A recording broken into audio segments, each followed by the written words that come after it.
In the golden sands of ancient Egypt, life and death were never far apart. Every soul that walked the earth knew their journey would one day lead beyond the horizon, into the hands of the gods. Her name was Anput. She was the female counterpart of Anubis, a mysterious deity who guarded the passage between the living and the dead. Carved in hieroglyphs on crumbling stone, her name, her role as the female embodiment of the god of embalming. Balance was everything. Every power in the universe had its reflection, male and female, light and shadow, birth and decay. Anput represented the feminine face of death itself, not as terror, but as completion, the moment the soul's journey turned toward eternity. Anput's role was to guard the body, to ensure that corruption, chaos, and evil spirits could not touch it. She was the protector of mummification, the divine watcher beside the embalmer's table. In rare temple reliefs, she appears as a woman with the head of a jackal, or a woman wearing a headdress shaped like one. Sometimes a small inscription names her simply Mistress of the Necropolis. She was said to be the mother of Khebeshe, a goddess who appeared as a serpent of water and purity. The very essence of cleansing and renewal. Together, Anput, Anubis, and Khebeshe formed a holy family of death and resurrection. Anubis prepared the body, Khebeshe purified it, and Anput watched over both, the motherly force that ensured balance. There were no grand temples to her name, no towering monuments or royal shrines, but in the quiet chambers of embalmers and in the hearts of mourners, her divinity was alive. In the endless cycle of life and death, every god and goddess played a role. Some commanded thunder and sun, others ruled over harvest, fertility, and war. But Anput's realm was far more intimate, the still air of the tomb, the moment before rebirth, the eternal hush after the last breath. Her name was Selket, also known as Serket, the goddess of scorpions, guardian of the dead, and healer of venomous wounds. At first, she may have been more of a desert spirit, an embodiment of the dangers beyond the fertile Nile Valley. But as Egyptian religion grew more complex, Selket was elevated to full goddess status, eventually becoming one of the great guardians of both the living and the dead. She was closely associated with breath, literally the air we breathe, which made her a powerful protector of the dead. In Egyptian belief, she was one of the goddesses who allowed the deceased to continue breathing in the afterlife. This duality made Selket a complex figure. To the righteous, she was a gentle protector, shielding them from harm and ensuring their safe journey to the afterlife. To wrongdoers, she was merciless, sending venom and death as punishment. Selket's mythological role grew over time, and she became one of the four powerful goddesses who guarded the canopic jars, the sacred vessels that held the organs of the dead during mummification. Selket's duty was to protect the jar of Khebeshenuef, which contained the intestines, and to ward off any demons who might harm the deceased. She was also linked to the great god Osiris, standing guard at his sarcophagus and helping to protect his body after his murder by Set. Some myths even describe her assisting in Osiris's resurrection alongside Isis, Nephthys, and Neith. Selket's connection to scorpions also placed her in stories of magic and danger. In some tales, she is the goddess who restrains poisonous scorpions, preventing them from harming the innocent. In others, she sends them out as divine punishers. This power over life and death gave Selket enormous respect. She was not a goddess to be angered. Priests and healers invoked her name when treating scorpion stings or snake bites, chanting prayers and performing rituals that called on her power. Amulets bearing her image were worn for protection, especially by children or those traveling through dangerous regions. Even household shrines might include a small figure of Selket, ensuring that her protective power extended to the home. Her connection to healing made her a benevolent presence, but always with that edge of danger. A reminder that she could send harm as easily as she could prevent it. Selket, the scorpion goddess, was more than just a desert deity. She was a healer, a guardian, a punisher, and a guide through the afterlife. He was a primordial force, a power so ancient that even the gods relied on him to exist. In the coffin texts, a collection of spells carved into Middle Kingdom coffins, Heka speaks directly to us. To me belonged the universe before you gods had come into being. You have come afterward, because I am Heka. Over time, this mysterious power was personified as a god, a being who could be invoked, worshipped, and depicted. Heka didn't need a shrine of his own because the Egyptians believed all acts of worship were ultimately acts of magic, acts of Heka. He was the invisible thread connecting priest and god, king and cosmos, human and divine. Heka's power was most visible in medicine. In ancient Egypt, there was no sharp line between science and magic. The two worked hand in hand. The Ebers Papyrus, one of the oldest medical texts in the world, calls medicine the house of Heka. To treat illness was to use Heka. When a physician approached a patient, he didn't just apply herbs or bandages, he recited spells to activate the healing power of the gods. Snakebite treatments, for example, often included words like, "I have made your venom powerless with Heka." Parents spoke protective spells over their children at night to keep away demons. Farmers used charms to bless their crops. Fishermen recited prayers to keep crocodiles at bay. Heka was even present in simple speech. To speak was to shape reality. Words had power. Fertility spells, protective amulets, curse-breaking rituals. These weren't fringe practices. They were normal parts of daily life. Heka gave every person, rich or poor, a way to participate in the cosmic dance of creation and protection.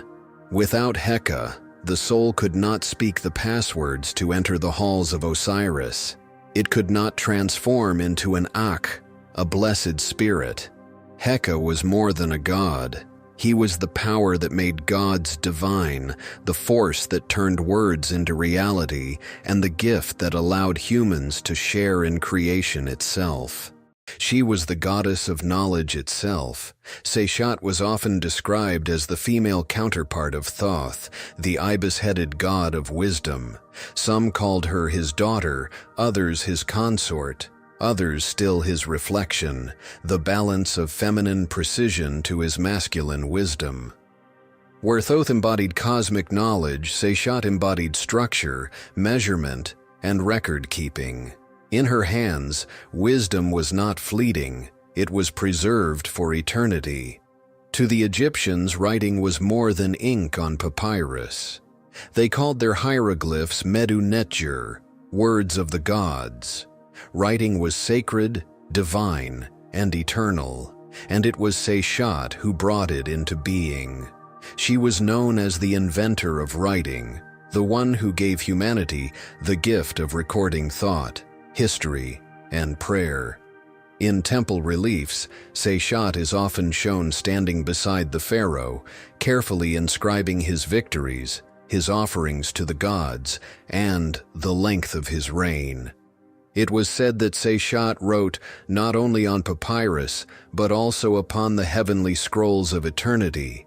Every action of the king, every decree, every triumph in battle, she preserved them in the divine archives, ensuring that the deeds of mortals would echo forever in the afterlife. For the scribes of Egypt, Seshat was their patron goddess. Every line they wrote, every sacred text they copied was under her watchful eye. She gave clarity to their hands, order to their minds, and legitimacy to their words. She was also the goddess of architecture and measurement. Without her, the great monuments of Egypt would never have stood so perfectly aligned with the stars. Before the foundation of any temple or pyramid, a sacred ceremony was performed, the stretching of the cord. In this ritual, the pharaoh, guided by Seshat, stretched a cord to mark out the building's foundations.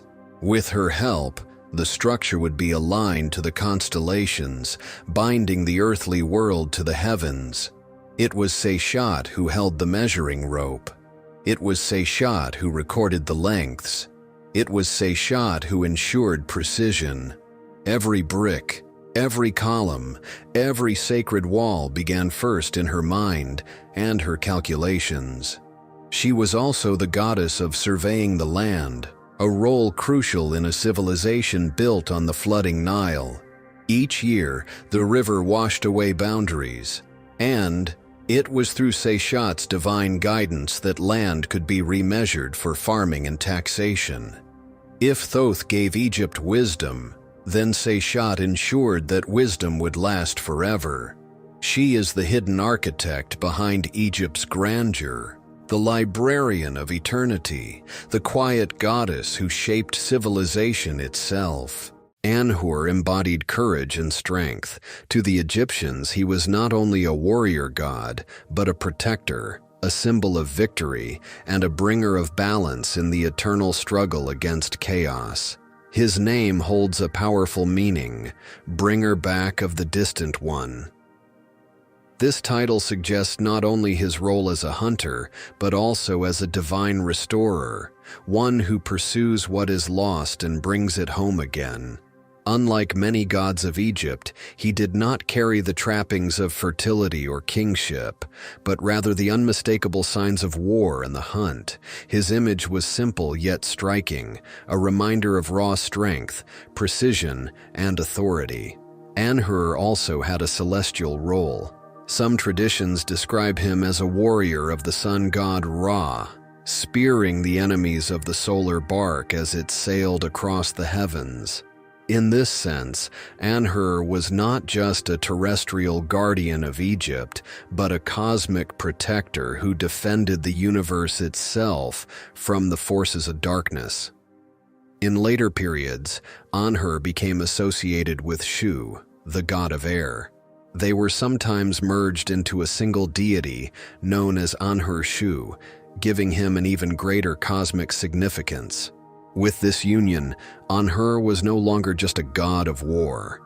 He became a pillar, holding up the very heavens. Before marching into battle, soldiers would pray to Anhur, seeking his favor and protection. His spear was their symbol of victory, his feathers, a sign of divine authority guiding their cause. Pharaohs, eager to associate themselves with military power, often linked their image to Anhur. In battle scenes carved into temple walls, the king would be shown as a mighty warrior, sometimes wearing Anhur's feathered crown, striking down enemies under the watchful eyes of the god. When Egypt came under Greek and later Roman control, Anhur did not vanish. Instead, he was reinterpreted through foreign eyes. The Greeks identified him with Ares, their god of war. To the Romans, he was associated with Mars. To the soldiers of Egypt, he was the divine companion who marched with them into war. To the priests, he was a reminder of controlled strength and divine order. A fiery god who brought fever and death. But rather than reject him, Egypt opened its doors. They placed him among their own deities, honored him in temples, and asked for his protection. His very name likely meant flame or burning one. The ancients believed his arrows were invisible, striking swiftly, carrying sickness and death. But like many dangerous gods, Reshef was both feared and worshipped. The Egyptians had a long tradition of adopting powerful foreign deities, seeing them as allies rather than threats. To the Egyptians, a god of plague and war could be turned into a protector. On temple walls, Reshef soon stood beside Egypt's own gods. An outsider, yes, but one embraced for the strength he brought. His role shifted, no longer only a bringer of plague, but also a guardian in battle and a healer in times of sickness. He became, in Egyptian eyes, both a destroyer and a defender. He was associated with Montu, the Egyptian god of war, and sometimes with Min, the fertility god. This pairing may seem strange at first, a war god linked with fertility, but it reflected the Egyptian idea of balance, destruction and creation, plague and healing, life and death. All were two sides of the same divine coin. He was at once a bringer of disease and a healer, a god of death and a protector of life. This paradox was not unique. Across the ancient world, gods often embodied opposites. The Greek Apollo, for example, could unleash plague with his arrows, but also cure it. For Egyptians, Reshef's dangerous qualities were not rejected, but embraced. By worshiping him, by honoring him, they sought to turn his destructive power into a shield. To them, fear and devotion were deeply intertwined. A god who could kill you was also the god most capable of saving you. Incense was more than fragrance. It was the breath of the gods, the invisible bridge between the mortal and the divine. Each curl of smoke carried prayers, petitions, and power. And for the people of the Nile, some of the most treasured incense came from a land beyond their southern horizon, a land rich in gold, ebony, ivory, and mystery. That land was Nubia, and its divine patron was Daton. His very name may mean incense or smoke, symbolizing his intimate connection to the fragrant resins burned in sacred rituals. But incense in the ancient world was not simply pleasant aroma, it was a treasure. Egyptians valued incense as highly as gold. It was imported from distant lands, used in temple ceremonies, and burned in funerary rites to purify the soul for the journey into the afterlife. Daton was not only a god of material wealth, he was a god of spiritual wealth as well. When the kingdoms of Nubia and Egypt began trading in the earliest dynasties, Daton's name traveled north. Over time, he became recognized in Egyptian temples as Lord of Nubia, guardian of its riches, and divine keeper of the incense that sweetened the breath of the gods. In the drifting smoke of temple incense, Daton's presence was felt. From the gold mines of the desert to the incense markets of Elephantine, Daton's blessings flowed along the Nile, enriching both the body and the soul. His story is not one of conquest or domination, but of exchange, of gifts carried across borders, both material and divine. And though the temples that once honored him now stand in silent ruin, the smoke of Daton's incense still rises in history, curling upward like a prayer to the gods. A god of sharpness, protection, and celestial power, Sopdu was more than a guardian. He was a symbol of divine vigilance. We must travel back to the very dawn of Egyptian religious texts, the Old Kingdom, over 4,000 years ago. His name is often translated as the Sharp One, a fitting title for a god whose domains included blades, precision, and warfare. His name and nature connect deeply with the stars. To the east, harsh deserts stretch toward Sinai. Beyond that, mysterious lands, foreign peoples, potential threats. Here, Sopdu reigned supreme. He was the protector of Egypt's eastern borders, the divine patron of Persopdu, a city located in the Nile Delta that bore his name. His presence extended even further east into Sinai, a rugged land of trade, mining, and military encampments. To the Egyptian state, Sopdu was essential. He guarded the ways of Horus, the desert roads that connected Egypt with Asia.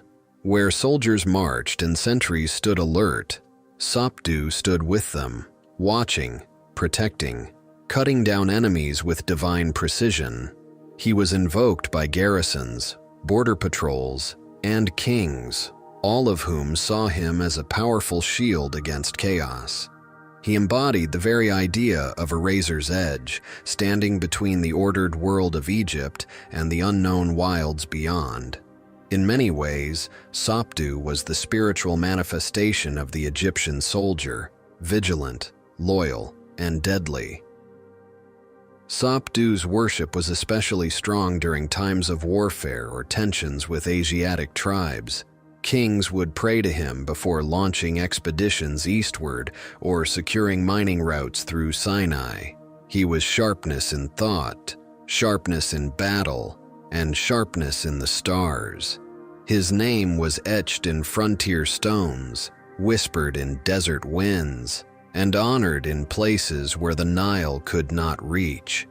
In the scorching heart of ancient Egypt, where the Nile meets endless desert and the sun beats down with relentless fury, there lived gods who ruled more than just the heavens. Among them was one whose roar echoed across time, a lion-headed deity, fierce, righteous, and nearly forgotten, a god of war, a guardian of justice, and the executioner of the wicked. Mahis was known as the lion god, a symbol of war, protection, and swift punishment. He was a deity who didn't merely watch over battle, he was battle incarnate. Mahes's name means he who is true beside her, or simply, the lion. His identity is deeply tied to royalty, truth, and wrath. According to most traditions, Mahes was the son of Ptah, the creator god, and Sekhmet, the lioness of war and plague. Mahes was always portrayed with the head of a lion, a visual symbol of dominance, fearlessness, and solar might. He was the sword of the gods, the lion that roared when injustice threatened the balance of the world, a protector of the righteous, a punisher of chaos, a divine reminder that even power must serve justice. So the next time you see a lion, strong, noble, and silent, remember Mahes. Because in the land of the Nile, even gods had claws. Harishaf's name means "he who is on his lake," a poetic and powerful phrase. It connects him to the waters of creation, the primal chaos from which all life emerged in Egyptian mythology. Visually, he was usually depicted as a man with the head of a ram, sometimes entirely as a ram. These majestic creatures with their coiled horns and powerful stance embodied virility, dominance, and fertility.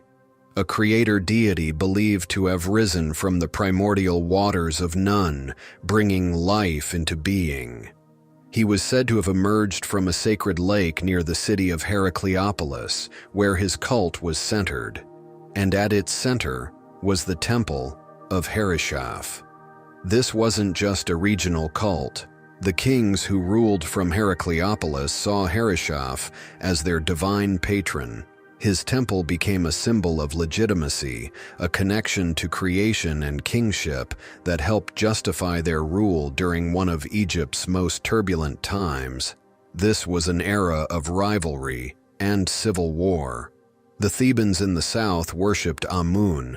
The Heracleopolitans in the north worshipped Harishaf. The fate of gods and kings was deeply intertwined. At his temple, priests conducted rituals to honor Harishaf's powers of fertility, kingship, and creation. Offerings included bread, beer, incense, and flowers, symbols of life and abundance. The ram itself was sacred. It was likely cared for as a living embodiment of the god, much like the Apis bull in Memphis. Festivals celebrating the Nile's inundation may have included processions around sacred lakes, reenacting the moment when Harishaf rose from the waters to shape the world. One famous priest of Harishaf, Harsias, would later rise to power and declare himself king in Upper Egypt, blending religion and politics yet again. To serve Harishaf was to serve divine authority. In the sacred lake, where he once emerged from the waters of creation, silence reigns. Though few remember him today, Nemti played a vital role in the myths that shaped Egyptian belief. A god of passage, a symbol of transition, and a falcon who once dared to defy the gods. Nemti, a name meaning he who travels, or he who ferries. He likely began as a regional god, worshipped in the 17th nome of Upper Egypt, a land where rivers were lifelines and falcons ruled the skies. In a civilization where boats were vital for survival, his divine role was both humble and essential. He was the boatman, a guardian of access between realms. When gods needed to travel across the Nile or sacred rivers of the cosmos, it was Nemti who ferried them. He appears in stories as the gatekeeper of the river, ensuring that only those with rightful purpose could pass. Set, disguised in cunning, seeks to gain advantage in his battle against Horus. He approaches Nemti and bribes him, gold and treasure, for a simple favor: ferry him across a river. Nemti agrees, breaking the will of the gods and betraying the divine court. When the truth is uncovered, Nemti is severely punished. His toes are cut off, a symbolic crippling of his ability to steer the boat. A divine demotion for betraying Ma'at, the eternal order. Death was a journey. One did not simply die. One traveled to the field of reeds, through rivers of flame, past monsters and judges. While Anubis weighed hearts and Osiris reigned in the underworld, Nemti may have ferried the soul across the sacred waters of the Duat. His betrayal of the gods echoes a warning. Even those with sacred roles can falter. Even gods can face judgment. Perhaps when we next stand at the edge of a great choice, at the river between what is and what could be, we'll remember the forgotten ferryman and the price he paid for choosing wrongly.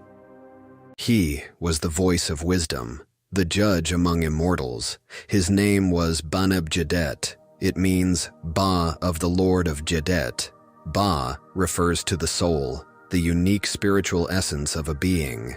Neb means Lord, and Jedet was the ancient name for the city of Mendes, nestled in the Nile Delta.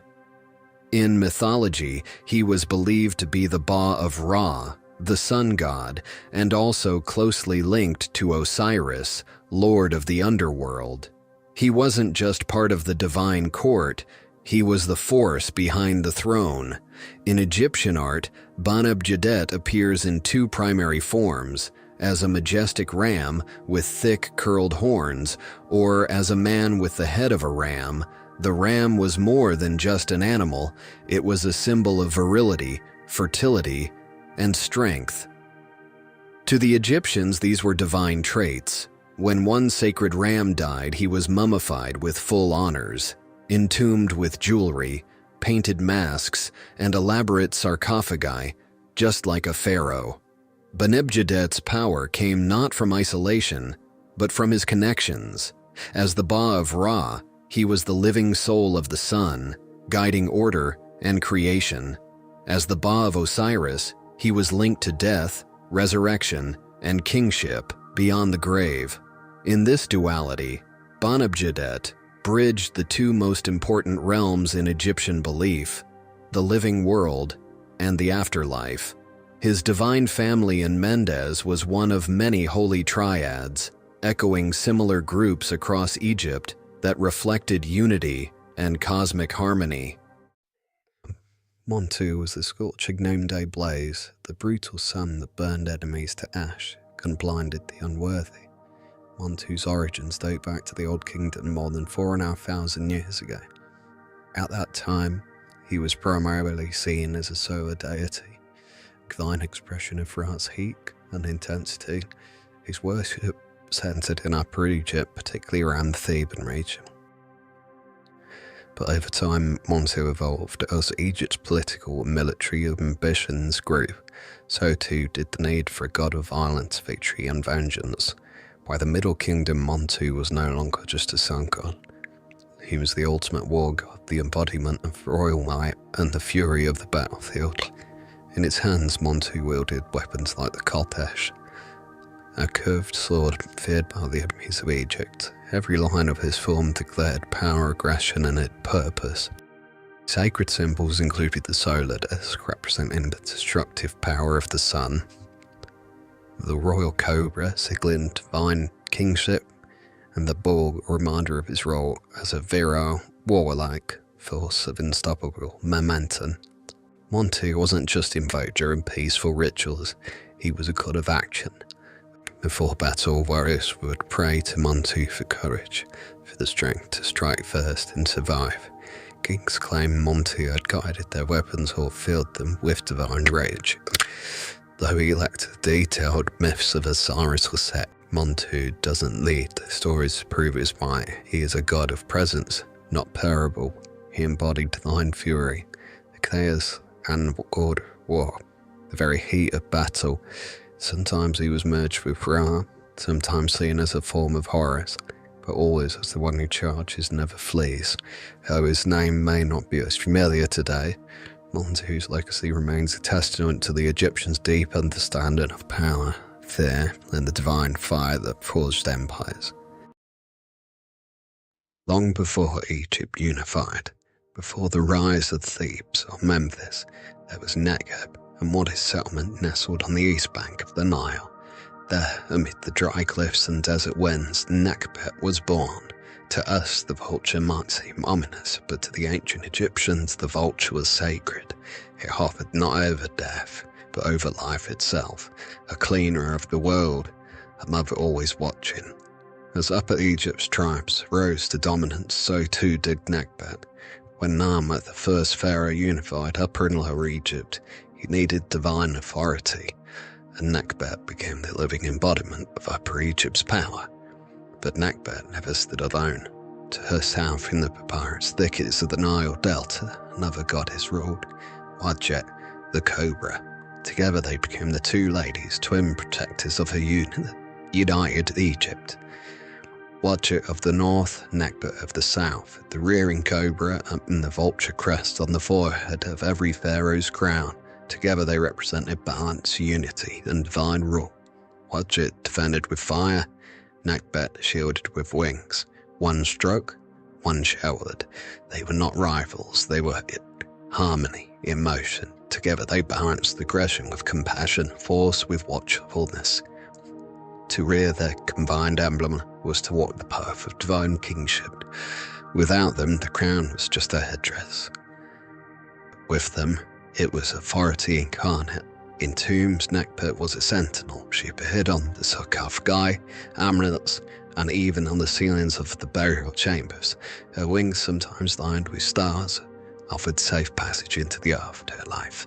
The kings of Egypt may have ruled with gold and power, but it was Nekhbet who watched over them in life and who cradled their spirits in death. The rearing cobra was the ultimate image of alertness, readiness, and lethal protection. She was always watching, always ready to defend, and no one needed her protection more than the sun god Ra. According to the ancient myth, Wadjet didn't just stand by Ra's side, she sat on his brow, fused to his very being.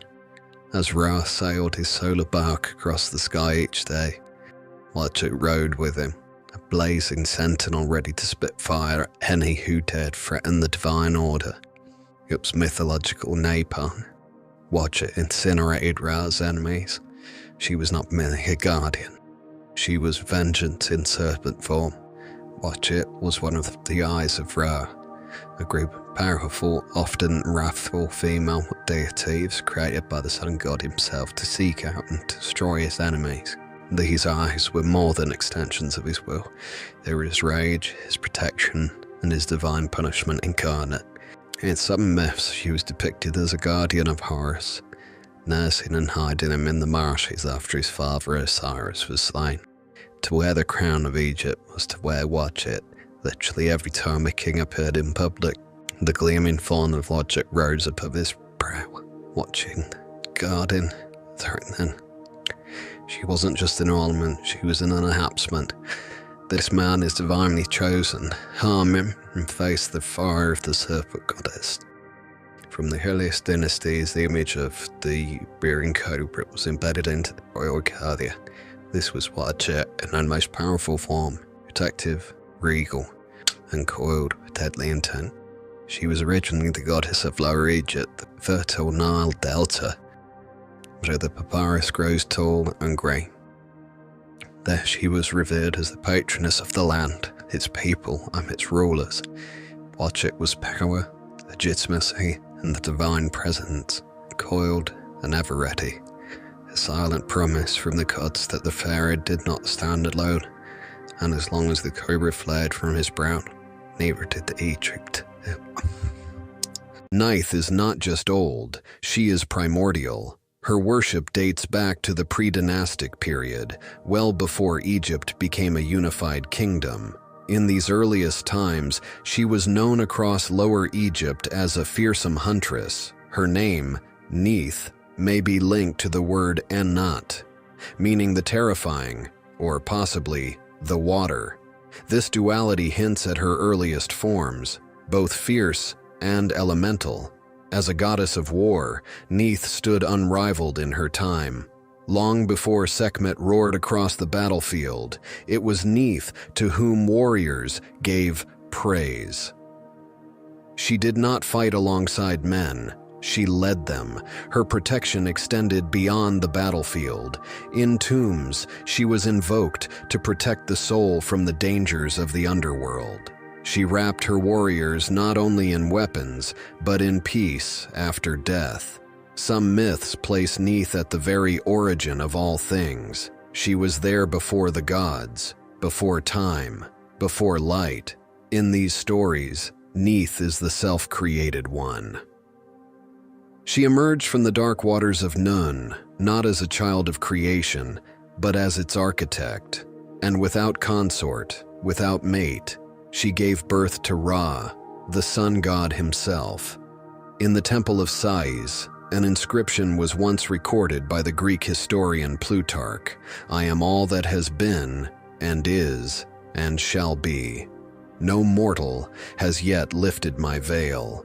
In the contendings of Horus and Set, the gods are locked in a divine courtroom, deciding who should rule Egypt after Osiris's death.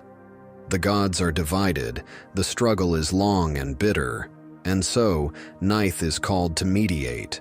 With wisdom and clarity, she recommends that Horus be crowned king, and that Set be compensated with powerful foreign goddesses as wives. Her decision not only ends the divine dispute, it establishes her as a force of equilibrium among the gods. As one of the four canopic goddesses, she guards the stomach of the deceased aligned with Duamutef, one of the four sons of Horus. She is the huntress and the creator, the protector and the destroyer. She weaves both life and death. Meet Bes, the god of protection, joy, music, and the ultimate household guardian. Unlike majestic Ra or mysterious Osiris, Bes wasn't about grandeur. He was about you, your home, your family, your safety. And despite his small stature, he cast a shadow over the hearts of evil spirits for more than 2,000 years. He arrives quietly around the Middle Kingdom, around 2000 BCE, and scholars believe he may have originated outside Egypt, possibly from Nubia or other sub-Saharan cultures. His name? It evolved from Besa to Bisu, and eventually just Bez. He stood guard during the most dangerous moment in any family's life. Childbirth. In ancient Egypt, giving birth was fraught with danger. Medical knowledge was limited. Mortality was high, and many believed that demons and malevolent spirits lurked nearby, waiting to strike. So families turned to Bez. Bez was also the god of fun. He loved music. He inspired dance. He stood behind joy itself. Performers invoked Bez before their shows. Musicians carved his face into their instruments. Dancers wore amulets bearing his image to ensure success and protection from jealous rivals or vengeful spirits. In a world of strict religious formality, Bez broke the rules. He was laughter at a funeral. He was a drumbeat in the silence. He was life, interrupting death. So tonight, as you close your eyes, if you hear drums in the dark, if you feel just a little safer, it might be Bez, still watching.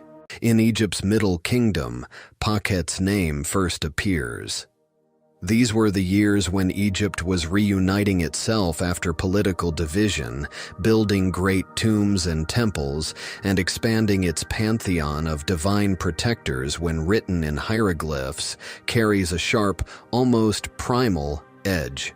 Linguistically, it stems from the verb pkh, meaning to scratch or to tear. Her very name evokes claws, swift movement, and the untamed instincts of a desert predator. Her worship bloomed further south, near the modern city of Almenia in Middle Egypt, a region marked by rugged cliffs and windswept wadis.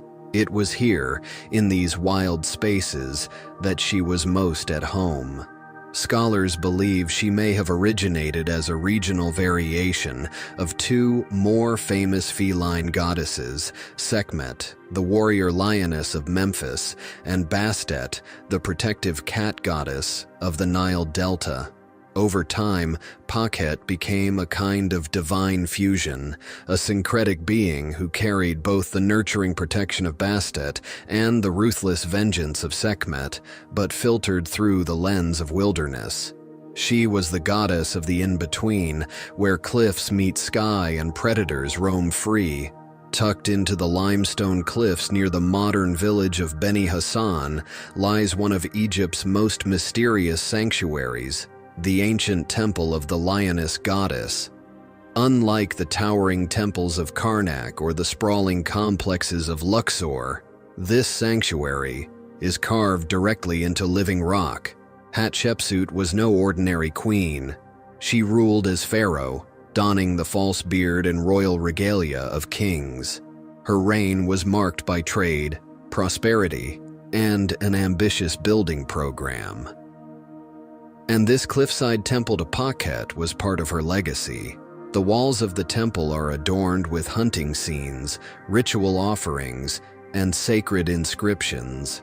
They paint a vivid picture of a goddess revered not just as a hunter, but as a protector. Centuries after Hatshepsut, Pharaoh Seti I of the 19th dynasty came to the temple. He restored and enhanced its walls, inscribing his own praises to Pakhet. Protective amulets and incantations called on her to strike down evil. With the claws of a lioness and the precision of a hunter, she was seen not only as fierce, but watchful, the one who guarded those far from the safety of the Nile. Shesmu first emerges from the shadowy corners of history in the pyramid texts of the Old Kingdom, more than 4,000 years ago. In these earliest inscriptions, he is a guardian of the underworld, a protector, a force that defends the souls of the dead during their perilous journey through the afterlife. At first glance, Shesmu seems like a benevolent figure, especially within the cult of Osiris, where he plays a vital role in assisting the dead. But Shesmu isn't a gentle psychopomp, like Anubis. His kindness comes wrapped in savagery. His justice is soaked in blood. He took on the title Lord of Blood, a name both reverent and terrifying. But perhaps most ominous of all, Shezmu was hailed as the executioner of the enemies of Ra. When the sun god Ra journeyed through the night in his solar bark, he was hunted by serpents and demons of chaos. Shezmu was his butcher, his divine enforcer. He would seize these fiends, decapitate them, crush them like grapes, and pour their blood into sacred vats. Without Shezmu, the sun would not rise. Order would collapse. He is both the gentle oil presser and the merciless head smasher, a god who could sanctify you with perfumes or drown you in the blood of your enemies, in the golden sunlight of Egypt's temples and vineyards. Shezmu wore a gentler face. He was not just the god of death, but of delight. Shezmu was the divine patron of winemakers, oil pressers, and perfumers, those who transformed raw nature into sacred luxury.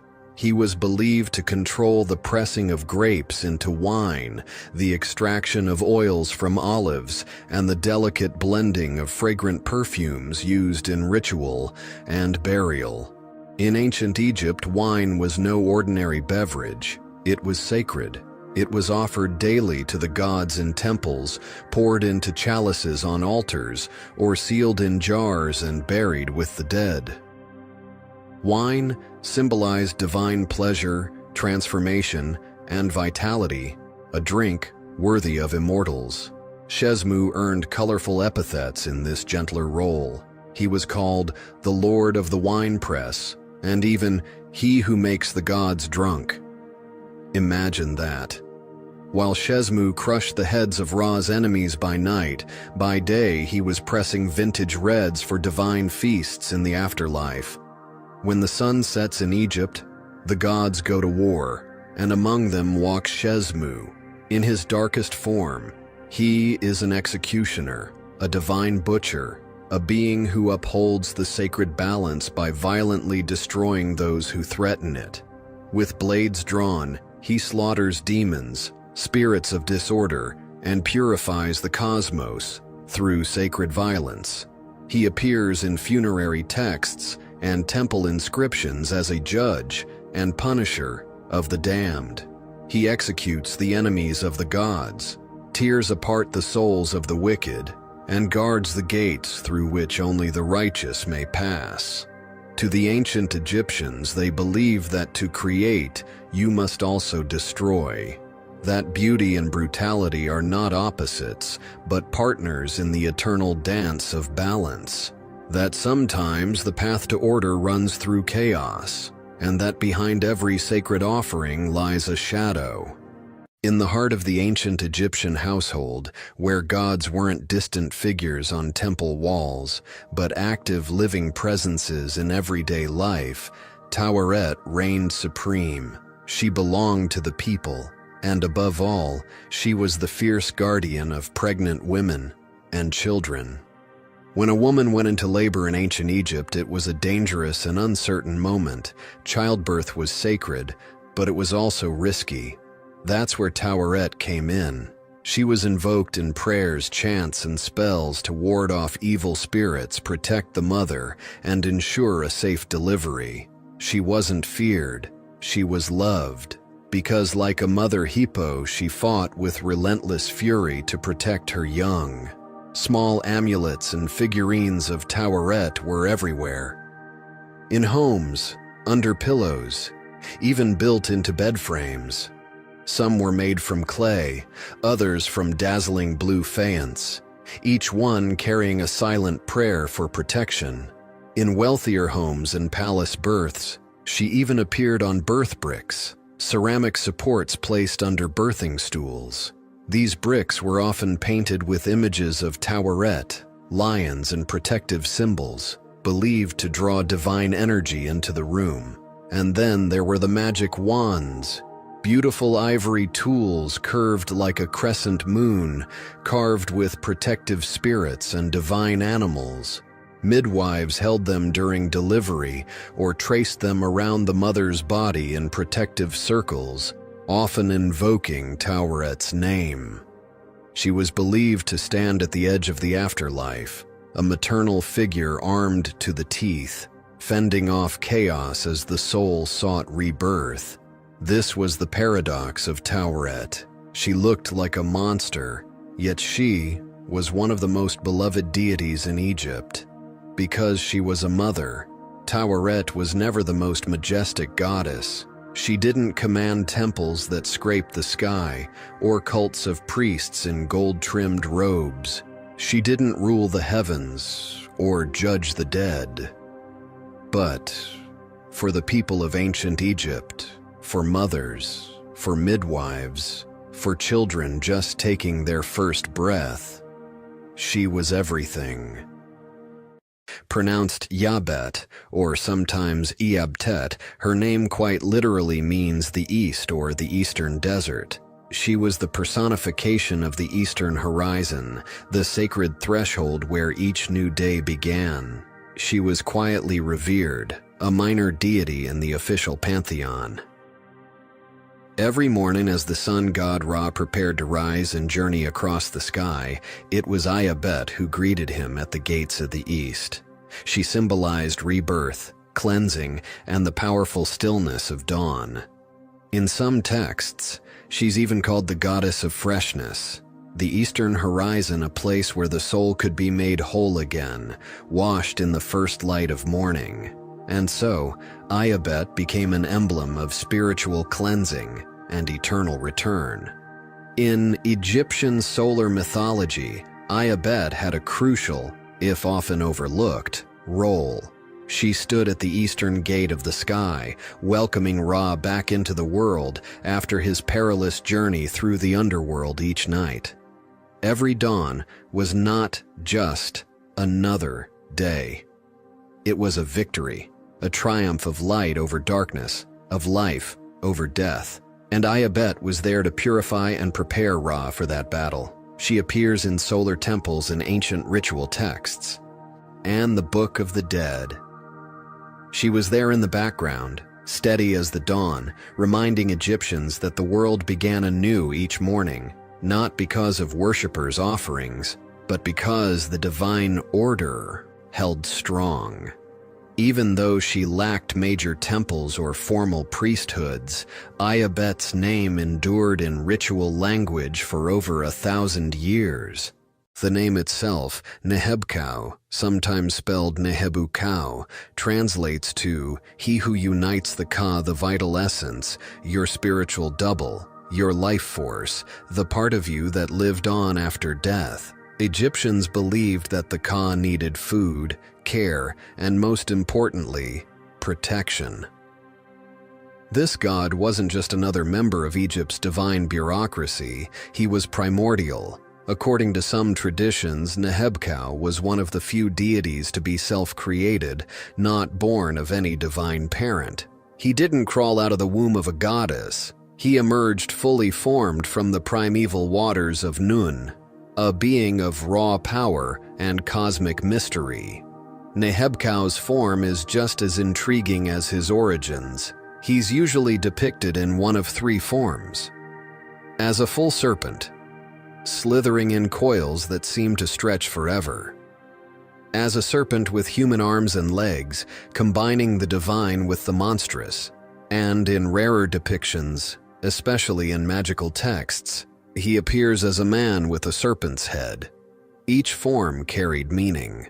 The serpent, in Egyptian thought, wasn't just a symbol of danger, it was also a symbol of eternity, a creature that shed its skin and was seemingly reborn, just like the soul's journey after death. Nehebkau represented both danger and protection, chaos and order. He could constrict or defend. He was as feared as he was revered. In the moment of death, when the soul began to separate from the body, Nehebkau's divine task was to bind the Ka to the corpse, to keep it intact, to prepare it for judgment and the perilous journey through the afterlife. He was a cosmic weaver, stitching soul and flesh together long enough for resurrection to be possible. But his duties didn't stop at the tomb. In the dark passages of the Duat, Egypt's underworld, Nehebkau stood as a guardian. He was said to watch over one of the gates that the dead must pass through, a liminal threshold where only the worthy may tread. He offered protection to those who passed through, guiding the righteous and fending off monsters like the great serpent of chaos, Apophis. He was so powerful, legend says, that only Ra, the sun god himself, could tame him. And when he did, Nehebkau didn't just submit, he joined Ra's eternal battle against the forces of darkness. By the time of the New Kingdom, Nehebkau's image had evolved from a feared, untamed spirit to a revered guardian, a benevolent force that assisted the dead in judgment and even nourished the gods themselves. Nehebkau, the serpent god, became the feeder of the gods. In some texts, he provides them with divine food, the essence of eternity itself. Imagine that. The guardian of souls also sustaining the divine order, a malevolent spirit turned divine helper, a soulbinder and gatekeeper, or a forgotten cornerstone of the Egyptian underworld? Perhaps all of the above. There was another god, one who only appeared after dark, a deity who slipped silently through dreams, one who walked the narrow edge between sleep and nightmare, keeping the demons at bay. This is Tutu, the son of Neith, protector of sleepers, master of the demons of the desert. A god whose job was to defend not the pharaohs, not the great temples, but you. When night fell and the spirits stirred, people didn't call on Ra or Horus. They called on Tutu to keep the nightmares away, to shield them from ghostly attacks, and even the wrath of angry gods. Tutu wasn't born in the golden age of the pyramids. You won't find his name carved into Old Kingdom tombs or listed in early dynastic pantheons. Instead, he emerges much later, during what historians call the late period of Egypt, around 700 to 332 BCE. It was a time of great turmoil and transformation. This was the world that gave rise to Tutu. Not a god for pharaohs or high priests, but for ordinary people, a household god, one you could whisper to when your child had a fever, or when the shadows in your dreams felt too real. His titles reveal his purpose, Son of Neith, linking him to the powerful warrior goddess of creation. He who keeps enemies at a distance, a spiritual bouncer at the edge of your dreams. And perhaps most chilling, master of the demons of the desert. The Egyptian desert wasn't just a harsh landscape, it was seen as a liminal space, home to spirits, serpents, and divine punishment. Tutu ruled this realm not as a destroyer, but as a defender. Tutu's worship likely evolved from a fusion of local protector spirits, lion gods, sphinx guardians, and minor deities who watched over villages. In that way, he wasn't imposed from above. He was built from the fears and faith of the people themselves. When the sun set, it wasn't just darkness that descended. It was when the veil between worlds thinned, when demons, restless spirits, and even vengeful gods were believed to roam free. The people were not defenseless. They had a guardian, one who walked unseen through their dreams. Tutu was more than just a symbol. He stood between them and the spirits that brought disease, madness, or nightmares. His power was invoked in something called oracular dreams. These were sacred experiences where the gods would speak directly to a person during sleep, sometimes with guidance, sometimes with warning, and sometimes with punishment. Temples and chapels devoted to Tutu weren't just for worship. They became dream chambers, quiet places where people would sleep in the presence of the god, hoping to receive visions, or, perhaps more urgently, to be protected from them. He didn't just fend off rogue demons. He could intercede with the gods themselves. If you had sinned or if you feared divine wrath, you didn't beg forgiveness from the gods who were angry. You turned to Tutu. He was the one who could speak on your behalf, a spiritual diplomat. And, if needed, a celestial bodyguard. In a time when even dreams could kill, Tutu made sure his followers woke up. When the sun dipped below the horizon in ancient Egypt, it wasn't just nightfall, it was the beginning of a sacred journey. To the ancient Egyptians, the West wasn't just a direction, it was destiny. It was where life ended and eternity began. Amentet's name literally means the West, and it's no coincidence. In Egyptian belief, the West was the land of the dead. As the sun died each day in the West, so too did the souls of men travel there, seeking peace, rest, and rebirth. She was a greeter of souls, a celestial hostess for the dead. She welcomed them gently to the Western lands, the beginning of the afterlife. This heavenly paradise, known as the Field of Reeds, was the Egyptian vision of the perfect afterlife. Abundant crops, no suffering, eternal serenity. Amentet personified that western horizon, a place where mortal pain ended and divine peace began. She offered the newly dead sacred nourishment, bread and water of immortality. She would bring a cup of sweet water, a gentle breeze, and a calm voice. In many tomb inscriptions, even pharaohs prayed for her greeting. She was there to comfort, to ease fear. She was invoked by the living not to prevent death, but to make it bearable. Images and statues of Amentet were often placed inside tombs, silent guardians who would greet the soul and help guide it into the afterlife. Her presence represented hope, gentleness, and reassurance. Amentet reminds us that in the face of the unknown, compassion matters, and even in death, the ancient Egyptians believed there was someone waiting to welcome you. They stood silently beside the dead, watching over lungs, stomachs, liver, and intestines. Not warriors, not kings, but divine guardians, protectors of what lay hidden within the body and what passed beyond, watchers of the organs, defenders of the soul, and sons of one of the most powerful gods of Egypt, Horus. Their names echoed in funerary spells and were etched into tomb walls for over 1,000 years. Qebhsennuf, Duamutef, Hapi, and Imseti.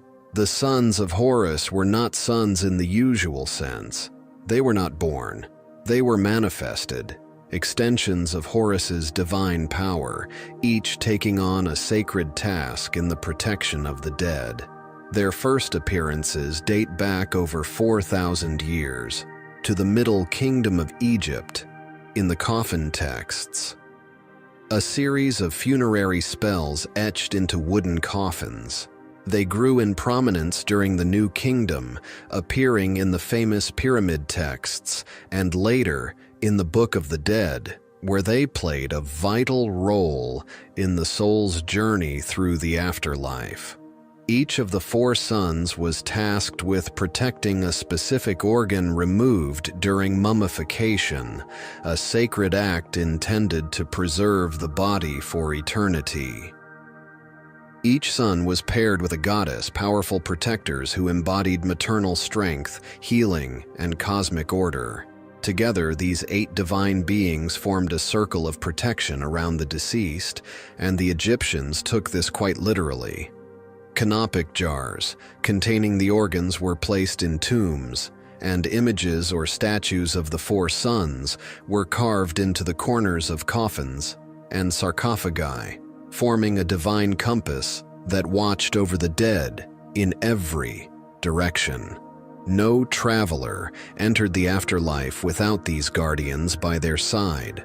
One stands watch with piercing vision, the falcon-headed Qebhsennuf. His name means he who refreshes his brothers, a mysterious title that hints at ritual cleansing. Kebesenuef is the protector of the intestines, one of the most vulnerable organs removed during mummification. The body wasn't just a vessel, it was a temple, and every part of it had to be purified, protected, and honored for the soul's journey through the afterlife.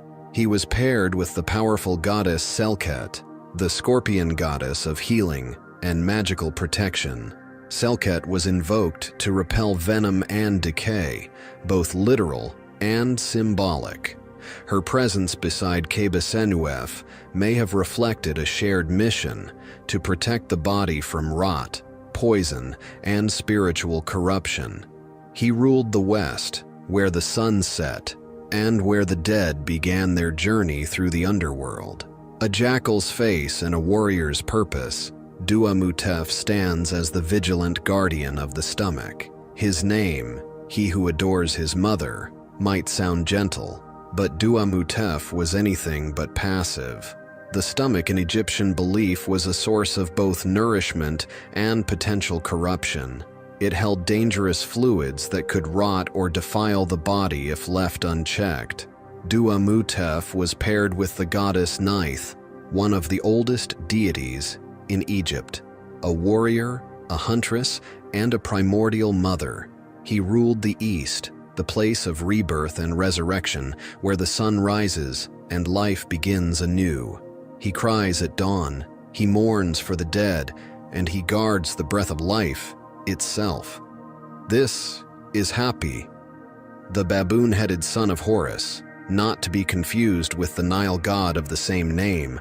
Through the delicate process of mummification, he ensured the lungs were safely preserved, sheltered from decay, evil forces, and spiritual corruption. He was paired with the goddess Nephthys, the sister of Isis, and the goddess of mourning, magic, and the threshold between life and death. Baboons were believed to wail at the sunrise, raising their voices in prayer. Egyptians saw them as natural mourners, divine criers for the soul's journey. Hapi ruled the north, a direction tied to cold winds, mystery, and divine breath. Imseti, the human-headed son of Horus. His name may mean the kind one or he of the heart, and among the four sons he is often seen as the most compassionate, the most human. He guards the liver, an organ the ancient Egyptians believed to hold emotions, vitality, and spiritual purity. He is paired with Isis, the great mother goddess of Egypt, wife of Osiris, mother of Horus, queen of magic, healing, and protection. Imseti rules the south, the direction of warmth, fertility, and the life-giving Nile.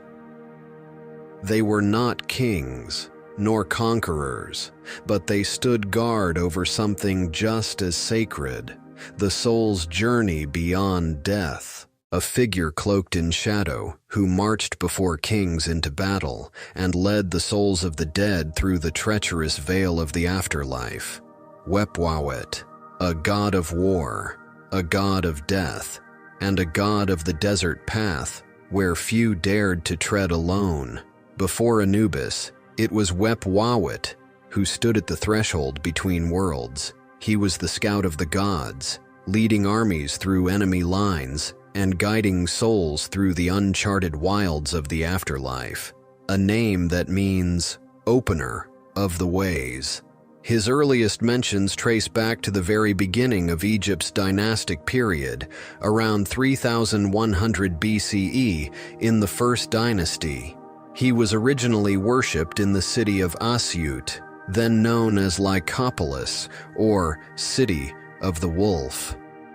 And fittingly, Wepwawet took the form of a wolf-headed god, often colored in shades of gray or black, a symbol of twilight, transition, and protection. Unlike Anubis, who's more familiar to modern audiences and typically shown with black fur, and a connection to embalming, Wepwawet was older, more primal, a god of the frontier, of battles and thresholds. In Egypt pyramid texts, Wepwawet appears not only as a war deity, but also as a guide to the dead, a powerful opener of celestial and earthly paths. These dual roles, both martial and funerary, made Wepwawet unique. Long before the clash of spears and the roar of battle, the Egyptians called upon a divine scout. In the minds of Egypt's warrior kings, Wepwawet wasn't just a god of death. He was a tactical advantage, invoked at the start of military campaigns to open the way to victory, both physically and spiritually. He was a god of scouts, a divine pathfinder. The pharaoh, considered a living god, was often portrayed as Wepwawet's companion, walking behind him into battle. In this way, Wepwawet was not only a war god, but also a divine vanguard, clearing a victorious path for the ruler of Egypt. The journey didn't end at the edge of the battlefield. He was not only a god of war, but also of transition, death, and the mysteries that lie beyond life. But while Anubis prepared the body, Wepwawet opened the way for the soul. To ancient Egyptians, death wasn't an end, it was a journey, and every journey needed a guide in war and in death, in deserts and in the heavens. Wepwawet always led the way. Long before the first hieroglyph was carved into stone, before the pyramids reached toward the heavens, before Osiris judged the dead and Ra sailed across the sky, there was Min. His worship reaches back into the pre-dynastic era, a time before Egypt was even Egypt, thousands of years before the unification of Upper and Lower Egypt, a time when people still lived in scattered settlements, the written word had not yet emerged, and the desert winds whispered across the empty spaces between tribes, gods, and dreams. It was during this mysterious formative age that Min's cult began to take shape. He wasn't born from myths or royal decrees. He rose from the earth, a force of nature, raw and primal. His earliest worship is traced to Upper Egypt, where two powerful cities, Akhmim and Kift, became strongholds of his devotion. Akhmim, later called Panopolis by the Greeks, was more than a city. It was a spiritual center where Min's rites were practiced with deep reverence. Towering temples, sacred statues, and massive festival processions all grew from these roots. And then there was Kift, ancient Coptos, a city perched at the edge of the vast eastern desert. It was here that Min took on a unique role, not just as a fertility god, but as a protector of desert travelers and caravans. These were dangerous journeys across brutal terrain. Traders, miners, and explorers ventured into the unknown in search of gold, incense, and other riches, and they prayed to Min to guide them, strengthen them, and bring them home. He was life's engine, the fire in the body, the strength in the seed, the pulse in the soil. His many titles reflect the scope of his power. He was called the Great of Magic, a reference not to illusion, but to Heka, the divine creative force. He was the protector of the eastern desert, watching over those who dared to face its silence. And the Lord of the Highlands, master of Egypt's mountainous thresholds where gods and men met, his skin often painted black, not to symbolize death, but the rich, fertile soil of the Nile Valley. Min was the god of fertility. As Egypt evolved, so too did its gods, and Min was no exception. During the New Kingdom, he was merged with Amun, the king of the gods, creating a hybrid deity known as Amun-Min. Later, Min was also associated with Horus, the falcon god and sky deity. As Horus-Min, he fused the power of sight, flight, and dominion with the deep-rooted force of physical creation. Min's legacy wasn't just in statues and titles. It was in the very structure of Egyptian thought, the belief that life is sacred, that fertility is divine, and that creation is an eternal cycle. Look deeper into the body, into the land, into the pulse of life itself. There you'll find Min, silent, ancient, and eternal. In the shadowy halls of Duat, the Egyptian underworld, where the hearts of the dead are weighed, where the gods watch in silence, a creature waits, not for glory, not for worship, but for justice. She is called many things: the devourer of the dead, the eater of souls. Her name is Amit, and, to ancient Egyptians, she was not merely a monster, she was the last consequence. She had no temple, no priests, no hymns sung in her name. She was a demonic deity, a force, a warning, an eternal guardian of balance. She did not live, but neither did she die. Amit waited silently beside the scales of Mayat, the cosmic principle of truth, balance, and justice. Amit translates to devourer, or more hauntingly, she who swallows the dead. She wasn't a goddess in the traditional sense. She was a cosmic enforcer, a living boundary between the just and the damned. Amit's appearance was no accident. She was a terrifying hybrid of Egypt's most feared beasts. Her head, the crocodile, ruler of the Nile's deadly waters, like the warlike god Sobek. Her torso, the lion, symbol of ferocity and divine wrath, echoing Sekhmet, the lioness of plague. Her hindquarters, the hippopotamus, massive and territorial, like Taweret, protector of childbirth, but when enraged, one of the river's most lethal creatures. Amit was not chaos. She was a guardian of order, of Ma'at. It was a principle.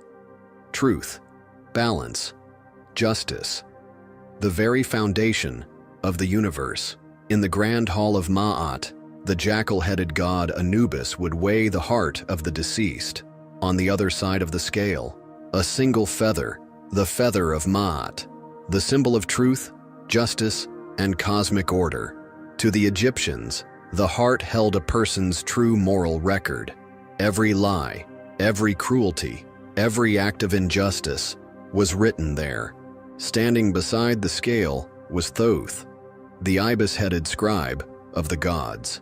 His task was to record the result, impartial, eternal, divine. If the heart was found equal to or lighter than the feather, the soul was deemed pure, and it passed into the fields of reeds, Egyptian paradise, where joy and plenty never ended. If the heart was heavier, burdened with sin, deceit, and injustice, it was too late for repentance. Below the scales, Amit waited in silence, not to hunt, not to chase. She was no predator. She was a consequence. And when the heart failed the test, she devoured it whole. The soul was not sent to hell. It was not tortured. It was annihilated. No afterlife, no rebirth, no second chance, only oblivion. She's a goddess of mystery, a midwife to pharaohs, and a guardian of childbirth lost in the sands of time. This is Tenenet, the ancient Egyptian goddess of birth, protection, and destiny. Though her name is rarely mentioned alongside Egypt's most famous deities, her role was no less vital. In a civilization that revered the mystery of life and death, childbirth was a sacred threshold, and Tenenet stood at its gate. She was the spiritual force called upon to protect mothers in labor, to bless the first breath of the newborn. And in royal households, it was she who ensured the safe arrival of future pharaohs, because every empire begins with a single birth, and Tenenet was there to witness them all. In the language of ancient Egypt, Tenenet, also spelled Chenenet or Tenenit, is believed to mean to nurse or the act of suckling, a name that speaks directly to nourishment, motherhood, and the sacred role of giving life. Some scholars believe the name may be linked to the Egyptian word for beer, tenanet, a drink that was more than just a beverage. In the temples and homes of ancient Egypt, beer was a symbol of sustenance and a powerful offering in rituals. In a pantheon crowded with maternal goddesses, Tenanet often blended into others. Her identity overlapped with Isis, the ultimate mother goddess, Hathor, the joyful nurturer, and Meshkenet, the goddess of fate and birth. Unlike her more famous counterparts, Tenanet rarely stood at the center of grand myths. Instead, she worked quietly behind the veil of daily life, invoked not in public spectacle, but in private moments of vulnerability and hope. Some historians believe she began as a local goddess, worshipped in the city of Esna. There, she may have risen to greater prominence through royal patronage, becoming the divine midwife not just of families, but of kings. In a world ruled by gods of war, sun, and judgment, Tenanet reminds us of the sacred power of beginnings, of every life born under the watchful eyes of a goddess whose name we're only now learning to speak again. A deity depicted with the head of a cobra, she was both a fierce protector and a gentle nurturer. She watched over pharaohs, named newborns, and guarded the harvest that kept an empire alive. Today we explore the divine mother of grain, the serpent of fate, and one of the most overlooked but powerful goddesses in Egyptian mythology. Renenutet, also spelled Ranut or Ernutet, was a goddess with a name that means she who nourishes, fitting since her roles were deeply tied to feeding both body and soul. To the ancient Egyptians, the cobra wasn't just a fearsome snake, it was a symbol of royalty, wisdom, and divine protection. To farmers, Renenutet was the spirit of the harvest. She was the warm breeze that ripened the wheat. The quiet guardian of every granary, she was more than a food goddess. Renenutet also played a role in shaping destiny, believed to bestow each child's secret name at birth. That name wasn't just for identification.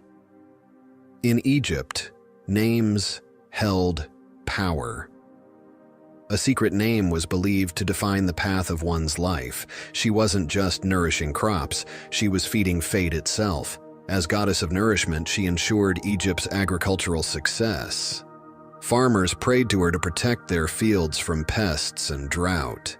At harvest, they'd offer her the first fruits, milk, honey, bread, and grain, as thanks. Renenutet was also said to keep track of every good and bad deed. You performed a divine record keeper, judging your moral balance. Her main cult center was Terenuthis, near the modern-day Fayum, an area renowned for its fertile soil and abundant crops. Her temples were often located near granaries so that the bounty she blessed could be stored safely under her watchful eye. Archaeologists have discovered mummified snakes wrapped in linen near her temples, sacred cobras offered as gifts to the goddess herself. In the golden fields of Egypt, her name was once whispered in every gust of wind and every falling grain. Renenutet, guardian of grain and soul. Goddess Heket, small, silent, and sacred. She did not command thunder, nor did she blaze like the midday sun. Yet, when new life entered the world, it was her name that was whispered. In huts of clay and homes of stone, in royal chambers and among common women, Heket was called upon. In hushed tones, she was the breath before the first cry, the stillness before the soul awoke. To the ancient Egyptians, the frog was a potent emblem.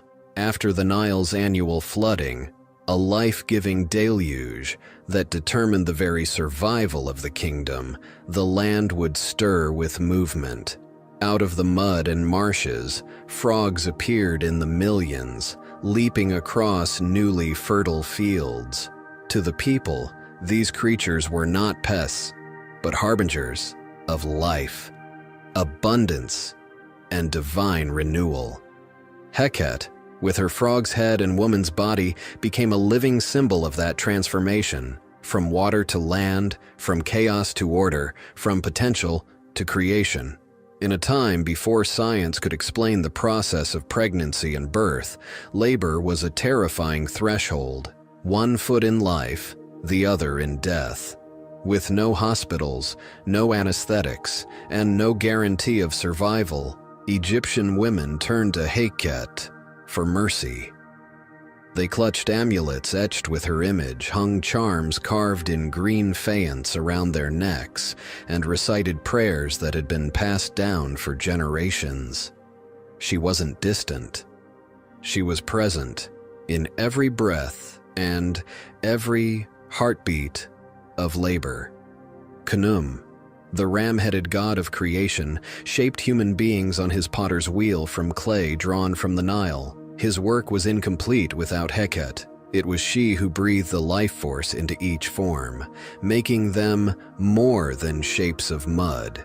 She gave them soul. In Egypt's Book of the Dead, Heket's name appears in spells of resurrection and renewal. Her priestesses may have been among the earliest midwives, women trained in herbal remedies, birthing positions, and sacred incantations, bringing forth life under the silent blessing of Heket.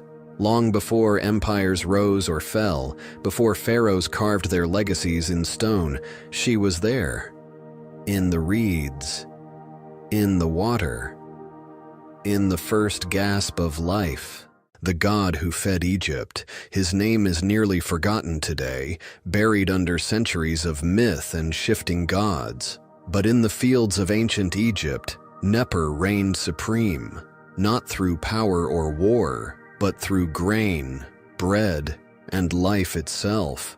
This was a land where survival depended entirely on the Nile and its floods. If the waters came late, or not at all, famine followed. If the floods were good, grain thrived, and Egypt flourished. Grain was everything. It fed the people. It was used as currency. It was offered to the gods. It even followed the dead into the afterlife. Wheat and barley were the staples of daily life, baked into bread, brewed into beer, and stored as wealth. Grain kept Egypt alive, and so it only made sense that the Egyptians deified it. Neper was the grain itself. His name literally means grain. He embodied the seed, the stalk, the harvest, and the food it became.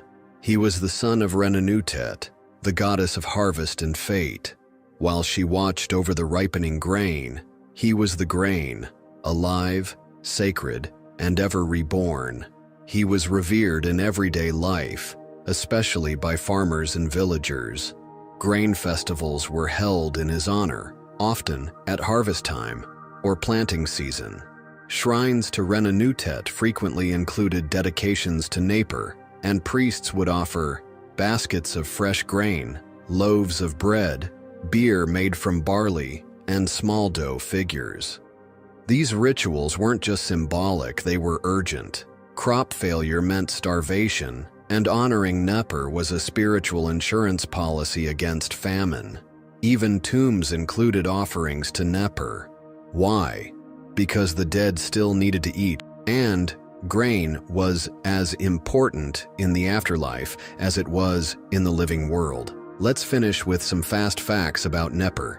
He appears in the oldest Egyptian religious texts, the pyramid texts. Every stalk of grain was considered part of Neper's body. His mother, Renenutet, guarded Egypt's food supply with divine ferocity. His name was used in protective spells to keep pests away from granaries. Grain offerings were essential in funerary rites, to nourish the dead for eternity. Before the great names of Isis or Hathor filled the temples of Egypt, there was Satet, pronounced Satet or Satis by the Greeks. Her name holds two powerful meanings: she who shoots, the divine archer, and she who pours out, the one who brings the Nile's sacred waters. a symbol of elegance and wild southern lands. In her hands a bow and arrows, not for war, but for divine purpose. Her domain was Egypt's southern frontier, near the First Cataract, the ancient border with Nubia. She was the divine emissary who welcomed the waters from the south, the very lifeblood of Egypt. She was one of the earliest goddesses recorded in Egyptian history. Her name appears in the pyramid texts of the Old Kingdom, inscribed over 4,300 years ago. These texts weren't just stories, they were sacred spells and royal declarations of power and divinity. To be named in these hallowed inscriptions is no small feat. It means that even the earliest pharaohs called upon Satet, trusting her to guide, protect, and nourish their kingdom through the capricious rhythms of the Nile. It surged with waters from the deep south, over Nubian rocks, past Elephantine Island, and into the heart of Egypt. For the ancient Egyptians, this was no natural coincidence. Satet, the archer goddess of the southern frontier, who was believed to unleash the floodwaters. To her followers, the annual inundation was Satet's gift, the very essence of her power. Each drop of water, each surge of silt-rich flood, carried the blessing of life. The waters left behind fertile black soil, perfect for growing wheat, barley, and flax. Without this cycle, Egypt would be dust and desert. Satet's gift made civilization possible. The people watched the river, and when it rose, as Satet decreed, they celebrated. Satet was no passive river goddess. In Egyptian belief, Satet's arrows could bless the living or strike down the wicked. Each shot was an act of divine judgment, protection for those under her care, and vengeance against those who threatened the sacred flow of the Nile. She had a dual identity, at once nurturing and deadly. A goddess who could summon water with one hand and draw blood with the other. In the goddess Satet, the Nile had a sentinel, one who saw far, who acted swiftly, and who knew, with divine certainty, exactly where to aim. She was the swift one, the nourisher of the Nile, a goddess who once held the lifeblood of Egypt in her hands. Yet today she is nearly forgotten. Who was Anuket, and why did she vanish from memory? To understand Anuket, we must first understand the Nile. More than a river, it was the artery of an entire civilization. Each year its floodwaters spilled across the land, bringing fertile silt and the promise of life. At the very edge of Egypt, near the First Cataract, where the Nile surged into the land, there stood Elephantine Island, the gateway to Nubia, and the sacred domain of Anuket. Sometimes spelled Anket or Anuka, was the goddess of the Nile's southern waters. She was the personification of the river's nourishment and power. Her name means the embracer, as she was believed to wrap the Nile in her divine arms during the flood. Swift like the river's current and life-giving like its floods, Anuket was revered as both a nurturer and a powerful protector. Anuket was part of a divine family worshipped in Upper Egypt.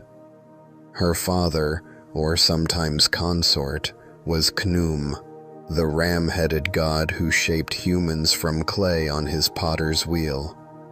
Her mother or sister was Satet, goddess of the flood's precision and mercy.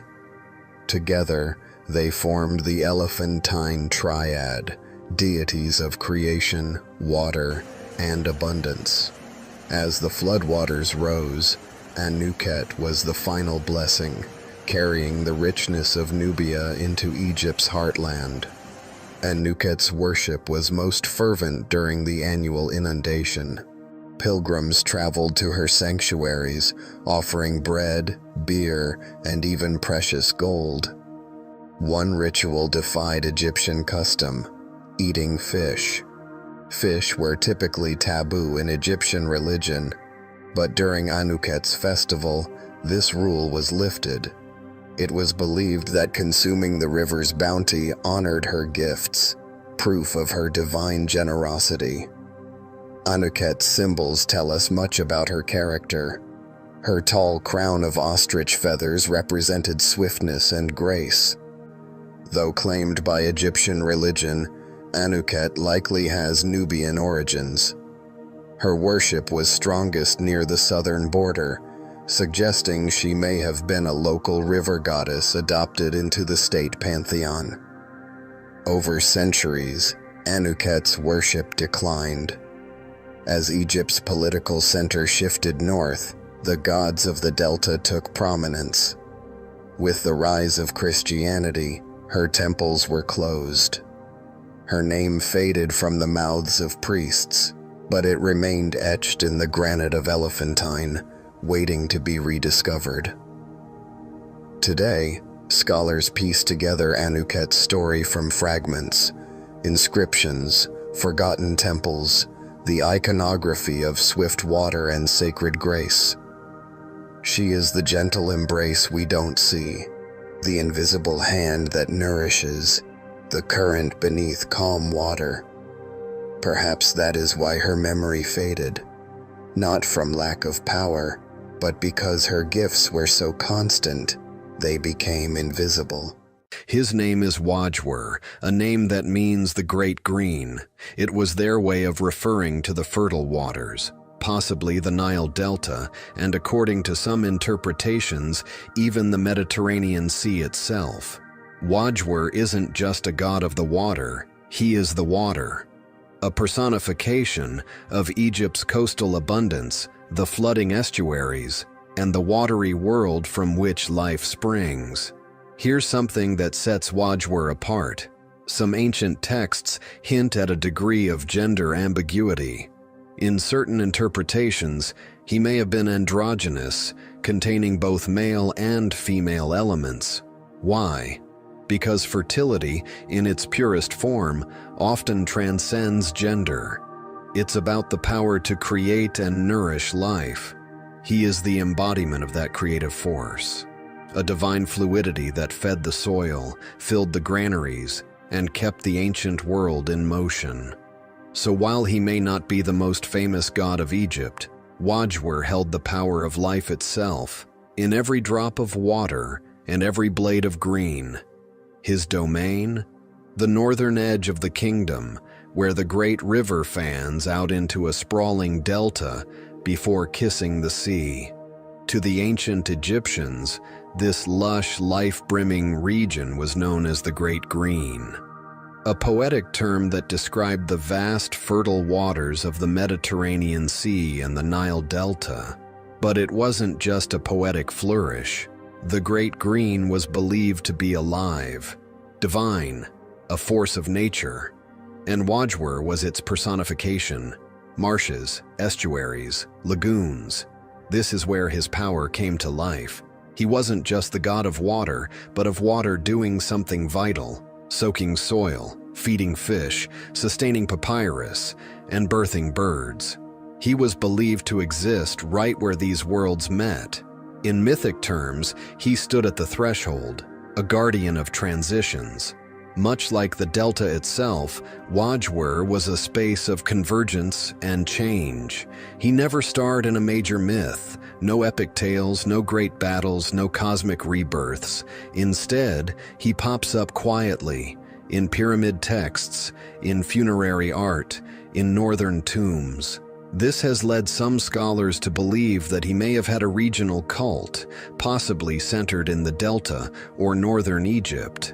He wasn't a universal god, but a local protector, woven into the daily rhythms of farmers and fishermen. In the Amarna period, during the reign of the heretic king Akhenaten, Wajwer's image briefly resurfaces, suggesting his worship may have quietly persisted, even as Egypt's religious landscape underwent radical change.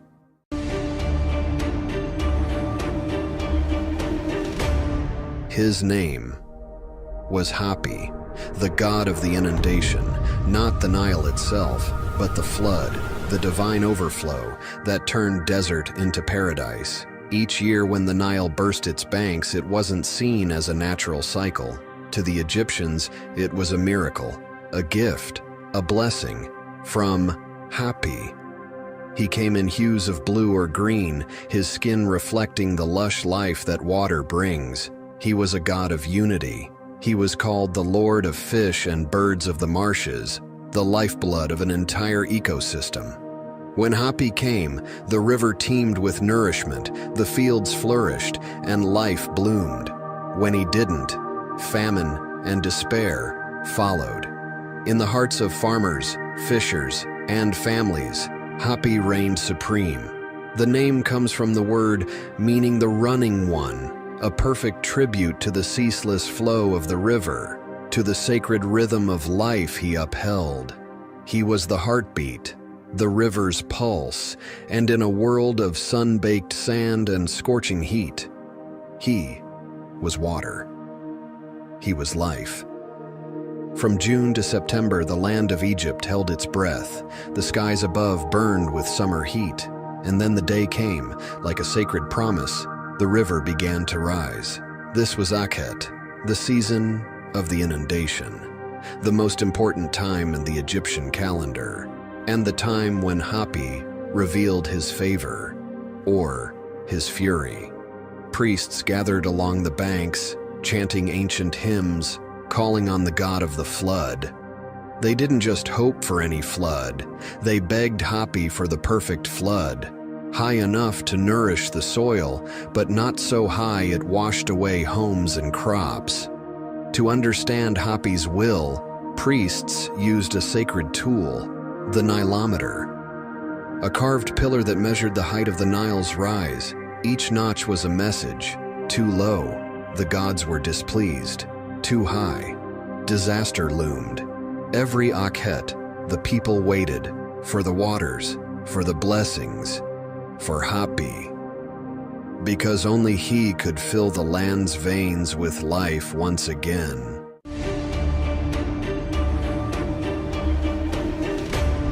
Mehet Weret translates to the Great Flood, or the Great One who overflows. This connects her to the Nile River. The Nile meant so much to the ancient Egyptians as it was a source of life, allowing crops to grow, civilizations to flourish, and people to thrive. Each year the great floodwaters would rise, replenishing the land with fertile soil, a cycle of renewal that echoed the power of the goddess. Her true domain lay in the heavens. She was linked to the primordial waters of creation. Her name appears in sacred pyramid texts, some of the oldest religious writings in history, dating back over 4,500 years to Egypt's Old Kingdom. These texts describe her as a provider of nourishment, a bringer of light and cosmic balance. In Egyptian art, she is almost always shown as a majestic cow adorned with a radiant sun disk, a sign of her close connection to the sun god Ra. Many Egyptian gods were feared as much as they were worshipped. Mehet Weret was different. She was a force of order, balance, and renewal, guiding the universe with gentle strength. Rather than being feared, she was deeply respected as a nurturing presence in the cycle of life and creation. In its reflection, he was the Nile's hunger, its rage, its power, with teeth. Let's see how the ancient god Sobek wasn't just feared, he was needed. At first, there was only darkness and water, endless, restless water. From this primordial sea rose something ancient, something hungry. He didn't arrive in gold or glory. He rose with instinct, with blood in his breath. He was born not from order, but from chaos itself, the very chaos the gods feared. In Egypt's oldest religious pyramid texts, he's called the Raging One, a crocodile who emerged from none, bringing both the promise of life and the threat of sudden, brutal death. Crocodiles ruled the Nile, just as Sobek ruled over its terror and its blessings. He could crush bone with a single snap, or guard your soul through the underworld. The god was a creator and a devourer, protector and predator. To the ancient Egyptians, this wasn't contradiction. It was balance. Duality was divine. You didn't just worship Sobek, you feared him. In ancient legend, he wept the Nile into being. His tears carved the river that fed Egypt, making him the father of both famine and fertility, one who cried a river, then filled it with teeth. Now, he stood behind kings. Sobek, once a predator of the Nile, had become something more, a symbol of unstoppable power, protection through dominance. Pharaohs didn't just fear him, they claimed him. To rule Egypt was to hold the Nile, and to hold the Nile was to carry God's strength in your blood. Temples rose in his honor. Cities like Crocodilopolis, yes, a real place, became sacred centers of worship. Priests adorned sacred crocodiles with gemstones and gold. The beast was now a god, and gods were crowned. The truth ancient Egyptians knew well: he was never tame. His favor was a double-edged blade. His love could make floods rise and crops flourish, but his rage could starve kingdoms. Pharaohs wore his image into battle. Warriors whispered his name in blood-soaked sand, because to strike like the god was to end a fight in one crushing blow. His name was carved into weapons, swords, spears, and axes, meant to strike with the speed and violence of a crocodile's bite. It came every year, like clockwork, or like a curse. The Nile rose, and with it, the god beneath its surface. Crocodiles flooded the land during inundation, not one, but hundreds, slipping through riverbanks, slashing through fields. And to the ancient Egyptians, this wasn't nature, this was Sobek, unleashed. His presence was tangible. You could feel it in the mud, hear it in the water, smell it in the fear. So, they begged for mercy, for protection, for fertility, all in the same breath. He didn't just bring water, he brought judgment. He could drown your home, or feed your crops. He could take your child, or bless your next one. He was the Nile itself, its chaos, its rhythm, its wrath. And still, they built his temples higher. In some of these temples, walls were carved not just to honor him, but to sound like him, engineered to echo with deep bellows. These sacred chambers mimicked Sobek's roar. When priests chanted, it was his voice that answered. The floods have passed. The temples stand in silence. The Nile flows on, vast, unbroken, eternal. Perhaps he's only sleeping beneath the surface. Sobek was never just a monster, never just a god. He was the Nile's reflection, its hunger and its generosity, its serenity and its violence.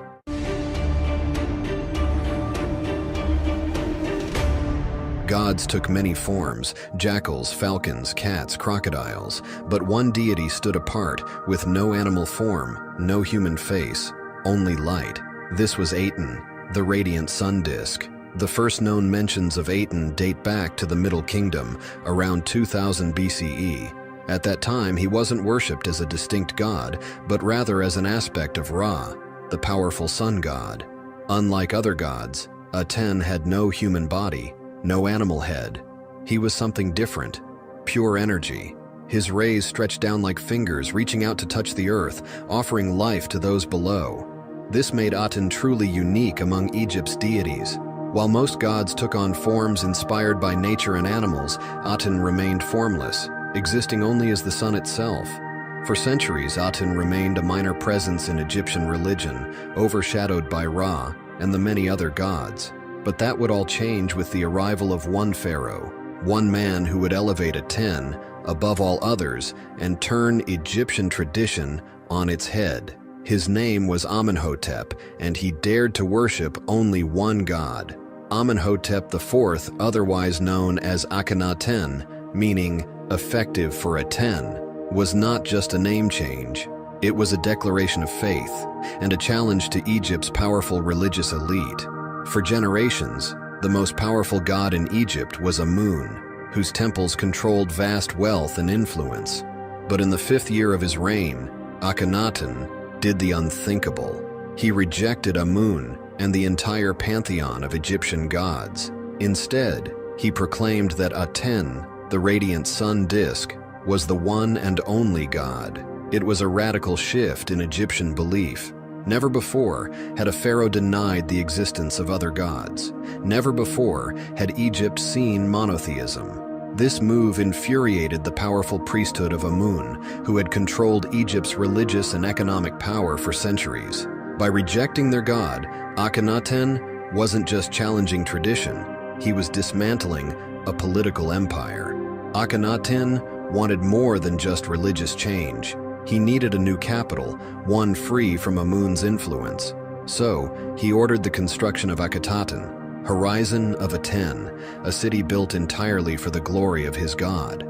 Unlike the dark enclosed temples of Amun, the temples of Aten were open to the sky, allowing the sun's rays to reach worshippers directly.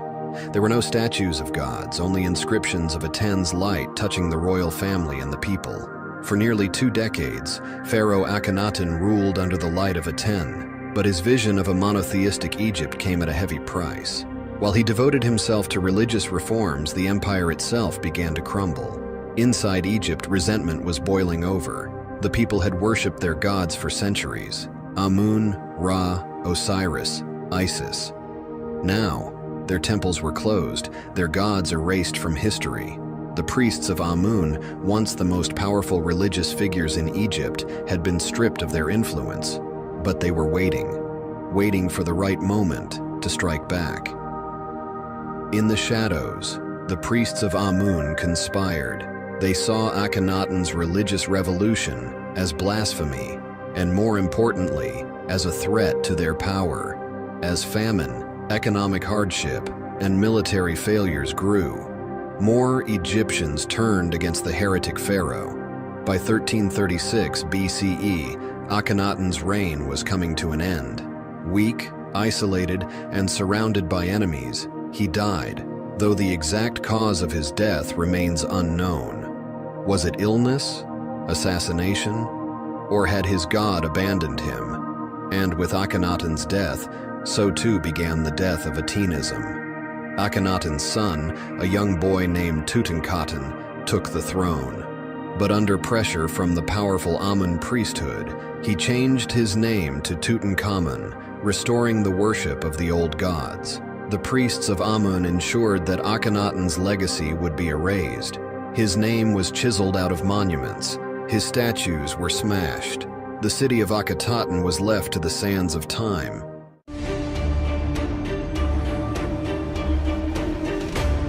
Khepri doesn't have grand temples or widespread worship. Instead, his power is woven into the very fabric of existence. He is the force of creation and the eternal cycle of the rising sun. In the ancient Egyptian language, Khepri means he who is coming into being. He is the god of transformation, of endless renewal, just like the sun that rises each morning, bringing light after darkness. The ancient Egyptians closely observed the world around them, and they saw something extraordinary: the scarab beetle rolling a ball of dung across the sand, seemingly with purpose. To them, it was more than just insect behavior. It was a reflection of a divine truth. They believed Khepri, like the beetle, was responsible for rolling the sun across the sky each day, ensuring its safe journey from the underworld to the land of the living. As the sun disappeared at night, it traveled through the realm of the dead, only to be reborn at dawn, just as Khepri willed it. To the ancient Egyptians, he represented the idea that life is always in motion, that nothing is stagnant. Every day is a new beginning, every moment an opportunity for renewal. This belief was so powerful that scarab amulets became some of the most common symbols in Egyptian culture, often placed in tombs to ensure safe passage to the afterlife. He was a symbol of hope, of eternal rebirth. The sun was a divine force, cycling through life, death, and rebirth each day. And at the heart of this eternal cycle stood three powerful gods: Khepri at dawn, Ra at midday, and Atum at sunset. Just as a scarab beetle pushes its ball of dung across the earth, Khepri was believed to push the sun into the sky each morning, ensuring its daily rebirth. The sun didn't simply rise on its own. Each night, as Ra traveled through the underworld, he battled the forces of chaos and destruction. The great serpent Apophis, the embodiment of darkness, sought to devour the sun and trap the world in eternal night. It was Khepri's divine responsibility to ensure that the sun emerged victorious, renewed, and reborn. Scarabs were placed in tombs, carved into amulets, and inscribed with spells from the Book of the Dead. These sacred charms symbolized the soul's transformation and rebirth in the afterlife, guided by Khepri's divine hand. One of the most important of these amulets was the heart scarab. It was meant to protect the deceased during the weighing of the heart, a crucial test where the heart was measured against the feather of Ma'at, the goddess of truth. If the heart was light and pure, the soul could pass into paradise.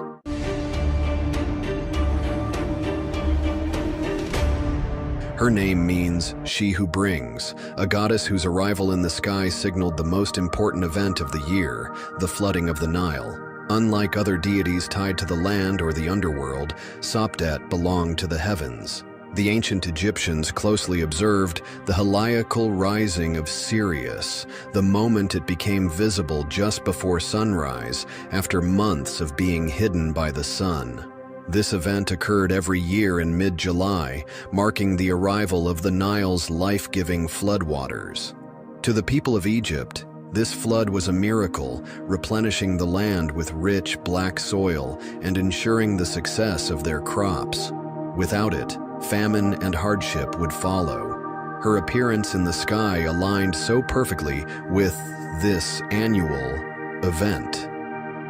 The Egyptian New Year, Wepet Renpet, was based on the cycle of Sirius. The entire Egyptian calendar was structured around her return, making her one of the most important timekeepers of the ancient world.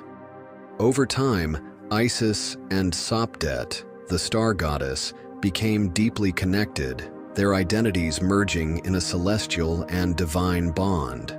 As Egyptian religious beliefs evolved, Sopdet's role as the harbinger of the Nile floods and Sirius's guiding light became closely tied to Isis's divine role as a protector and nurturer of life.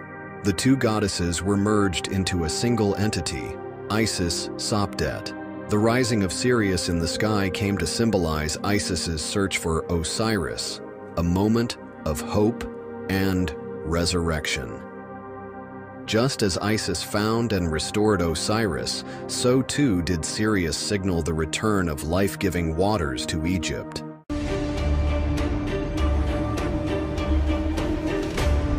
In the sands of time, long before the rise of Egypt's Grand Pyramids, there was Hathor, a deity who bridged the earthly and the divine. One of the earliest and most revered goddesses, Hathor's origins stretch back to the pre-dynastic period of Egypt, over 5,000 years ago. Initially, Hathor was worshipped in her most primal and nurturing form, a divine cow. For the ancient Egyptians, the cow symbolized fertility, abundance, and life itself. Hathor was not just a goddess. She was a cosmic mother, believed to nourish all living beings with her divine essence. Hathor's influence extended far beyond the earth. The Milky Way, that shimmering river of stars in the night sky, was thought to be her milk, a celestial offering that nourished the universe. This connection to the cosmos made her both a symbol of fertility and a reminder of the divine order in the heavens. Hathor's worship was not limited to small shrines or modest offerings. Her temples were some of the largest and most opulent structures in ancient Egypt, reflecting the grandeur of her divine status. Among these, the Temple of Hathor at Dendera stands as a testament to her enduring importance. This temple, with its intricate carvings and vibrant artwork, was a center of pilgrimage for those seeking her blessings of love, music, and joy. The Dendera Temple complex, dedicated to Hathor, features one of the most stunning astronomical ceilings in ancient history. It not only honors her connection to the Milky Way, but also showcases the Egyptians' advanced understanding of the cosmos. She was equally feared for her destructive capabilities. Her multifaceted nature made her an indispensable figure in the Egyptian pantheon. She was often portrayed as the mother of Horus, the falcon-headed god of kingship. She symbolized protection, care, and the sacred bond between mother and child. Hathor was also linked to the sun god Ra. She was considered his wife or consort, and more importantly, his protector. Known as the Eye of Ra, Hathor embodied the sun's fiery power, defending Ra from his enemies. In this form, she became a fierce avenger, ensuring the balance of Ma'at, the cosmic order. One of the most famous myths involving Hathor reveals her duality, her capacity for both creation and destruction. In the story of Ra's wrath against humanity, Hathor transformed into Sekhmet, a ferocious lioness goddess. Sekhmet unleashed devastation upon the earth, punishing humanity for their rebellion against Ra. To stop Sekhmet's rampage, Ra tricked her by dyeing beer red to resemble blood.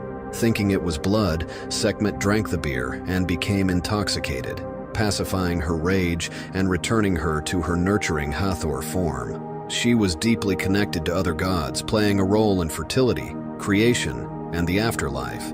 As the goddess of music, dance, and joy, she brought happiness to both the living and the dead. For the ancient Egyptians, the stars weren't just distant lights, they were divine markers of time and balance.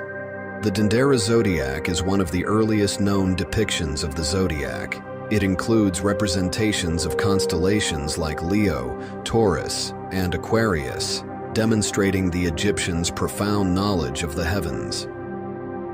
Beneath the temple lie mysterious crypts used to store sacred artifacts and hidden treasures.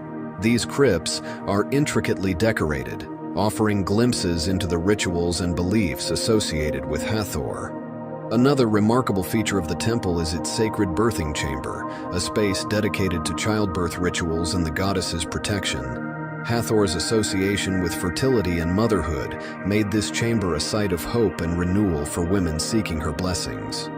Pilgrims from across Egypt journeyed to Dendera to pay homage, participate in festivals, and seek the goddess's favor. The temple's grand celebrations, filled with music and dance, embodied Hathor's joyous and life-affirming nature.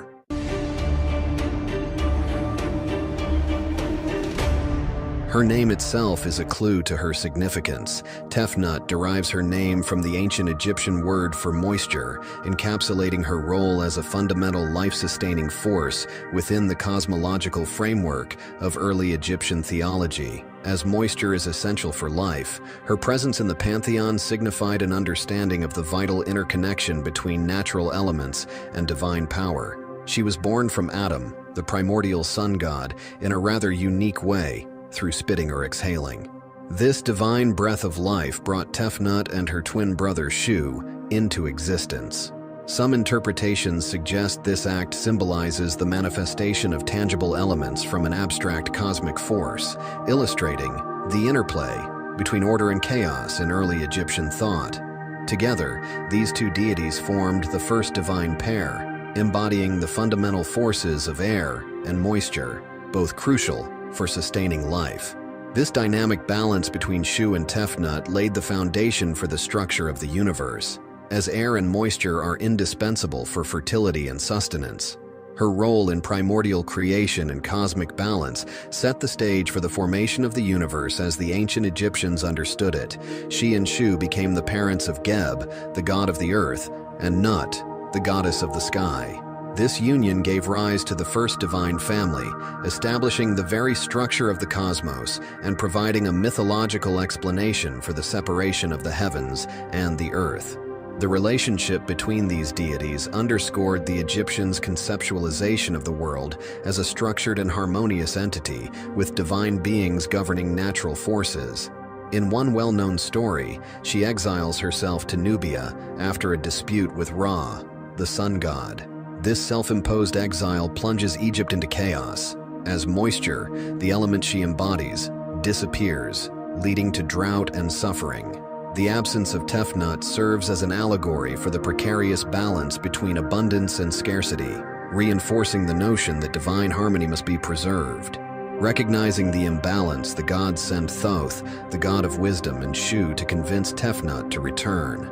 Through a combination of persuasion, diplomacy, and reverence, they succeed, and the goddess reintegrates into the divine order. Her return symbolizes the restoration of Maat, the fundamental principle of order, balance, and justice in the universe. Tefnut is often depicted as a lioness-headed goddess, a form that links her to the fierce and protective aspects of divine power. She is closely associated with both the sun and moisture, an intriguing duality that represents the essential balance between fire and water. She was venerated in temples, particularly in Heliopolis, one of the most important religious centers of ancient Egypt. Her worship was intertwined with both lunar and solar cults, signifying her connection to celestial cycles. These associations positioned her as a deity of transitions, capable of bridging different realms and elements. Priests conducted rituals in her honor, emphasizing her role in maintaining balance within the cosmos. Through prayers, offerings, and ceremonies, they sought her blessings to ensure the continued harmony of nature. Festivals celebrating her power often included processions and recitations, invoking her role as both a giver and sustainer of life.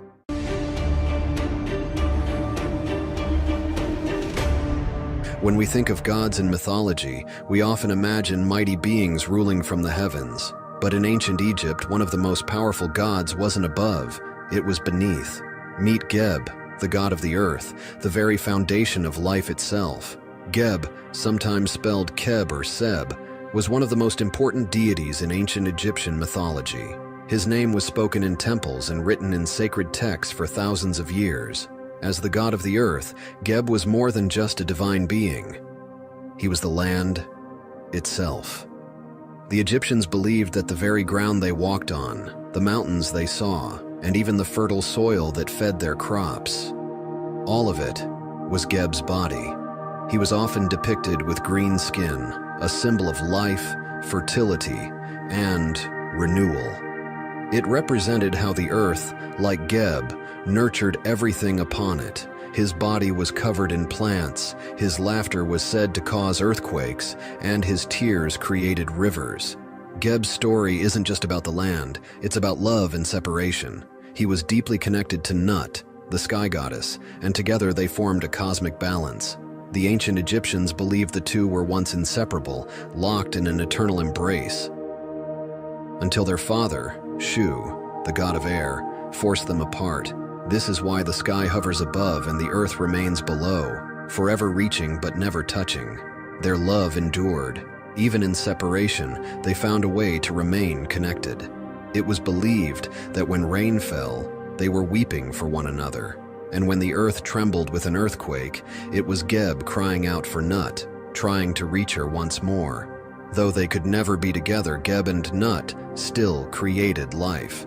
From their love came four of the most important gods in Egyptian mythology: Osiris, the wise ruler of the underworld; Isis, the goddess of magic and motherhood; Set, the god of chaos and storms; and Nephthys, the guardian of the dead. Pharaohs were called heirs of Geb, signifying their divine right to rule over the land. To rule Egypt was to inherit the power of Geb himself. In the vast tapestry of ancient Egyptian mythology, every deity has its place and purpose. Nephthys, though often overlooked, holds a unique position in the divine family of Heliopolis. But who was she, and how did she fit into the grand cosmic narrative? Nephthys was born from the union of Geb, the earth, and Nut, the sky. She was the youngest of four siblings, alongside Osiris, the god of order and fertility; Isis, the goddess of magic and motherhood; and Set. Unlike her siblings, Nephthys rarely took the spotlight. She played a quieter, yet equally vital role as a supportive and protective presence. Her name, Nebet-Het, translates to Lady of the House, a title that reflects her dual significance. It could represent her protective nature, guarding sacred spaces, or even a royal household, reinforcing her ties to the pharaoh's divine authority. In Egyptian art and rituals, Nephthys often appears as a mourner and a protector of the dead, ensuring safe passage for souls into the afterlife. This role aligns her with Isis, her sister, with whom she shares the duality of life and death, creation and destruction.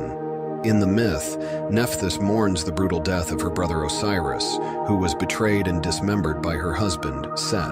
Despite her complex relationship with Set, Nephthys joins her sister Isis in a mission of restoration and hope.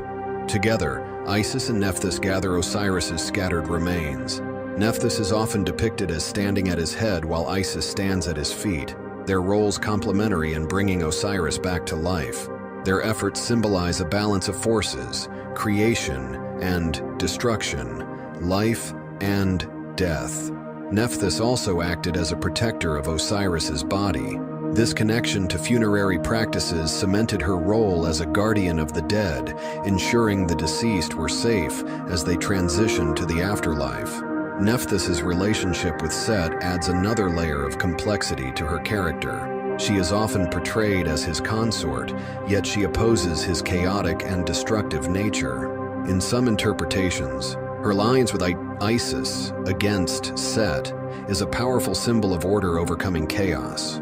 One of the more intriguing aspects of Nephthys's story is her alleged affair with Osiris, which, according to some myths, led to the birth of Anubis. As the god of mummification, Anubis continues her legacy of protecting and guiding souls in the afterlife. In funerary rites, Nephthys is depicted as a mourner and a guide for the dead. Nephthys is often seen as a counterpart to Isis. While Isis embodies life, fertility, and magic, Nephthys represents death, decay, and mourning. Together, they form a duality essential to the Egyptian understanding of existence. Nephthys's protective role extended beyond myth into rituals, where she featured prominently in the Book of the Dead. Her presence ensured that the soul was guided safely to judgment and ultimately to eternal peace. Nephthys represents protection, night, and the unseen aspects of life and death. She embodies the mysterious forces that operate in the background, unseen yet essential.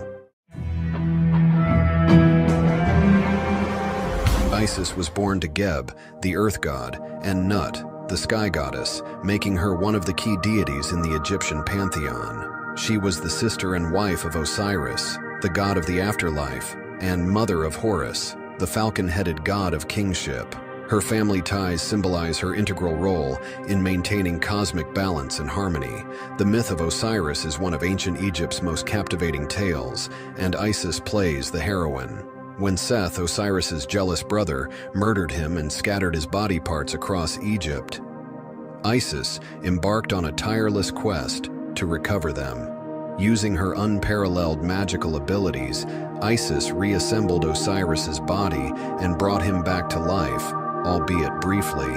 This act of resurrection not only cemented her as a goddess of magic, but also as a symbol of undying devotion and love. After reviving Osiris, Isis used her divine magic to conceive their son, Horus. She then raised him in secrecy, protecting him from Seth's wrath.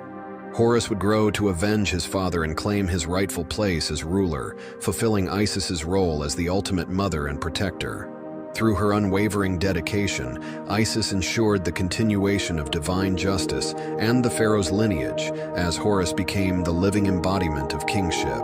One of the most iconic sites dedicated to Isis is the Temple of Philae, located on an island in the Nile River. This magnificent structure became a major center for Isis worship, drawing pilgrims from across Egypt and beyond.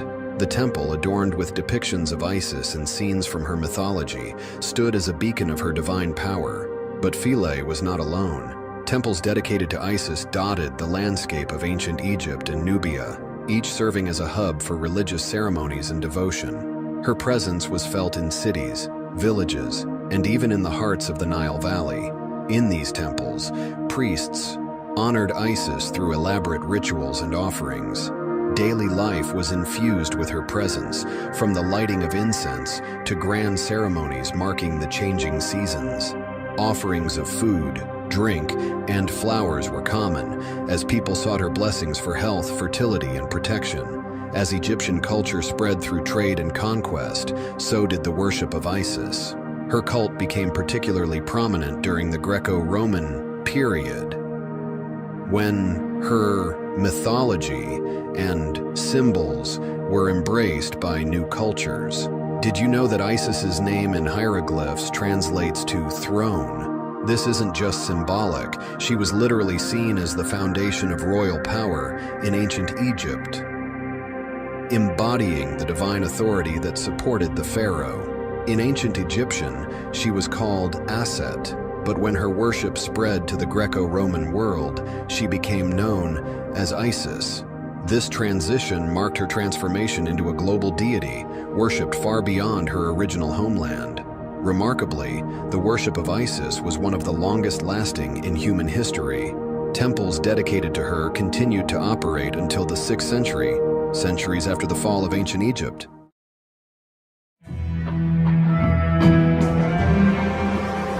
In the land of the Nile, where the sun rose and set with divine purpose, the ancient Egyptians sought to understand their place in the vast expanse of time. Their answer?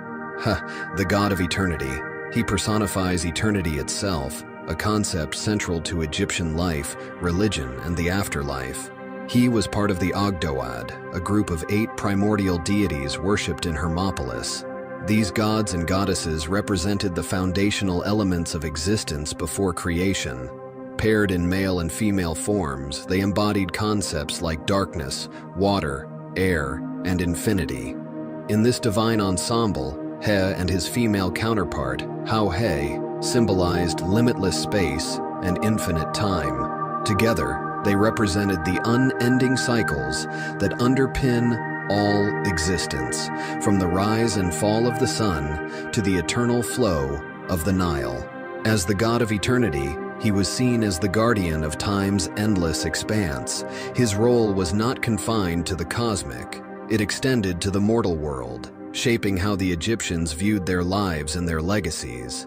In royal inscriptions, He is often depicted presenting the king with an ankh, the symbol of life, and a palm frond, granting them 1,000,000 years of reign. This wasn't just hyperbole. To the Egyptians, it was a divine promise of an eternal legacy. Unlike some gods who were represented in elaborate or fearsome forms, his imagery is simple but profoundly symbolic. He is most commonly depicted seated or kneeling, with his arms raised high, holding palm fronds in each hand. The palm fronds he holds are not mere decoration. In ancient Egypt, palm fronds were used to mark the passage of years, making them a fitting emblem for a deity tied to eternity. Each frond became a symbol of life's unending cycle. For the Egyptians, eternity wasn't an abstract idea. It was a tangible goal, one they sought to achieve through their connection to the god. By invoking his protection, they believed they could secure a place in the eternal cycle of existence. His connection to the number 1,000,000. For the Egyptians, this wasn't just a numerical value. It was a concept that represented infinity, countless years stretching endlessly into the future. When He appears in royal inscriptions, he is often shown offering this symbolic number to the pharaoh. This act wasn't just a blessing for a long reign, it was a declaration of divine favor, linking the ruler's legacy to the infinite. By including He in tomb carvings and inscriptions, the Egyptians hoped to guarantee an eternal afterlife, a life that would stretch endlessly into the beyond. He and Hauhet stood as guardians of the infinite. Their role was not active creation, but sustaining the delicate equilibrium that allowed the universe to exist. In this way, they were the unseen architects of eternity, ensuring that time and space remained boundless. The Egyptians believed that creation required the harmonious interplay of opposites, light and dark, chaos and order, male and female. He and Hauhet as the embodiment of infinity, formed one of the pillars of this divine balance. In the heart of ancient Egypt, where the power of the pharaohs was intertwined with the gods, a fierce and formidable goddess emerged. This is Menhit, a warrior goddess whose mythological roots lie in the lands of Nubia, but whose power and influence were deeply felt in Egyptian religion. Menhit's origins trace back to the ancient region of Nubia, just to the south of Egypt. While she was initially worshipped by the Nubians, she was eventually integrated into the Egyptian pantheon as one of the country's powerful war deities. As the goddess of war and destruction, Menhit was seen as the protector of the pharaoh and the personification of strength and might. Her most recognizable feature is her lioness head, a symbol that connects her to the primal forces of nature, ferocity, and royalty. Lions, revered in ancient Egypt for their power and nobility, were frequently used to symbolize the might of their gods, especially those associated with war and protection. Associated with the sun god Ra, Menhit was often seen as the sun god's fierce and protective warrior. In Egyptian mythology, Ra is not only the ruler of the heavens, but also the force of life and light. Yet, Ra's power required defense against the forces of chaos, forces that sought to disrupt the divine order, Ma'at. Menhit stood at the forefront of this defense, wielding her power to safeguard the sun god's domain. In myths, Menhit and other lion-headed goddesses like Sekhmet would combat Apep, the serpent of chaos, ensuring Ra's journey through the sky was uninterrupted. This was not just a battle of good versus evil, it was a fight to preserve the very fabric of existence. Menhit's primary centers of worship were located in Upper Egypt, particularly in the city of Esna, where her cult flourished. As one of the warrior goddesses of the Egyptian pantheon, she was not only linked to victory in battle, but also represented the protection of Egypt's borders, ensuring the stability of the kingdom. In some accounts, Menhit was believed to be married to Khonsu, the moon god. Together, they represented the complementary energies of the sun and moon, two celestial forces that governed the heavens. While Menhit embodied the sun's fiery strength and destruction, Khonsu represented the calm, guiding light of the moon. While Menhit fought chaos with her fiery nature, Khonsu provided a stabilizing, protective energy during the night. Menhit's identity often overlaps with that of Sekhmet, another lion-headed war goddess. Both are fierce protectors and embodiments of Ra's destructive power. However, they serve distinct roles in Egyptian mythology. Sekhmet is more closely associated with healing and plagues, balancing destruction with renewal. Menhit, on the other hand, is more singularly focused on warfare and defense. Pharaohs, especially those in Upper Egypt, would call upon her for protection and strength before they led their armies into battle. She was believed to lead the pharaoh's forces to victory, symbolizing the strength and ferocity needed to triumph in the harshest of conflicts. In times of war, Menhit was more than just a distant divine figure. She was a force to be reckoned with, revered and feared by those who sought to challenge Egypt's power.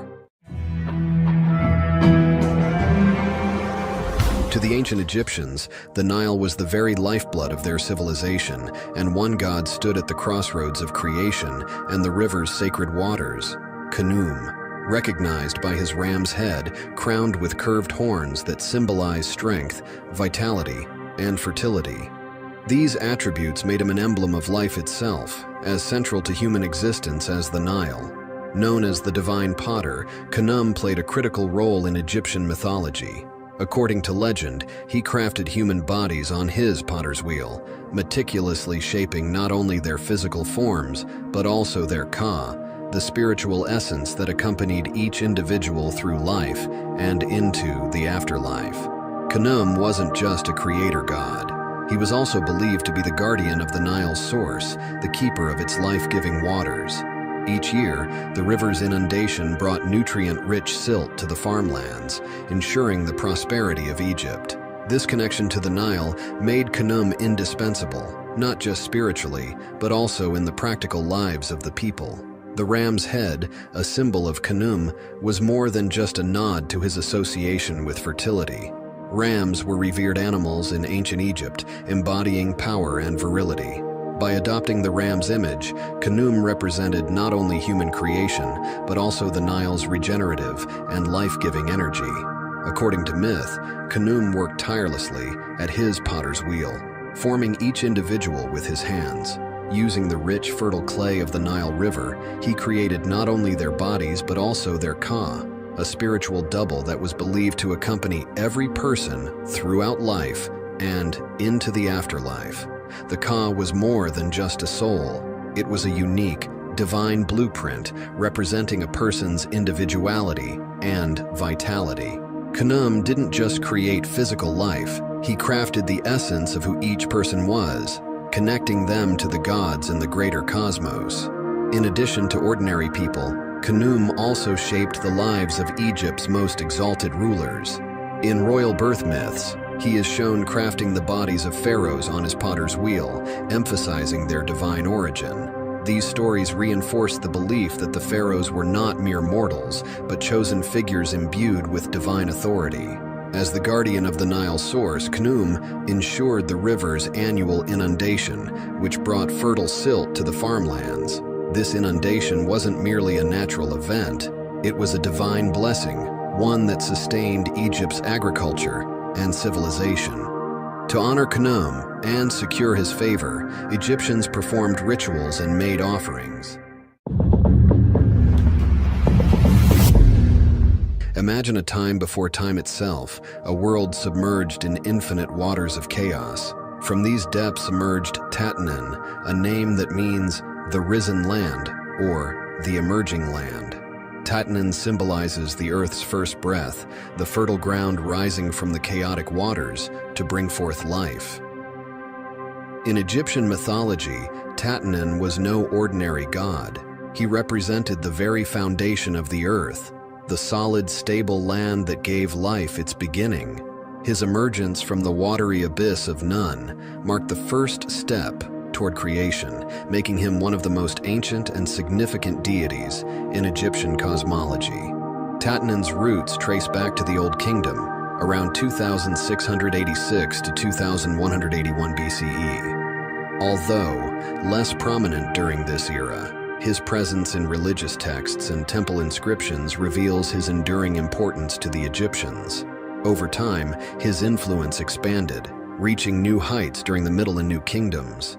In Memphis, the ancient capital of Egypt, Tatanen's role evolved further. He became closely tied to Ptah, the revered creator god of Memphis. Together, they formed a powerful duality. Ptah as the divine craftsman who shaped the world, and Tatanen as the fertile ground upon which it was built. Tatanen was not only the physical land, but also its spiritual essence. He embodied the earth's stability and fertility, supporting life and creation. In this way, he bridged the natural and divine, a cornerstone of Egyptian religious thought. Gods weren't just worshipped for their powers, they were visualized with symbols that spoke volumes about their roles and significance.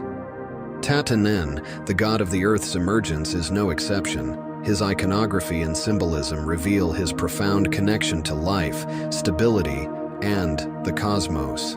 The god is often depicted as a man with striking green skin, a vivid representation of vegetation and fertility. For the Egyptians, green was the color of life itself, the lush crops, the blooming flora, and the eternal cycle of renewal. By embodying this color, he was the earth's vitality, its ability to sustain and regenerate. He played a pivotal cosmic role as a mediator between chaos and order. Ancient Egypt, a land of majestic monuments, grand temples, and deep spiritual beliefs. For thousands of years, the people of Egypt looked to the gods to guide and protect them, and among these gods, none were as powerful or as revered as Amun. Who was Amun? How did he rise from a local deity of Thebes to become one of the most significant gods in the entire Egyptian pantheon? To understand Amun's incredible journey, we must first look at his name. The word Amun means the hidden one. representing a deity that is both present and unseen, a mysterious force that operates behind the scenes of creation, life, and death. Amun wasn't always at the forefront of Egyptian worship. In fact, he began as a relatively minor god of Thebes, a city far less prominent than Memphis or Heliopolis during Egypt's early dynasties. But as Thebes grew in power, so did Amun's influence. Through a combination of political changes and divine favor, Amun became the chief god of the powerful Theban rulers. These kings attributed their victories and successes to Amun, and in return, they lavished his temples with wealth and prestige. Over time, Amun was no longer just the god of Thebes. He became the king of the gods.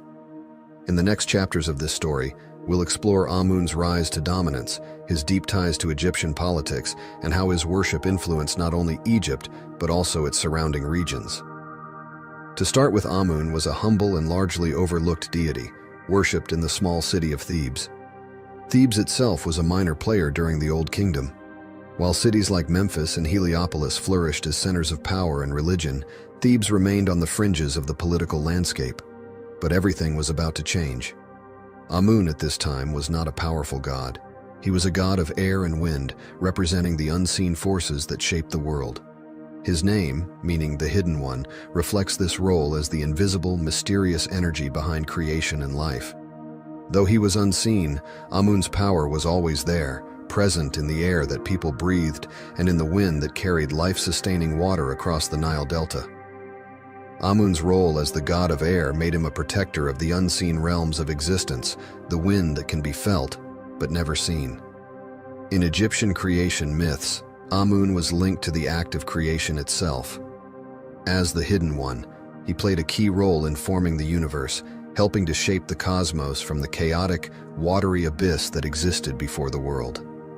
According to one version of Egyptian mythology, Amun was part of the Ogdoad, a group of 8 primordial deities that existed before the dawn of time. These gods represented the chaotic forces from which the universe was born. Amun, in this ancient context, was the force of invisibility and the mysterious air, which along with his counterpart Amunet, helped shape creation. In the chaos before creation, these 8 gods personified elemental forces. Amun and his partner Amunet were the embodiment of the hidden, unseen aspects of the universe, the mysteries that lay beyond human understanding. As Thebes grew in power during Egypt's Middle Kingdom, so too did Amun's prominence.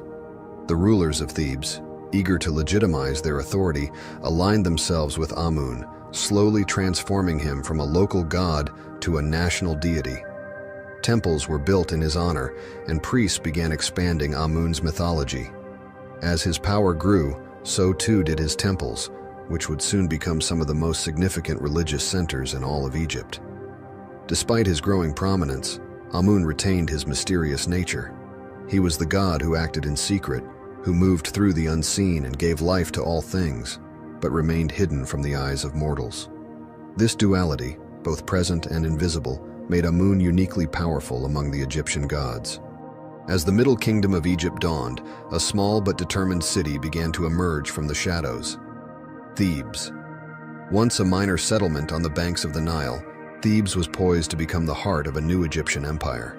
And at the center of this transformation was the god Amun. The rise of Amun is inseparable from the rise of Thebes itself. As Thebes grew in military and political strength, its rulers sought a powerful symbol to legitimize their rule and unify their people. They turned to Amun, the hidden god. This elevated him from a local deity to the divine protector of their city. In the eyes of Theban kings, Amun became not just a god, but a source of royal legitimacy. His invisible hand was believed to guide their decisions, and his favor was seen as crucial to their success. As Thebes expanded its influence, so too did the cult of Amun. One of the most significant symbols of Amun's growing power was the Temple of Karnak. Situated near the heart of Thebes, this temple would become the spiritual and political epicenter of the Egyptian world. Construction began in earnest during the Middle Kingdom, and the temple grew into the largest religious complex in Egypt. Pharaohs poured vast wealth into expanding the temple, each ruler seeking to honor Amun with ever more impressive structures and offerings.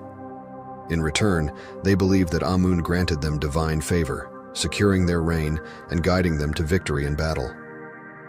As Amun's influence spread, he began to absorb the identities of other local gods. Two of the most important deities merged with Amun during this time were Montu, the war god of Thebes, and Min, the fertility god. By incorporating Montu's martial prowess, Amun became a god of war, a divine warrior whose will determined the outcomes of battles. And by absorbing Min, Amun also became associated with fertility, ensuring both the prosperity of the land and the continuity of the royal line. The Egyptian pharaohs claimed their military victories were carried out under Amun's will. Before any major campaign, the pharaoh would seek the blessing of Amun, offering lavish tributes to ensure his favor. When victories were won, it was not just the skill of the soldiers or the strategy of the generals that was celebrated. It was Amun who had willed the victory. They were no longer just kings. They were the chosen ones of Amun, his living representatives on earth. And it was under this banner of divine legitimacy that Thebes began to expand its territory, eventually uniting all of Egypt under its rule.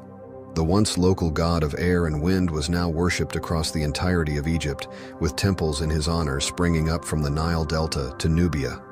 The growth of Amun's priesthood during this time was extraordinary. As Thebes grew richer and more powerful, the temples of Amun amassed great wealth. The priests, now influential advisors to the pharaohs, controlled vast estates and resources, making the Temple of Amun a political and economic powerhouse. Through war, fertility, and kingship, Amun had solidified his place as the supreme deity of Egypt. The once hidden god of Thebes now stood as the mightiest force in the Egyptian cosmos, guiding the fates of both rulers and commoners alike. Throughout Egypt's long history, two gods stood at the center of its divine order: Amun, the hidden force behind existence, and Ra, the sun god, whose daily journey across the sky symbolized life, death, and rebirth. But in time, by merging Amun with Ra, the Egyptians unified the visible and invisible aspects of the universe, creating a god of unparalleled cosmic significance. Amun-Ra became more than just a god of the air or the sun. He was now the supreme ruler of both the physical and spiritual worlds. He was the hidden force behind creation and the visible power that gave life to all through the light of the sun. Amun-Ra's influence stretched across the heavens and the earth. His power was considered limitless, and he was worshipped as the divine king who reigned over the universe. In this new form, Amun-Ra became Egypt's supreme deity, embodying both the majesty of kingship and the eternal cycle of life, death, and rebirth. It had practical significance in the lives of the Egyptian people. Amun-Ra's worship became central to Egyptian religious life, and grand festivals were held in his honor, including the Opet Festival. The Opet Festival, one of the most important annual events in ancient Egypt, celebrated the renewal of the king's divine power and his connection to Amun-Ra. During the festival, statues of Amun-Ra, his consort Mut, and their son Khonsu were paraded from the Karnak Temple to the Luxor Temple. This journey symbolized the god's blessing on the pharaoh and his continued rule over the land. It was a time of unity and renewal. As Amun-Ra blessed the king, so too did he bless the people, ensuring the prosperity of the land and the success of Egypt in war and peace. Through his merger with Ra, Amun's role expanded far beyond that of a local deity. Now, as Amun-Ra, he was worshipped throughout the entire Egyptian empire. His temples grew more opulent, his priests more powerful, and his festivals more grand. Pharaohs proudly proclaimed their divine right to rule through Amun-Ra, and even military victories were attributed to his will. In the coming years, Egypt would face internal upheaval that threatened even the most powerful of gods. A new pharaoh, Akhenaten, would attempt to upend the entire religious system, rejecting Amun-Ra in favor of a single god, Aten. Ancient Egypt, a land of great mysteries and profound spirituality, a civilization that flourished for over 3 millennia, leaving behind a legacy that continues to captivate the world today.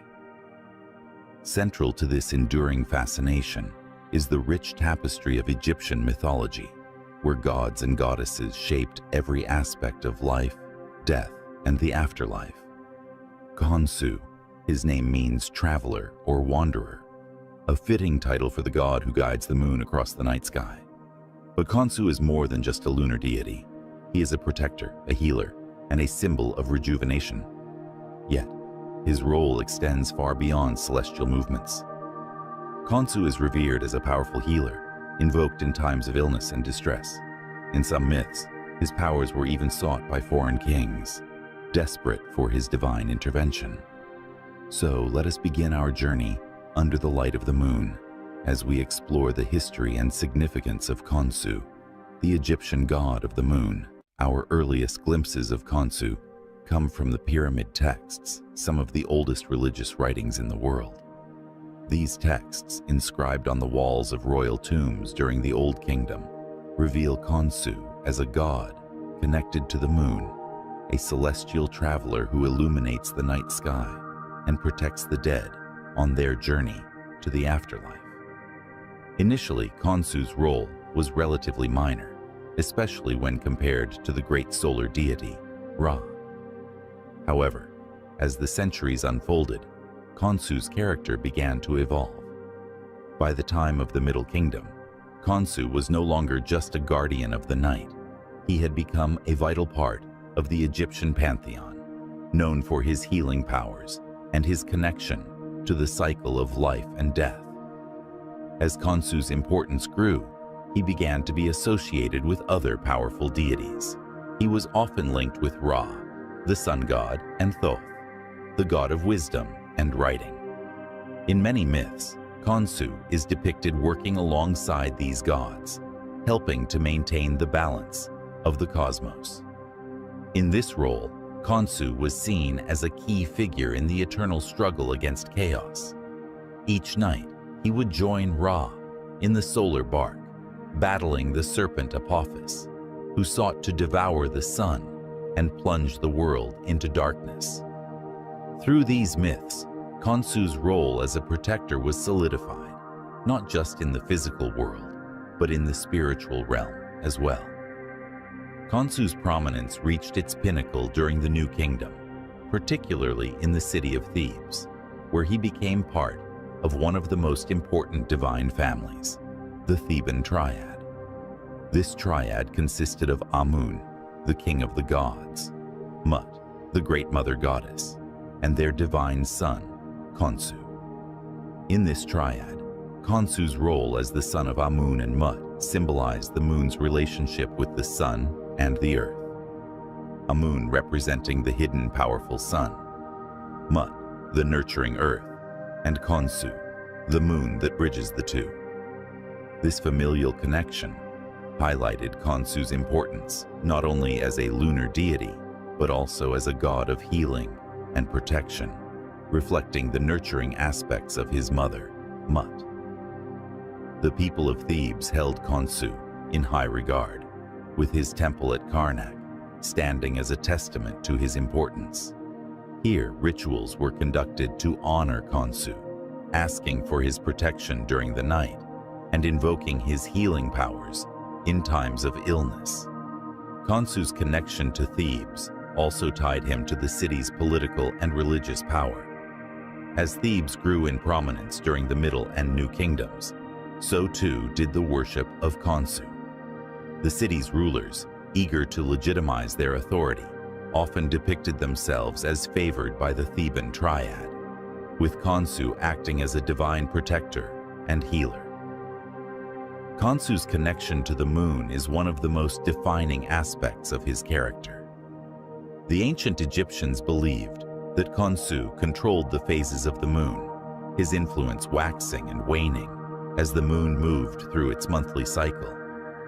Khonsu was revered as the illuminator of darkness, the god who brought light to the night. His presence was seen as a comfort, a beacon of hope in the dark hours when the dangers of the night were most feared. But the moon's journey was not without peril. Each night, Khonsu would embark on a dangerous voyage, accompanying Ra in the solar bark as it traveled through the underworld. During this nightly journey, Khonsu played a crucial role in protecting Ra from the serpent Apophis, the embodiment of chaos, who sought to devour the sun and plunge the world into eternal darkness. It was Khonsu's task to battle this fearsome serpent using his lunar powers to drive it away and ensure that the sun would rise again. This nightly battle between Khonsu and Apophis symbolized the eternal struggle between order and chaos, light and darkness. Through these myths, the ancient Egyptians understood the vital role that Khonsu played in the preservation of life and the stability of the universe. Khonsu was not only a guardian of the night, he was also a powerful healer. His reputation as a divine physician spread far beyond the borders of Egypt, with stories of his healing powers becoming legendary. One of the most famous stories of Khonsu's healing powers comes from the land of Nubia, where a foreign king, stricken with illness, desperately sought Khonsu's aid. In this tale, Khonsu was invoked to travel to Nubia and heal the ailing monarch, demonstrating his far-reaching influence and the faith that people placed in his powers. In this myth, Khonsu's journey to Nubia was not just a demonstration of his healing abilities, but also a testament to his role as a benevolent deity who could cross borders to bring relief to those in need. His association with healing was so strong that he was often invoked alongside Thoth, the god of wisdom and medicine, in medical practices and rituals.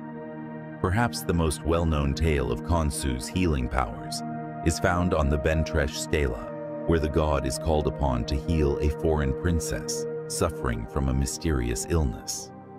According to the stela, Khonsu's statue was brought to the foreign land, and through his divine presence, the princess was cured, further solidifying his reputation as a powerful healer. He was not just a god of the moon, but a divine protector who could bring health and wellness to those who sought his help, no matter where they were. In a time when the night was filled with unseen dangers, from wild animals to evil spirits, Khonsu was invoked as a guardian who could guide and protect those who journeyed under the cover of darkness. Tales of Khonsu's protective powers were widespread. It was believed that he could shield travelers from harm, warding off evil spirits that roamed the night. His presence was a source of comfort for those who ventured into the unknown, knowing that the moon god watched over them. Khonsu was seen as a guardian of the vulnerable, a deity who ensured that the night, despite its dangers, could be safely navigated. His protective powers were also called upon in the home, where amulets and prayers, invoking Khonsu, were used to protect against evil forces during the night. Khonsu the child, often depicted as a young boy with a sidelock of youth. This representation emphasizes his role as a youthful, vibrant deity, full of potential and closely associated with the renewal of life. It also underscores his place within the Theban triad. Another intriguing title is Khonsu, the provider, which reflects his role in ensuring the fertility of the land and the well-being of the people. As the moon god, Khonsu was believed to have control over the cycles of nature, including the tides and the growth of crops, making him a crucial figure in the agricultural society of ancient Egypt. Khonsu's influence extended beyond religious rituals. He also played a critical role in ancient Egyptian timekeeping.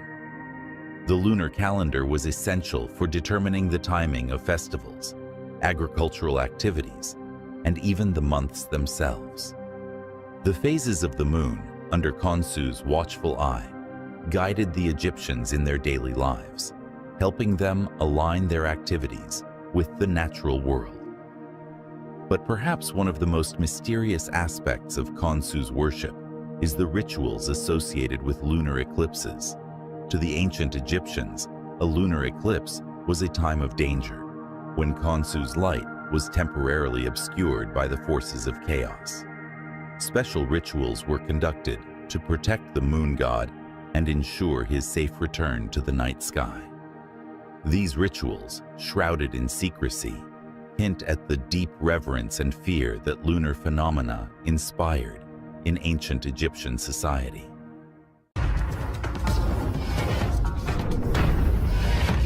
We will dive deep into the origins and early worship of one of Egypt's most significant, yet often overlooked deities, the Mother Goddess. Mut's origins can be traced back to the city of Thebes, now known today as Luxor. Mut was revered as the Great Mother, a title that reflected her nurturing maternal essence and her role as the mother of the gods. The name in Egyptian simply translates to mother, emphasizing her role as a maternal figure, not only to the gods but to the entire cosmos. Her name carried immense weight, symbolizing both the literal and spiritual aspects of motherhood. As the ancient Egyptians believed, she was the source of all life. Despite her later prominence, Mut's early origins remain somewhat mysterious. She likely began as a local deity in Thebes, but by the Middle and New Kingdom periods, her influence grew exponentially, alongside the rise of Amun, who became the most powerful god in Egypt. As Amun's stature increased, so too did Mut's, cementing her place as the queen of the gods. Interestingly, it was the rise of Thebes as a political and religious center that helped her ascend from a regional deity to a central figure in the Egyptian pantheon. As Thebes flourished, so too did the worship of the Theban triad. The relationship between Mut, Amun, and Khonsu wasn't just familial, it was symbolic of cosmic order. Together, they represented a balance of power. Amun, the unseen force of creation, Khonsu, the celestial regulator, and Mut, the nurturing mother who kept it all in harmony. One of Mut's most important religious centers was the Karnak temple complex, where she had a grand precinct dedicated entirely to her. This temple, located just south of Amun's larger temple, was a testament to her growing importance. The connection between these temples symbolized the deep bond between Mut and Amun. At Karnak, the temple was home to numerous statues and representations of the goddess, often showing her with the double crown of Upper and Lower Egypt. This imagery reinforced her position as a mother not only to the gods, but to the pharaohs and people of Egypt. She was both nurturing and powerful, embodying the stability and prosperity of the land itself. Mut was deeply connected to the sky and water, two powerful symbols of life and creation in Egyptian mythology. The sky represented her divine presence, watching over the world, while water symbolized fertility and the flow of life. Just as the Nile was the lifeblood of Egypt, Mut was the lifeblood of the cosmos. Her nurturing presence was often invoked during times of need, whether for the fertility of the land or for protection in war. Ancient Egyptians believed that by calling on Mut, they were seeking the help of a protective mother who would safeguard them in the same way she cared for the gods. Like the waters of the Nile, which gave life to Egypt, Mut symbolized the primal forces of creation.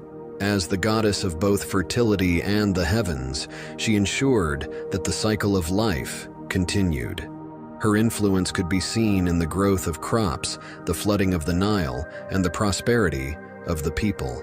As her influence expanded, Mut became a central figure in the religious life of ancient Egypt. Offerings were made to her in her temples, and she was invoked in prayers and rituals seeking fertility, health, and divine protection. As the mother of the gods and the protector of kings, Mut's presence was felt in every aspect of Egyptian life. She held a unique place in the Egyptian pantheon, embodying divine royalty and the power of protection. Revered as the mother of gods and the queen of the heavens, Mut was deeply connected to Egypt's royal authority and the ruling pharaohs. Mut was revered as a powerful protector of the king. She was a guardian of divine royalty itself. This maternal yet fierce role is what set Mut apart as a symbol of both authority and protection, traits essential to the pharaoh's divine rule. The pharaohs considered themselves under her watchful care, receiving her divine endorsement and strength to rule. In return, they honored her with grand temples and elaborate festivals. She was distinct from other prominent mother goddesses like Isis and Hathor. Isis, known for her loyalty and devotion, was associated with the resurrection myth of Osiris and had a role that emphasized love and the afterlife. Hathor, the goddess of joy, fertility, and motherhood, was closely tied to music, dance, and fertility, often depicted as the nurturing cow goddess who provided sustenance. Mut, however, combined aspects of both Isis and Hathor with a unique emphasis on royalty, strength, and fierce protection. She was not only the mother, but the queen, embodying strength in the realm of gods and humans alike. Her association with Amun, one of the most powerful gods in Egyptian religion, further elevated her status. As his divine consort, Mut's position became all the more powerful, merging her identity with that of a universal mother and queen, not just for gods, but for all creation. In some depictions, Mut appears with the head of a lioness, a symbol of strength and ferocity in Egyptian mythology. The lioness form was often linked to goddesses associated with war and protection, like Sekhmet. Mut's lioness aspect highlighted her capacity to defend her family, her people, and Egypt itself. Pharaohs looked to Mut's strength as both a model and a divine guarantee of their own power, especially in times of conflict.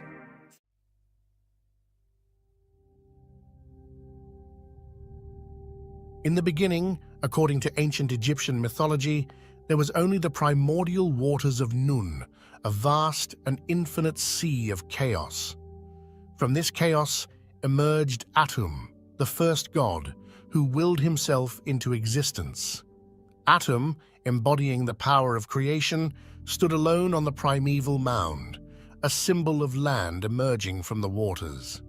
Desiring companionship, Atum created the first divine pair through an extraordinary act. He sneezed, and from his breath were born Shu, the god of air, and Tefnut, the goddess of moisture. This act of creation signifies the breath of life and the essential elements of air and moisture, necessary for all forms of existence. Shu and Tefnut were not just siblings, but twin flames, embodying complementary forces. As the god of air, Shu represented the breath of life, the essence that animates and sustains living beings. Tefnut, as the goddess of moisture, represented the nourishing dew and rain that allowed life to flourish. Their union was the first step towards creating order from chaos, a theme central to Egyptian cosmology. Shu and Tefnut's offspring, Geb, the earth god, and Nut, the sky goddess, furthered this divine lineage, laying the foundations for the world as known to ancient Egyptians. One of the most crucial acts attributed to Shu is the separation of Nut, the sky, from Geb, the earth. In the beginning, Nut and Geb were locked in a tight embrace, preventing the creation of life. Atum commanded Shu to intervene and create space between them. With immense strength, Shu lifted Nut away from Geb, creating the expanse of the sky above and the solid ground below. This act was not merely a physical separation, but a profound cosmological event that established the structure of the universe. Shu's intervention allowed the sun to rise, stars to shine, and life to thrive on Earth. By holding the sky in place, Shu ensured the balance of Ma'at, the principle of cosmic order and harmony. This balance was crucial for the survival of both the gods and humanity, preventing the chaos of Nun from reclaiming the world.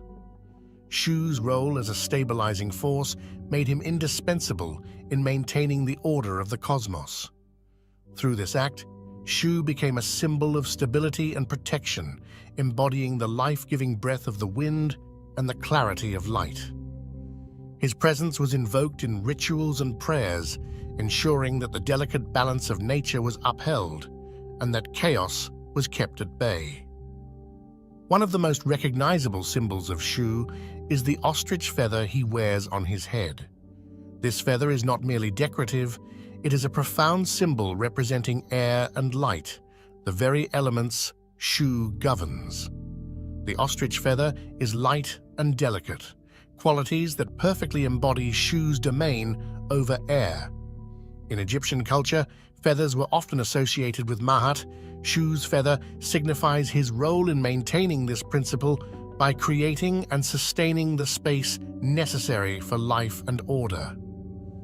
Another significant symbol associated with Shu is the Ankh, a hieroglyph that represents life. By holding the Ankh, Shu is depicted as a giver and sustainer of life, underscoring his essential role in breathing life into the world and maintaining the balance of the cosmos. The ostrich feather and the Ankh together encapsulate Shu's essence as a deity of air and light. They reflect his power to infuse the world with the breath of life and his duty to uphold the divine order. He is intrinsically linked to the elements of air, light, wind, and dry air. In ancient Egyptian belief, Shu was the invisible force that filled the space between the earth and the sky, the very air that people breathed. As the god of air, Shu was responsible for the wind and the dry air of the desert. The Egyptians recognized the vital importance of air for breathing and wind for cooling and drying, especially in their hot, arid climate. Thus, Shu was seen as a life-sustaining force, providing the essential elements for survival and comfort. As the father of Nut, the sky goddess, and Geb, the earth god, Shu's actions in separating them were crucial in establishing the world's structure. His twin sister Tefnut, goddess of moisture, complements his domain, together representing the balance of dry and wet elements. His association with light also ties him to Ra, the sun god, symbolizing the illumination of truth and clarity in both the physical and spiritual realms. Ancient Egyptian religious texts are a treasure trove of knowledge about their beliefs, rituals, and the pantheon of gods. Among the oldest of these texts are the pyramid texts and coffin texts, which provide fascinating insights into the role of Shu. The pyramid texts, inscribed on the walls of the pyramids of the Old Kingdom, are among the earliest religious writings in the world. In these texts, Shu is often invoked as a protective deity. For instance, in one passage, Shu is called upon to support the deceased king's ascent to the sky, ensuring a safe journey to the afterlife. The texts describe Shu's role in lifting the sky and maintaining the order necessary for the king to join the gods. Similarly, the coffin texts, which appear in the Middle Kingdom and were inscribed on coffins, continue to emphasize Shu's importance.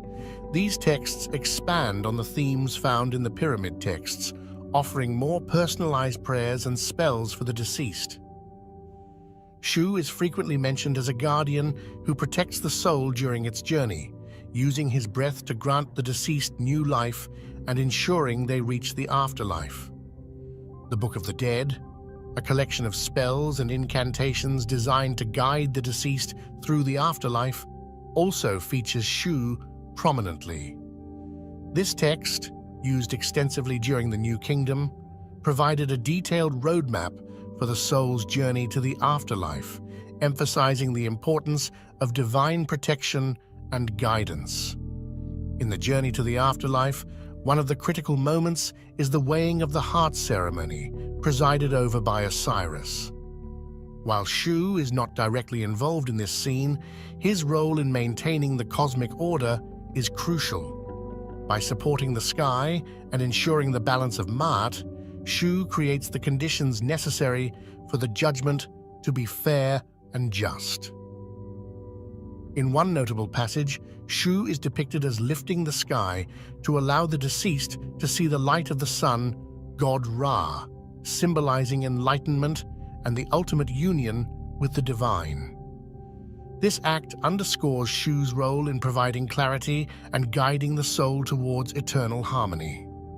Shu's enduring legacy in ancient Egyptian mythology highlights the profound connection the Egyptians felt with the natural elements and their divine representations.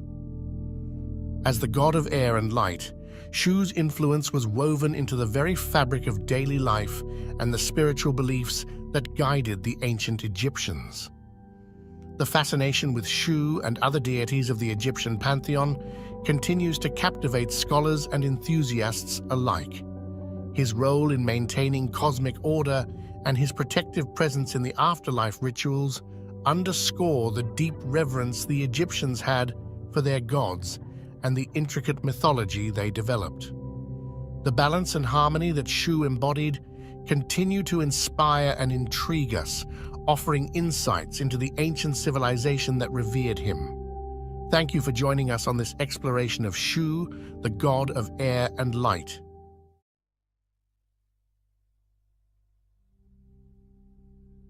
As we immerse ourselves in the rich tapestry of ancient Egypt, Thoth emerges as a luminary figure, a god whose influence spans the realms of wisdom, magic, and cosmic balance.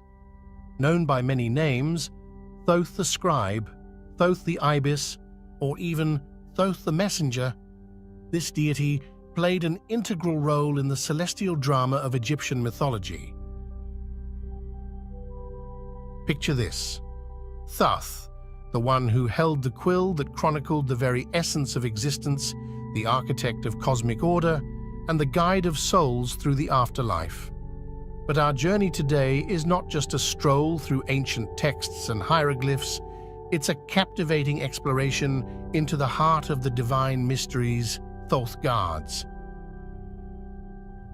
In the grand tapestry of Egyptian cosmogony, Thoth emerges as a celestial architect, a divine force woven into the very fabric of creation. The creation myth surrounding Thoth is a captivating narrative, where he takes his place among the primordial deities, shaping the cosmos with wisdom and magic.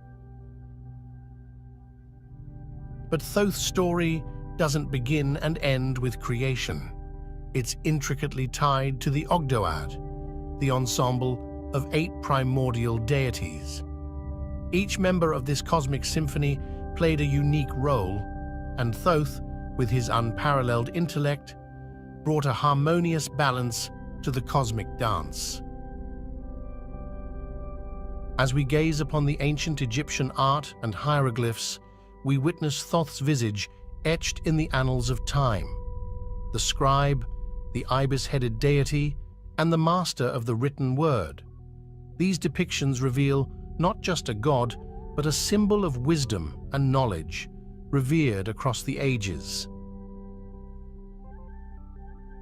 The evolution of Thoth's image is a captivating journey through the dynasties of ancient Egypt. From the Old Kingdom to the New Kingdom, Thoth's influence adapted, his role shifting, yet the essence of wisdom and magic remained an indelible mark on the culture and spirituality of the Egyptians. Thoth, often hailed as the god of wisdom, writing, and magic, embodies the very essence of intellectual prowess and mystic arts. As we delve into his diverse portfolio, we discover how he becomes not just a deity, but a beacon of enlightenment for the ancient Egyptians. But what sets Thoth apart is his role as the scribe of the gods. Picture this: a celestial figure meticulously recording the deeds of gods and mortals alike. Thoth, with his ibis-headed visage, becomes the keeper of cosmic archives, bridging the mortal and divine realms with his sacred quill. Yet, Thoth is no one-dimensional deity. The delicate balance between wisdom and mischief defines his dual nature. He's not just the wise guardian, he's also the playful trickster, challenging the conventional boundaries of cosmic order. The cosmic dance requires both order and chaos, and Thoth, with his duality, embodies this cosmic truth. Turn your gaze to the celestial canvas, and you'll find Thoth weaving his influence into the very fabric of time. His connection to the moon and his mastery over the cycles of time showcase his celestial authority. Thoth becomes the eternal timekeeper, guiding the sun on its daily journey with unparalleled precision. let us focus our gaze on the afterlife, where Thoth assumes a role of profound importance. In the judgment of the deceased, Thoth stands as a divine arbiter, overseeing the scales of justice. His presence in this sacred moment reflects the intricate balance between one's deeds in life and the cosmic order. Picture this cosmic courtroom, where Thoth plays a crucial role in the weighing of the heart against the feather of Ma'at. The heart, representing the soul's essence, is carefully measured against the feather of divine harmony. Thoth's quill records the outcome, shaping the destiny of the departed in the afterlife. And speaking of the afterlife, Thoth's journey doesn't end with mere judgment. His contributions extend to the protection of none other than the sun god Ra. As a guardian and confidant, Thoth weaves spells and incantations to safeguard Ra on his perilous journey through the underworld. As we immerse ourselves in these ancient myths, let's appreciate the intricate dance of cosmic forces, where Thoth's wisdom and influence ripple through the very foundations of Egyptian spirituality. As we step into the sacred precincts, we witness the vibrancy of rituals and ceremonies dedicated to Thoth. Imagine the rhythmic cadence of incantations, the wafting scent of sacred offerings, and the flickering glow of eternal flames. The worship of Thoth was a tapestry of sights and sounds, an intricate dance of devotion that resonated through the corridors of time. Yet, Thoth's influence transcended the confines of the temple walls. His societal importance reached into the very fabric of education and knowledge dissemination. In the sanctuaries of learning, priests dedicated themselves to the teachings of Thoth, ensuring that wisdom and literacy became pillars of Egyptian society. Picture a society where the pursuit of knowledge was not merely a personal endeavor, but a sacred duty inspired by Thoth's legacy. From the sacred scrolls to the hallowed halls of wisdom, Thoth's influence permeated the written word, shaping the very foundations of ancient Egyptian literature and philosophy. Prepare yourselves for a revelation of lesser-known myths and stories featuring Thoth. Beyond the well-trodden paths of Egyptian mythology, there exist hidden narratives that shed new light on Thoth's cosmic role.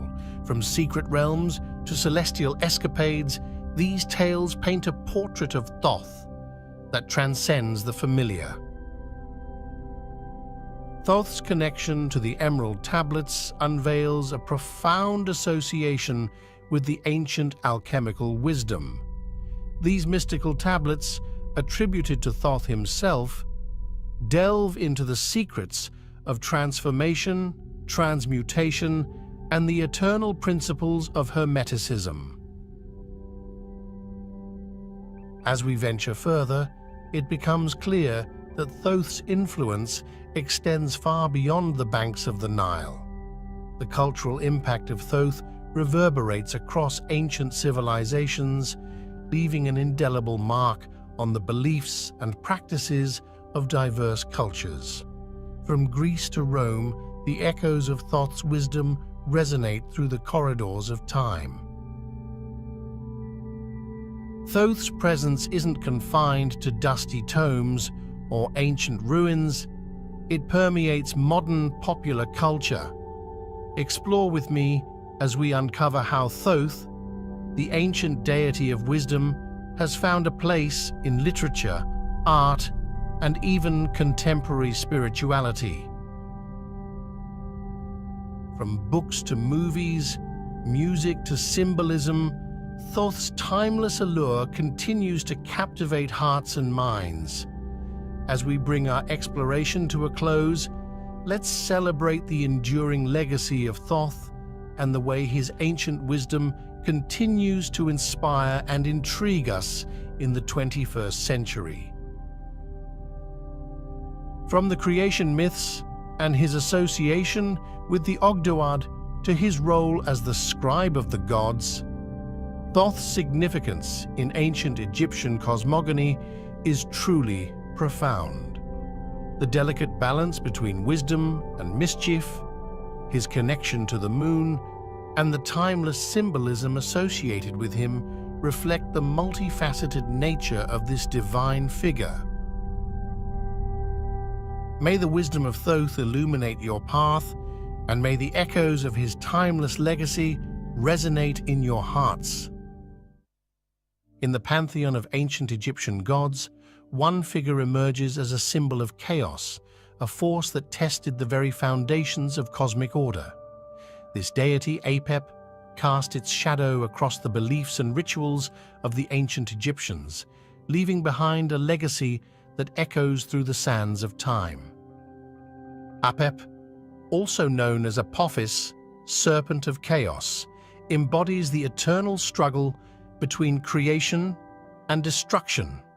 Its significance in ancient Egyptian mythology is profound, as it symbolizes the constant battle to maintain Ma'at, the delicate balance that governed the universe. Through the annals of time, this serpent god has slithered through the pages of history, leaving behind tales of epic clashes with the sun god Ra and ceremonies designed to ward off its malevolent influence. In the realm of the ancient Egyptians, the belief system was not merely a collection of myths, but a guiding force that shaped their daily lives, rituals, and societal structures. At its core was a pantheon of gods, each playing a unique role in maintaining cosmic order, or Ma'at. Central to this divine cast was Apep, a serpent deity, whose presence was synonymous with chaos and destruction. Apep's role in the pantheon was distinct, challenging the very foundations of Ma'at and testing the resilience of order in the Egyptian cosmos. Imagine the pantheon as a delicate balance. On one side, gods associated with order, stability, and creation. On the other, Apep, a disruptive force that sought to unravel this harmony. Gods like Ra, Osiris, and Ma'at personified cosmic order, working tirelessly to keep chaos at bay. Ra, the powerful sun god, symbolized light and life, providing a stark contrast to Apep's shroud of darkness. Osiris, the god of the afterlife, represented the cyclical nature of existence, while Ma'at embodied the very balance that Apep sought to disrupt. Apep, also known as Apophis, is more than just a name. It is a thread woven into the fabric of ancient Egyptian mythology. Let us dive into the origins of this intriguing deity, exploring the alternative names that have echoed through the corridors of time. A serpent winding its way through the cosmic tapestry, disrupting the delicate balance upheld by gods like Ra, Osiris, and Ma'at. Apep's symbolism lies in its serpentine form, representing the chaotic forces that challenged the eternal dance of order and disorder.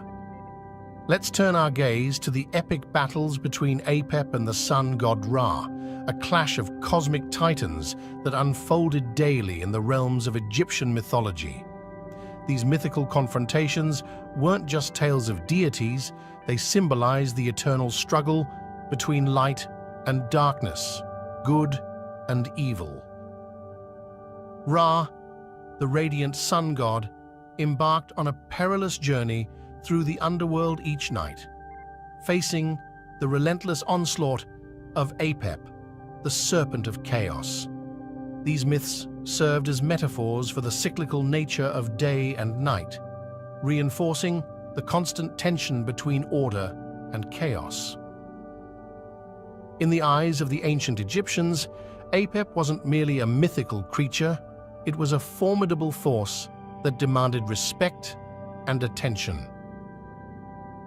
We will explore how the Egyptians perceived Apep and the intricate rituals they devised to either appease or ward off this chaotic deity.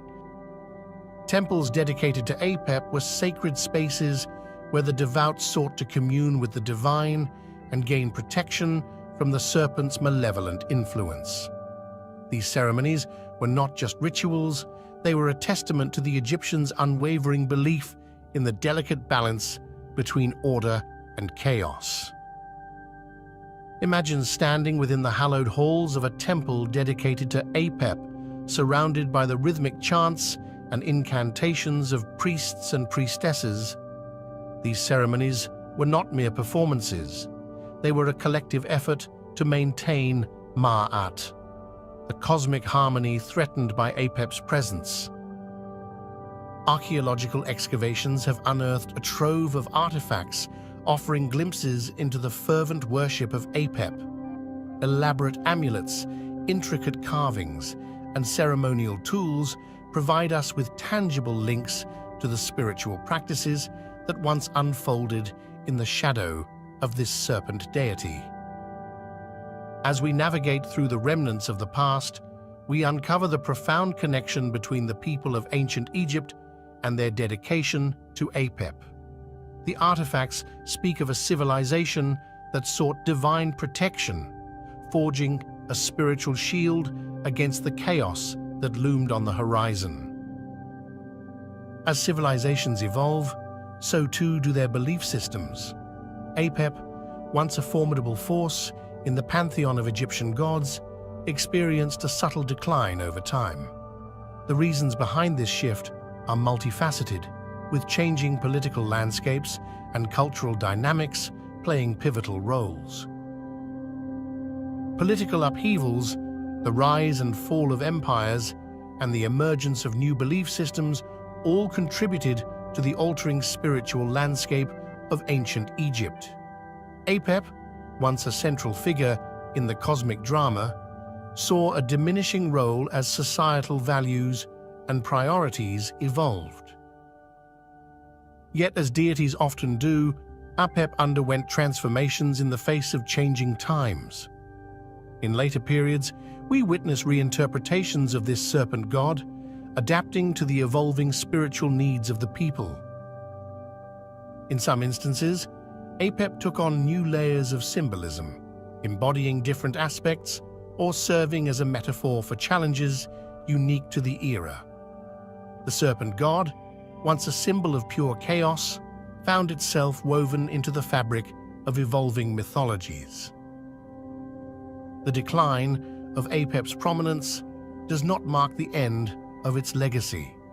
Instead, it invites us to explore the fluid nature of mythology, where gods can adapt, transform, and find new relevance in the ever-changing tapestry of human belief.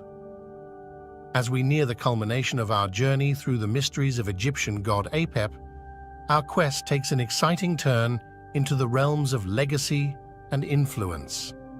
Join us as we uncover the threads connecting Apep's ancient presence to the tapestry of later mythologies and modern popular culture. The impact of Apep extends far beyond the sands of ancient Egypt. The concept of this chaotic serpent deity has rippled through time, leaving its imprint on later mythologies and cultural beliefs. Let's explore the echoes of Apep in the narratives of diverse cultures. In different corners of the world, we find echoes of Apep's essence, the serpent symbolizing chaos, the eternal struggle between order and disorder. Whether in the form of a mythic creature or a metaphorical force, Apep's legacy endures as a universal symbol. As we navigate the corridors of pop culture, we see Apep's enigmatic charm embedded in gaming realms, literature, and even contemporary art. The serpent god, once an ancient symbol, has seamlessly integrated into the evolving narratives of today. We began with a glimpse into the rich tapestry of ancient Egyptian mythology, where Apep emerged as a symbol of chaos, challenging the delicate balance of cosmic order. Like a serpent shedding its skin, Apep found new life in transformation.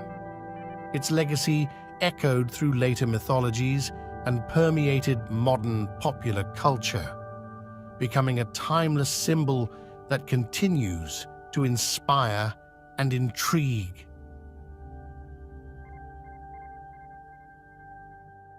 In the land of ancient Egypt, mythology wasn't just stories, but a sacred tapestry woven into the very fabric of society.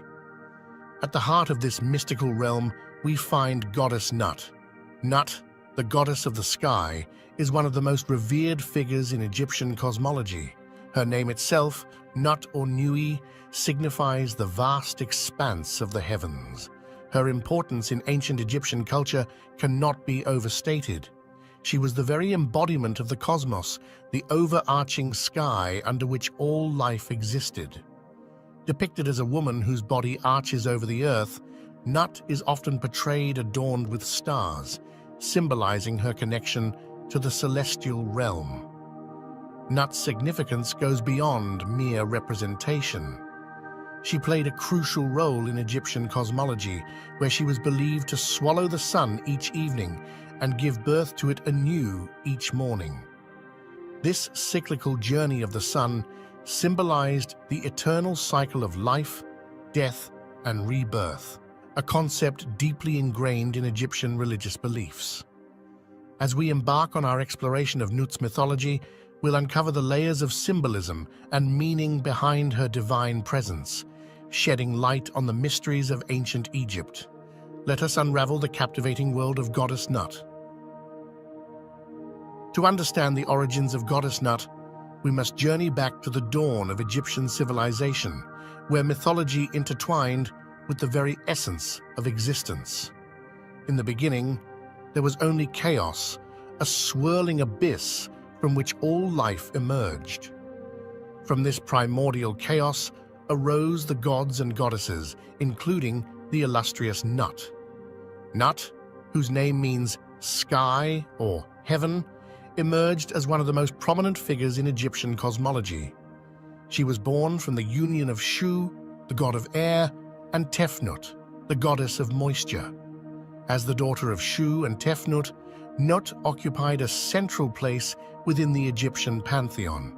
She was revered as the mother of many deities, including Osiris, Isis, Seth, and Nephthys.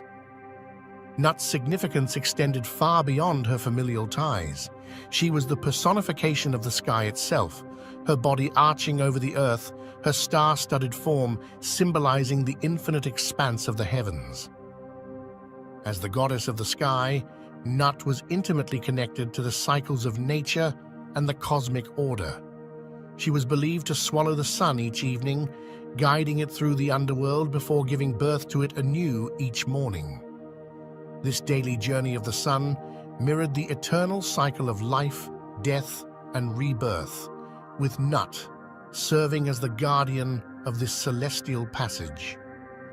Throughout ancient Egypt, temples were erected in honor of Nut, where priests and priestesses performed rituals to honor her divine presence and ensure cosmic harmony. The mythology surrounding Goddess Nut is rich with tales that offer profound insights into the beliefs and values of ancient Egypt. One of the most enduring myths involving Nut revolves around her separation from Geb, the earth god. According to legend, Nut and Geb were once inseparable, locked in a passionate embrace for eternity. But their union posed a dilemma for the other gods, who feared that their eternal embrace would prevent the natural order of the world. To resolve this, the god Thoth intervened, creating 5 additional days in the year. With these additional days, Nut was able to arch her body over the earth, creating the sky above and allowing the cycles of nature to continue unabated. Thus, Nut and Geb were forever separated, yet eternally connected. The symbolism behind this myth is profound. Nut's separation from Geb represents the division between the heavens and the earth, the tangible and the celestial. It reflects the delicate balance of opposing forces in the natural world. Nut's role extends beyond the cosmic realm. She is also revered as a protective deity, watching over the souls of the deceased as they journey through the afterlife. In Egyptian belief, Nut was believed to swallow the sun each evening, guiding it through the perilous underworld before giving birth to it anew each morning. This cycle of death and rebirth mirrored the journey of the soul through the afterlife. Priests and priestesses invoked Nut's name in funeral rituals, seeking her protection and guidance for the deceased as they navigated the treacherous waters of the underworld. Throughout the annals of Egyptian art, the goddess Nut has been immortalized in a myriad of captivating depictions. In ancient Egyptian hieroglyphs and reliefs, Nut is often portrayed as a woman with her elongated body arched across the sky, her limbs adorned with stars and celestial motifs. This iconic imagery of Nut's arched form symbolizes her role as the overarching sky, embracing the earth and all of creation within her celestial embrace. The stars that adorn Nut's body are not merely decorative, but hold profound significance. They represent the souls of the departed, guided by Nut through the perilous journey of the afterlife. As Egyptian civilization flourished and evolved over millennia, so too did the representations of Nut. In different regions of Egypt, artists depicted Nut in unique styles, adapting her imagery to suit local beliefs and customs. In Upper Egypt, Nut was often portrayed with a more angular and stylized appearance, reflecting the artistic conventions of the region. In Lower Egypt, her depictions tended to be more fluid and naturalistic.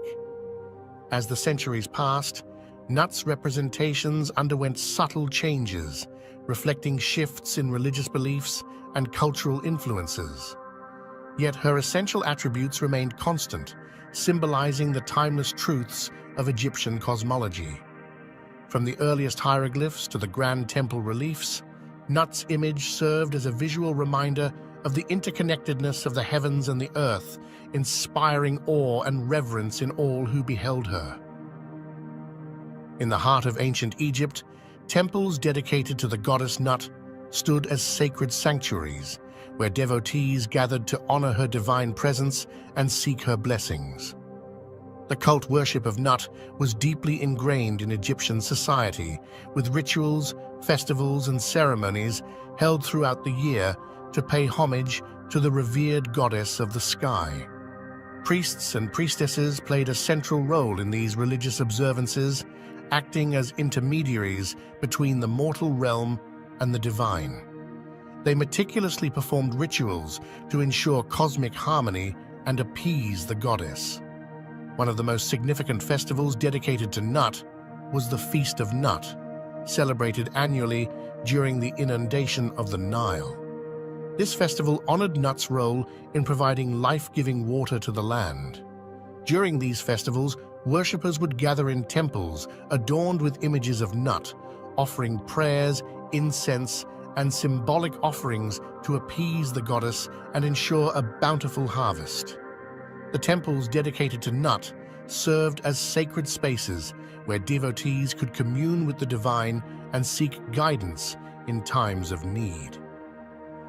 These magnificent structures were adorned with intricate carvings and paintings depicting the goddess in all her splendor. Priests and priestesses dedicated their lives to serving Nut, conducting daily rituals to honor her divine presence and maintain cosmic order. They meticulously cared for the temples, ensuring that they remained pristine and sanctified. Offerings of food, drink, and precious treasures were made to Nut as tokens of devotion, symbolizing the reciprocity between the mortal realm and the divine. Nut is the personification of the sky, her outstretched body spanning across the heavens, embracing the earth and all of creation within her cosmic embrace. One of Nut's most significant associations is with the sun god Ra, who traverses her celestial form each day, emerging from her mouth at dawn and being swallowed by her at dusk. This cyclical journey of Ra symbolizes the eternal cycle of life, death, and rebirth, with Nut serving as the vessel through which the sun god is reborn each morning. Nut's association with Ra extends beyond the celestial realm to the realm of the afterlife. In Egyptian belief, Nut guides the souls of the deceased through the perilous journey of the underworld, ensuring their rebirth into the next life. This concept of rebirth and regeneration was central to Egyptian cosmological beliefs, and Nut's imagery played a crucial role in funerary rituals and ceremonies. In tombs and funerary texts, Nut is often depicted as a protective deity, sheltering the deceased in her celestial embrace and guiding them safely to the afterlife. Priests and priestesses invoked Nut's name in funeral rites, offering prayers and incantations to ensure the soul's safe passage through the underworld. We hope that this journey has sparked a newfound curiosity and appreciation for Egyptian mythology, a rich tapestry woven with stories of gods and goddesses, and a profound understanding of the cosmos. Our exploration doesn't end here. We invite you to continue your journey into the depths of Egyptian mythology, uncovering the hidden truths and ancient wisdom that still resonate with us today. Whether you're drawn to the celestial mysteries of Nut, the epic tales of Osiris and Isis, or the enigmatic symbols of the pyramids, there's always more to discover and learn. Let us continue to explore the wonders of history and mythology together. Welcome to the mystical world of ancient Egypt, where gods walked among mortals and legends were born in the sands of time.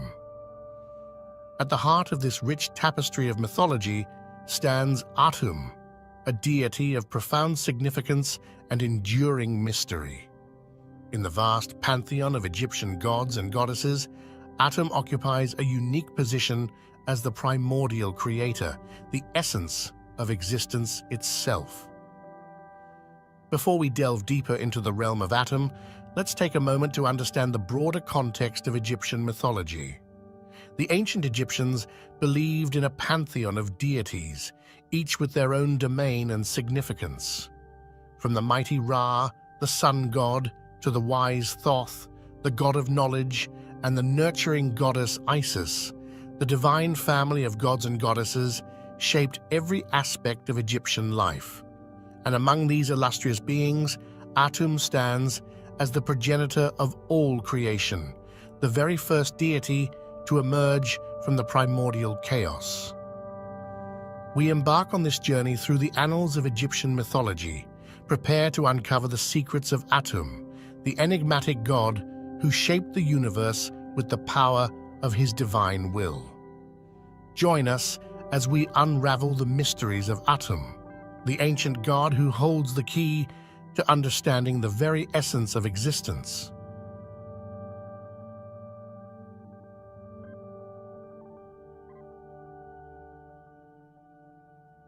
In the beginning, there was only the vast expanse of the primordial waters of Nun, the very essence of chaos and potentiality.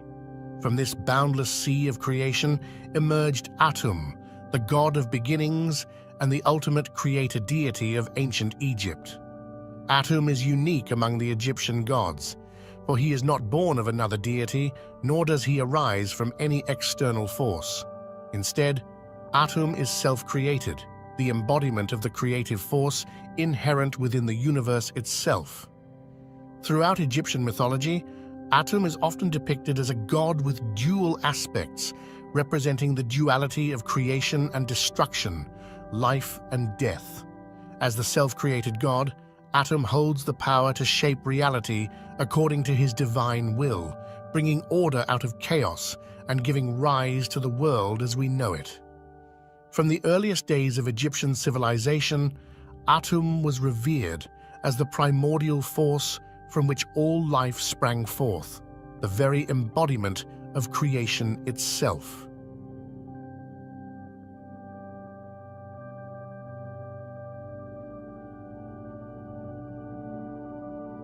Atum, the enigmatic creator deity of ancient Egypt, is surrounded by a rich tapestry of symbols and epithets that reveal the depths of his divine nature. Chief among these symbols is the Ankh, the ancient Egyptian hieroglyph representing life and immortality. Atum, as the creator of all life, holds the power to grant eternal existence to those who worship him. The sun disk, or Aten, is another emblem closely associated with Atum, symbolizing his role as a solar deity and the source of all light and warmth in the world. The scepter, or was, is a symbol of authority and divine power, often wielded by Atum as a sign of his dominion over the universe and its inhabitants.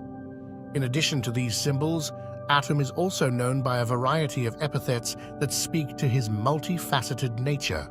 Titles such as the Complete One and Lord of the Two Lands underscore his status as the ultimate source of all existence and the ruler of both Upper and Lower Egypt. Perhaps most significant of all is Atum's association with the sun, the celestial body that illuminates the world and sustains all life upon it.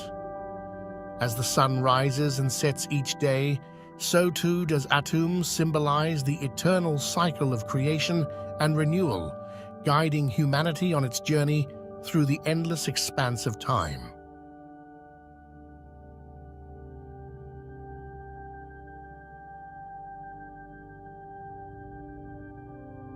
Atum's role in the creation of the world is intricately linked to the concept of Ma'at, the cosmic order that governs all existence.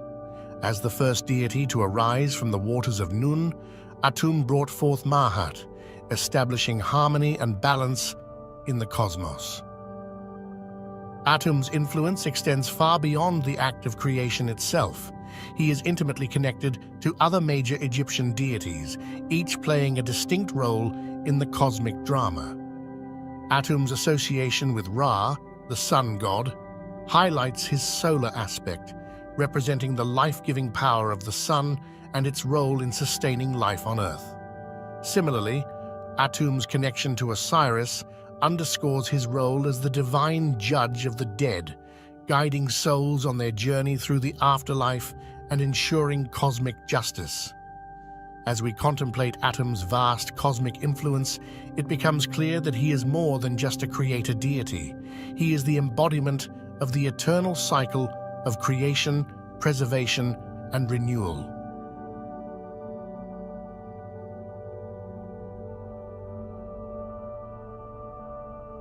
Throughout the annals of ancient Egyptian history, Atum has been immortalized in art and architecture, his divine presence woven into the very fabric of society. From the soaring temples of Karnak to the hidden chambers of the Valley of the Kings, Atum's likeness can be found gracing the walls and ceilings of sacred spaces dedicated to the worship of the gods. Atum's imagery serves as a visual representation of the Egyptian creation myth, symbolizing the act of creation and the emergence of life from the primordial chaos.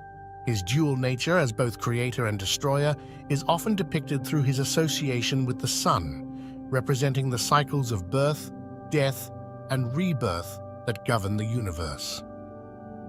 As Egyptian society evolved over the centuries, so too did the portrayal of Atum in art and architecture. From the early dynastic period to the height of the New Kingdom, Atum's imagery reflected the changing beliefs and cultural values of the Egyptian people. Through it all, Atum remained a central figure in Egyptian religion, his presence enduring as a testament to the enduring power of myth and symbolism.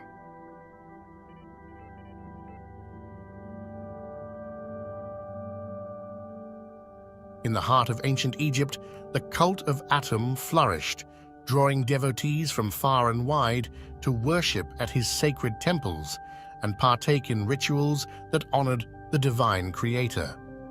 The worship of Atum was a central aspect of Egyptian religious life, with temples dedicated to his veneration found throughout the land. These temples served as focal points for religious ceremonies and rituals conducted by priests trained in the ancient rites of the gods. At the heart of temple rituals dedicated to Atum were offerings made to the deity as symbols of devotion and gratitude. Food, drink, and precious goods were presented to Atum as tokens of reverence, believed to ensure his favor and blessings upon the worshippers. Atum's importance extended beyond the confines of the temple walls. He was also intimately connected to funerary rites and beliefs about the afterlife. In Egyptian mythology, Atum played a crucial role in the journey of the soul after death, guiding the deceased through the perilous realm of the underworld to reach the eternal paradise of the Field of Reeds. The worship of Atum encompassed both the celebration of life and the reverence for death, reflecting the cyclical nature of existence and the eternal quest for spiritual transcendence.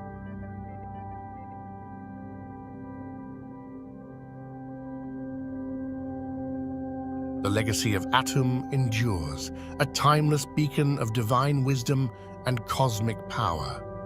Throughout millennia of Egyptian history, Atum has remained a central figure in the pantheon of gods, revered as the ultimate creator and sustainer of life. Atum's influence extends far beyond the borders of ancient Egypt. His teachings and symbolism have left a mark on later religious and philosophical traditions around the world. In Greco-Roman times, Atum was equated with the god Hermes Trismegistus, a figure revered for his wisdom and knowledge of the mystical arts. Even in modern times, Atum's symbolism continues to resonate. From his role as a symbol of creation and renewal to his embodiment of cosmic order and balance, Atum remains a source of inspiration and contemplation for those who seek to understand the mysteries of existence.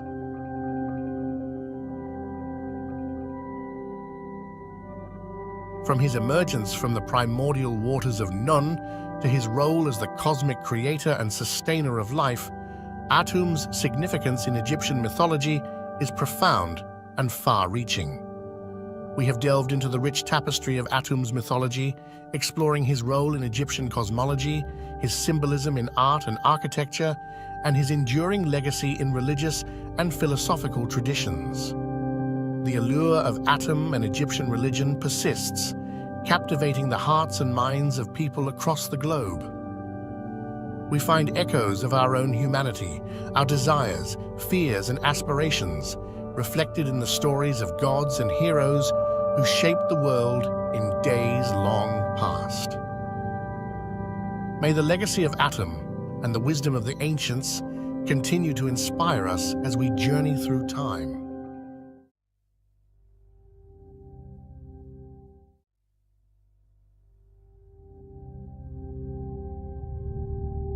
Welcome to the cradle of civilization, where the sands of time whisper tales of gods and goddesses. Our journey begins amidst the captivating visuals of ancient Egyptian art, a tapestry of symbols that unravels the mysteries of a bygone era. The language of the ancients, an intricate dance of symbols that adorn the walls of temples and tombs. Each stroke, each curve tells a story. Today, we focus our gaze on a figure whose tale resonates through the ages, the mighty god Ptah.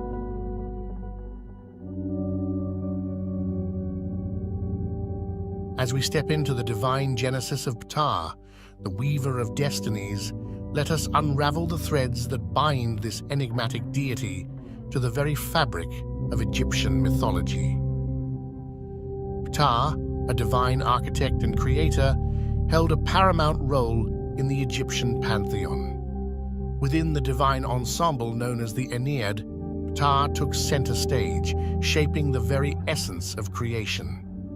In the sacred tapestry of creation myths, Ptah played a pivotal role. Known as the noble Jed, Ptah's creative energies brought forth the elements that formed the world as the ancient Egyptians knew it.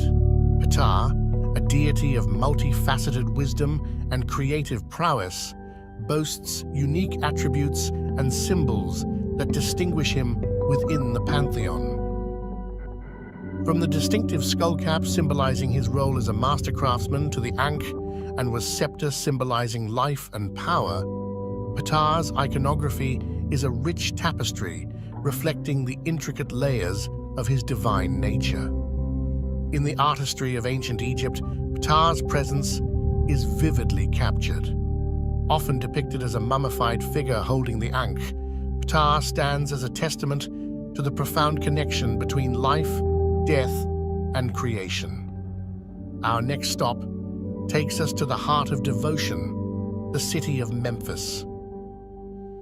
Here, the pulse of Ptah's worship resonated through the grandeur of the sacred temples. Memphis, a living tribute to Ptah, served as the epicenter of devotion. The Temple of Ptah, with its colossal pillars and intricate carvings, stood as a testament to the divine reverence bestowed upon Ptah by the ancient Egyptians. Ptah, often hailed as the great artisan, wasn't just a deity to be worshipped, but a craftsman whose creative hands shaped the very foundation of the cosmos. It's said that his words were the blueprint, and his will the architect's vision, guiding the creation of both gods and mortals.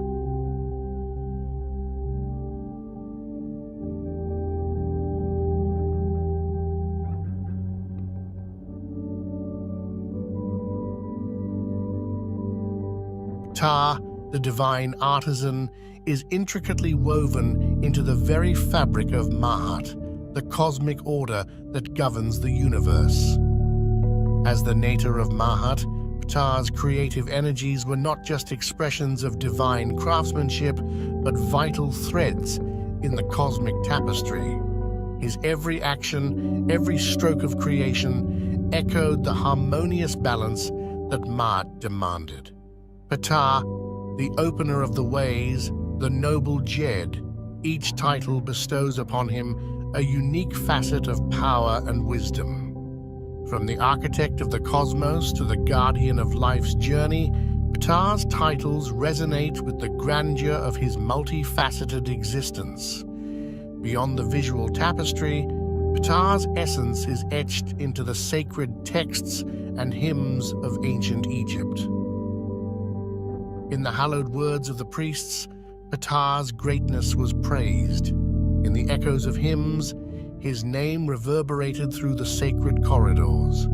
Today, we unveil the wisdom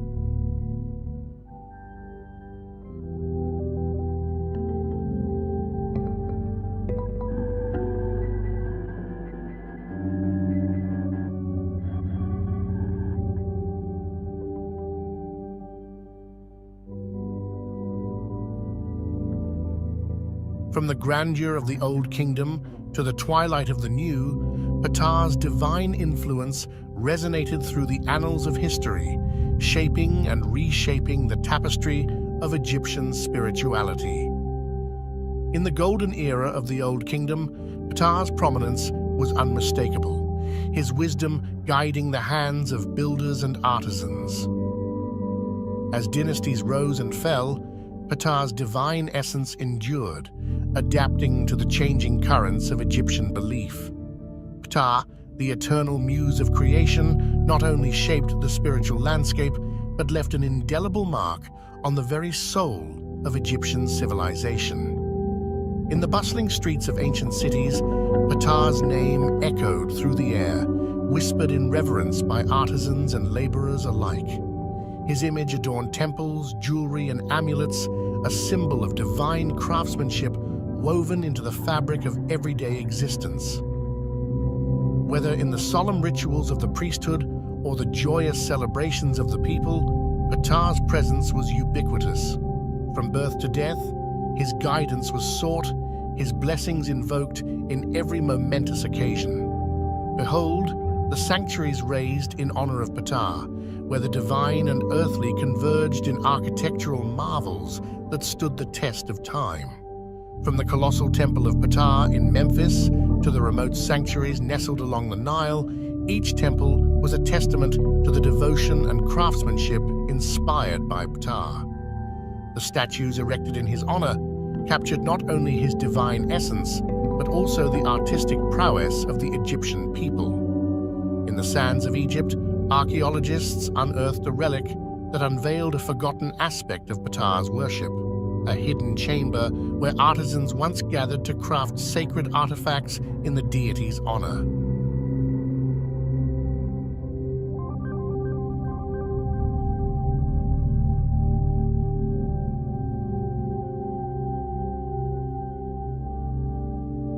As we journey through the sands of time, we now turn our gaze to Ptah's enduring legacy and his resonance in the modern world, and how the echoes of ancient Egypt continue to reverberate in contemporary art, spirituality, and global culture.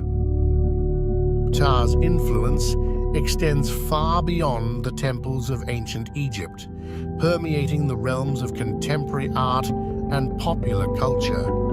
Artists and authors draw inspiration from his wisdom and craftsmanship, weaving his essence into the fabric of their narratives. In the tapestry of modern spirituality, Ptah's name still resonates, celebrated in festivals and gatherings around the world. From the towering obelisks of New York City to the bustling streets of Tokyo, Ptah's image adorns museums, galleries, and cultural landmarks, captivating audiences with the allure of ancient Egypt.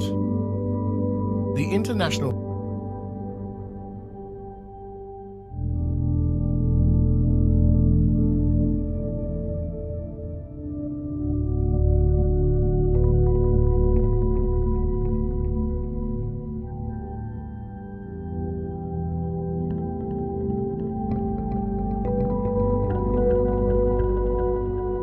As our journey through the mystical realm of Ptah draws to a close, we reflect on the revelations uncovered and the mysteries unraveled. Throughout our exploration, we've traced the divine genesis of Ptah, witnessed the evolution of his worship through the ages, and marveled at his enduring legacy in the modern world. From the sacred temples of ancient Egypt to the global stage of contemporary culture, Ptah's presence remains a testament to the enduring mystique of Egyptian mythology. In Ptah, we find not just a deity, but a guiding force, a beacon of creativity, balance, and eternal wisdom. As we journey onward, may the echoes of Ptah's legacy continue to inspire and illuminate our path. As we bid farewell to Ptah's mystical realm, I leave you with a tantalizing thought. Our journey through ancient civilizations and mythology has only just begun. We start with the birth and upbringing of Horus, a god whose existence is shrouded in myth and symbolism. According to ancient Egyptian mythology, Horus was born to the divine couple, Osiris and Isis. His birth was no ordinary event, as it marked the continuation of the eternal cycle of life, death, and rebirth. The myth tells a tragic tale of Osiris, the god of the afterlife, who was murdered by his jealous brother Set. In her grief, Isis, the goddess of magic and motherhood, tirelessly sought to resurrect Osiris. Through her magical prowess, she conceived Horus. Horus's parentage is a crucial aspect of his mythic identity. Osiris symbolizes the cycle of life, death, and resurrection, while Isis represents the nurturing and protective aspects of motherhood. Isis, in her maternal devotion, played a vital role in protecting and nurturing Horus, ensuring his safety and preparing him for his divine destiny. Horus is often depicted with the head of a falcon, a symbol laden with significance. The falcon, soaring high above, embodies divine kingship, keen vision, and swiftness qualities attributed to Horus. The falcon-headed deity represents not just a god, but a divine protector and a symbol of justice. His vigilant gaze, like that of a falcon, oversees the world, ensuring balance and order in the cosmic scheme of things. In the early dynastic period, Horus was primarily associated with kingship and protection. He was revered as a deity guiding pharaohs in their divine rule, symbolizing the rightful heir to the throne. As the Old Kingdom unfolded, the myth of Horus solidified, emphasizing his role as the divine protector of the pharaoh and the guarantor of Ma'at, the ancient Egyptian concept of cosmic order. With the Middle Kingdom came a shift in the representation of Horus. He became more accessible to the common people, transcending his association solely with the pharaoh. During the New Kingdom, the attributes of Horus expanded. He was not only a guardian, but also associated with the sun god Ra, embodying both the celestial and earthly realms. As Egypt experienced foreign influences, Horus's myth adapted to the changing political landscape. The late period saw a resurgence in Horus's role as a nationalistic symbol, rallying the people against foreign rule. Regional variations in the worship of Horus became more pronounced during this time, with different cults emphasizing specific aspects of his mythology based on local beliefs and needs. Horus was not merely a distant deity, he was intimately linked with the earthly ruler, the pharaoh. The falcon god served as a divine patron, guiding and safeguarding the mortal king in his earthly endeavors. The association with Horus bestowed upon the pharaoh a divine legitimacy, reinforcing the belief that he was chosen and protected by the gods to rule over Egypt. The concept of the pharaoh as the living embodiment of Horus on earth was a central tenet of ancient Egyptian belief. The monarchs were seen as the earthly representatives of the divine falcon.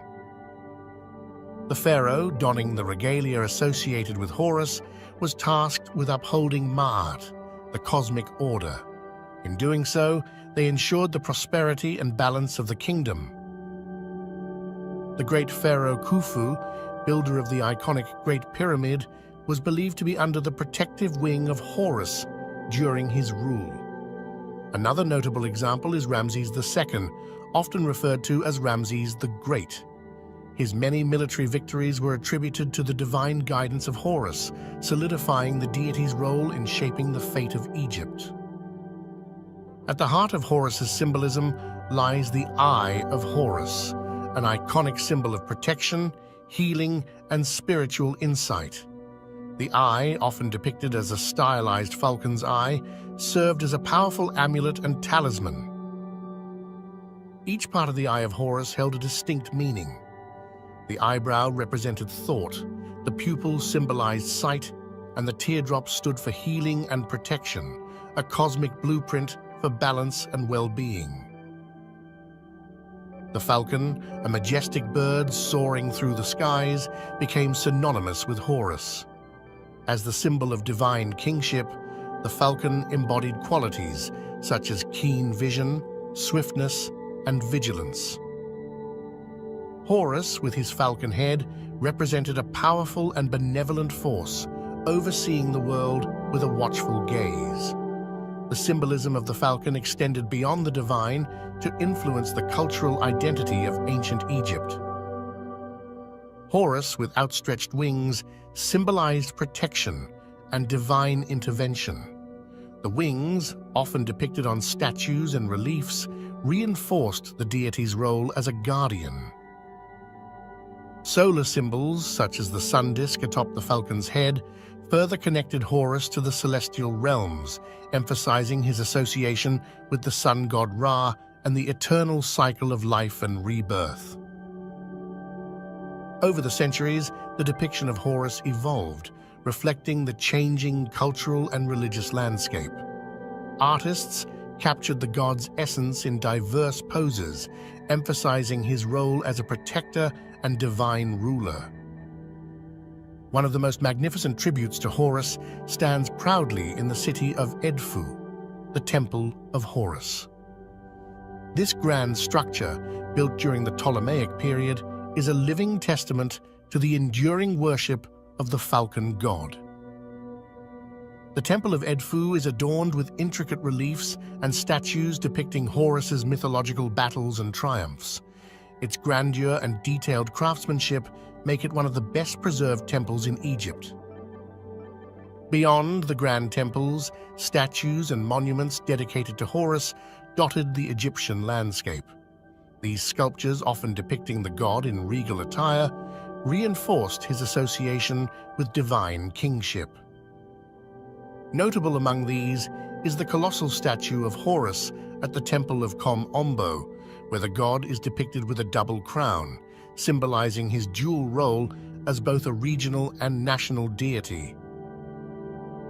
From his celestial birth to the enduring symbolism of the Eye of Horus, we witness the layers of myth and meaning that defined Horus as a guardian, a symbol of divine kingship, and a celestial force overseeing the cosmic order.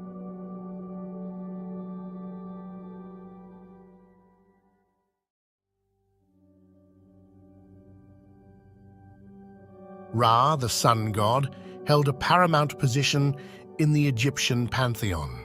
As the eternal sun, he embodied life, light, and the cyclical nature of existence. His significance permeated every aspect of ancient Egyptian life, from the grand temples to the humblest of households. Enter the mystical realm of the Heliopolitan Ennead, a divine assembly of 9 revered deities originating in the sacred city of Heliopolis. Among this celestial gathering, Ra emerged as the celestial ruler, his radiance illuminating the very fabric of creation. Within the cosmic dance of gods and goddesses, Ra took center stage. His rule extended beyond the skies, shaping the earthly realm. As the benevolent force sustaining life, Ra also held the power to judge and maintain cosmic order, a duality that defined his divine essence. At the dawn of Egyptian civilization, a celestial force emerged, destined to shape the very fabric of their beliefs. This force was Ra, the radiant sun god, whose origins are deeply intertwined with the mysteries of creation and cosmic order. Ra, the cosmic luminary, held a paramount role in the Egyptian pantheon. As the sun god, he was revered as the bringer of light, warmth, and life itself. His celestial journey across the sky each day marked the perpetual cycle of creation, renewal, and rejuvenation. Picture the radiant sun sailing majestically across the sky in a celestial boat. This solar boat wasn't just a myth. It represented the eternal journey of Ra, symbolizing the cyclical nature of time, sunrise, and sunset. The boat became a powerful metaphor for life's perpetual journey and cosmic balance. At the heart of Egyptian cosmogony lies a tale of divine creation, where Ra, the sun god, played a pivotal role in shaping the universe. In a dance of cosmic forces, Ra embarked on a journey of self-creation, emerging as the radiant force that would govern the celestial realm. As Ra's brilliance expanded, so did his divine family. Nut, the sky goddess, Geb, the earth god, Shu, the god of air, and Tefnut, the goddess of moisture, formed the celestial ensemble that would shape the very fabric of the Egyptian pantheon. Each deity contributed a unique essence to the cosmic balance. The intricate relationships within Ra's divine family were the threads that wove the cosmic tapestry of Egyptian mythology. Nut and Geb, locked in a passionate embrace, symbolized the union of the sky and earth. Shu, their son, became the god of air, separating the cosmic elements. Tefnut, the moisture, completed this divine quartet. As the sun sets on the horizon, Ra embarks on a nightly odyssey through the realm of the dead. This journey, concealed in the shadows, unveils the mysteries of the underworld, where Ra faces trials, tribulations, and the ultimate cosmic adversary, Apep, the serpent of chaos. In the cosmic tapestry of Egyptian beliefs, the nightly battle between Ra and Apep is a defining moment. Apep, a symbol of chaos and disorder, seeks to engulf the sun in eternal darkness. Ra, in his solar bark, stands as a beacon of order, engaging in an epic struggle to ensure the perpetuity of light and life. Beyond the celestial spectacle, the battle carries profound symbolism. It reflects the eternal struggle between order and chaos, light and darkness. Ra's victory each night signifies the triumph of cosmic harmony, assuring the resurrection of the sun and the dawning of a new day. Ra, the celestial shapeshifter, assumes various forms that transcend the boundaries of the mundane. From the dawn beetle Khepri to the setting sun deity Atum, each manifestation reveals a unique facet of Ra's multifaceted nature, adding depth to the rich tapestry of Egyptian spirituality. First, we encounter Khepri, the dawn beetle, symbolizing renewal and transformation. Witness the sun's rebirth with each dawn, mirroring the beetle's cyclical journey. Next, Atum, the creator god associated with the setting sun, embodies the transformative power of the cosmic cycle, signaling the end of each day. Khepri, with its daily renewal, represents the eternal cycle of life, death, and rebirth. Atum, in his role as the setting sun, signifies completion, transformation, and the promise of a new beginning. These symbols were deeply embedded in Egyptian culture, shaping their beliefs about existence and the cosmic order. Ra's multifaceted nature extends beyond the cosmic realm. In the earthly domain, he influenced diverse aspects of life, from kingship to agriculture. As the bringer of light and life, Ra's radiant influence touched every corner of ancient Egyptian society, fostering prosperity and spiritual connection. Temples dedicated to Ra stood as magnificent monuments, reflecting the splendor of worship and the profound connection between the divine and the mortal realm. Our journey begins with an overview of one of the most awe-inspiring temples, the Karnak Temple, a testament to the grandeur of Ra's worship. Behold the Karnak Temple, a sprawling complex that stood as a beacon of devotion to Ra. Its colossal pylons, hypostyle halls, and sacred precincts bore witness to the fervent worship and rituals dedicated to the sun god. The walls, adorned with hieroglyphs, told the tales of Ra's cosmic journey and divine influence. Step back in time and witness the vibrant rituals that unfolded within the sacred precincts. From daily ceremonies honoring the rising sun to grand festivals celebrating Ra's triumphs, the worshippers engaged in acts of devotion, affirming their connection with the divine and the cosmic order personified by Ra. We embarked on a journey through the dawn of Egyptian civilization, witnessing Ra's emergence as the cosmic force that would shape the very fabric of their beliefs. From the creation myths to the nightly battles against Apep, we delved into the depths of Ra's mythology, uncovering the divine tapestry that defined ancient Egypt. As we stand at the crossroads of ancient and modern, we cannot ignore the enduring impact of Ra. His influence transcends the sands of time, leaving an indelible mark on Egyptian culture. From temples that once echoed with devotion to symbols that persist in contemporary art, Ra's legacy remains as vibrant as the midday sun.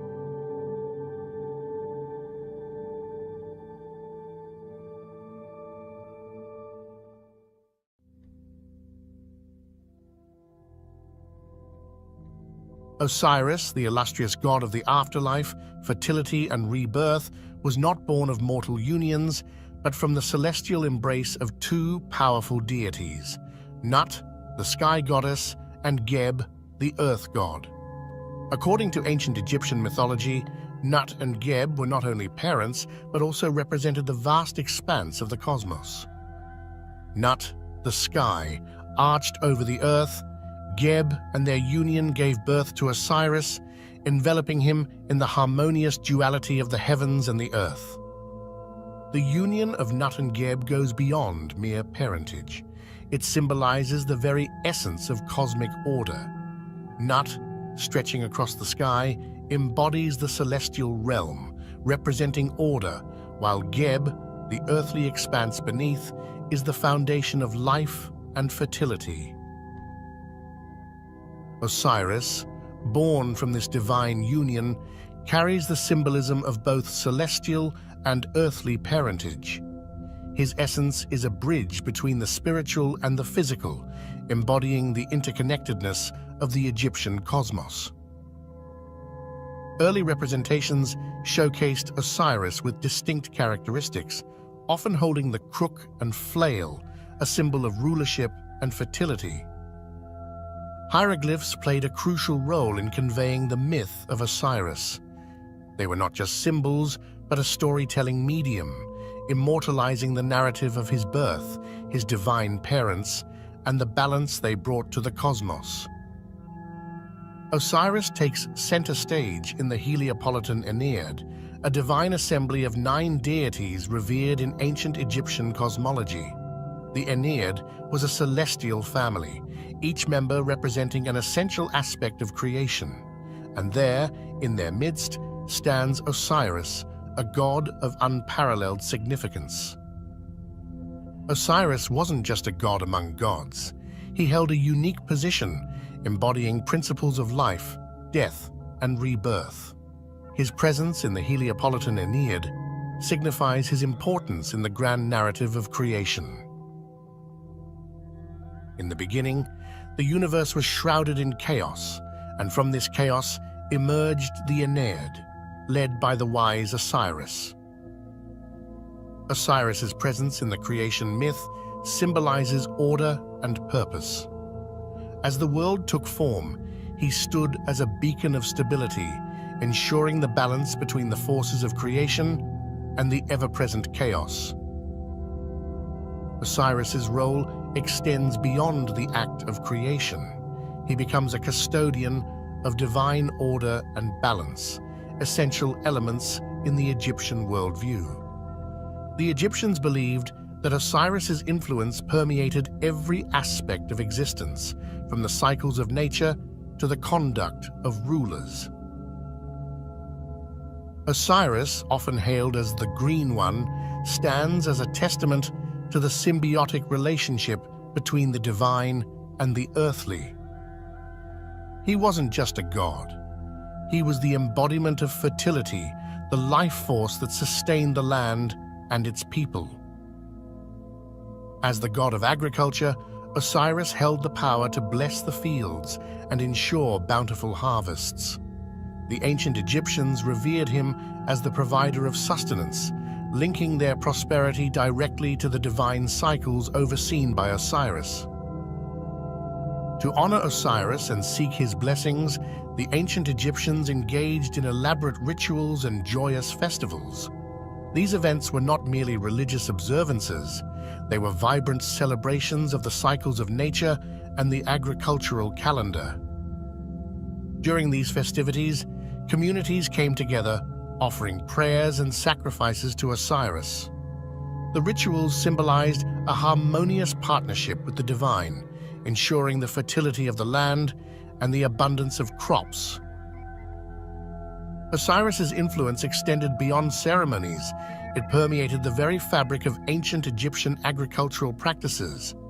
The farmers saw Osiris not only as a god, but as a guide, influencing their methods and techniques.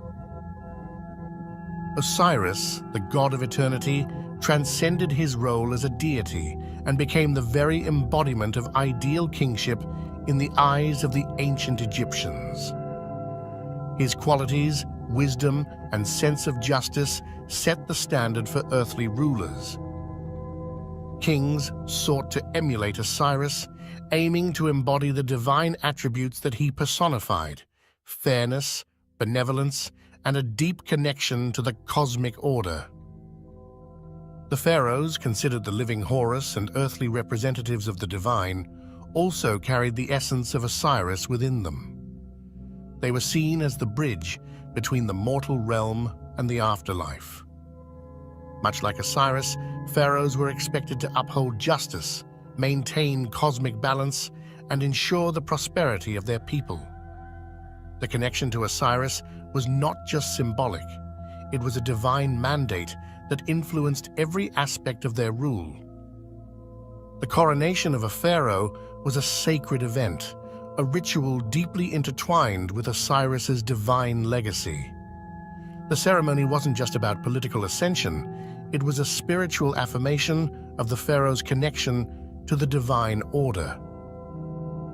During these rituals, the pharaohs received symbols and regalia associated with Osiris, signifying their divine mandate to govern with wisdom and justice. The rituals reinforced the belief that Osiris's spirit guided the pharaohs in their earthly duties. The Assyrian myth, a cornerstone of Egyptian cosmology, is a tale that resonates across the ages. It begins with Osiris, a god revered for his wisdom and benevolence, but his journey takes a dark turn. Osiris, in all his glory, falls victim to the treacherous plot of his own brother Set. The narrative becomes a profound exploration of cosmic balance, disrupted by jealousy and betrayal. Set, consumed by envy and ambition, orchestrates a deceitful plot that leads to Osiris's tragic demise. In an act of betrayal, Osiris is entombed in a coffin and cast into the Nile, symbolizing the ebb of life and the inevitability of mortality. This pivotal moment marks the descent of Osiris into the realm of the afterlife, a journey that holds profound implications for the Egyptian understanding of death and rebirth. Enter Isis, the devoted sister-wife of Osiris, whose love and grief propel her on a quest to resurrect her fallen husband. Her journey becomes a testament to the enduring power of love, magic, and maternal devotion. Through Isis's unwavering determination and magical prowess, Osiris is momentarily brought back to life. The union of Osiris and Isis leads to the miraculous birth of Horus, the falcon-headed god of protection and kingship. As Osiris's myth resonated across the Nile, a powerful and enduring cult emerged. The worship of Osiris transcended regional boundaries, capturing the hearts and minds of Egyptians from all walks of life. From the bustling cities to the tranquil villages, the reverence for Osiris became a unifying force, a shared spiritual journey that connected the diverse tapestry of ancient Egyptian society. To honor Osiris, majestic temples and sacred sites rose across the Egyptian landscape like monuments of devotion.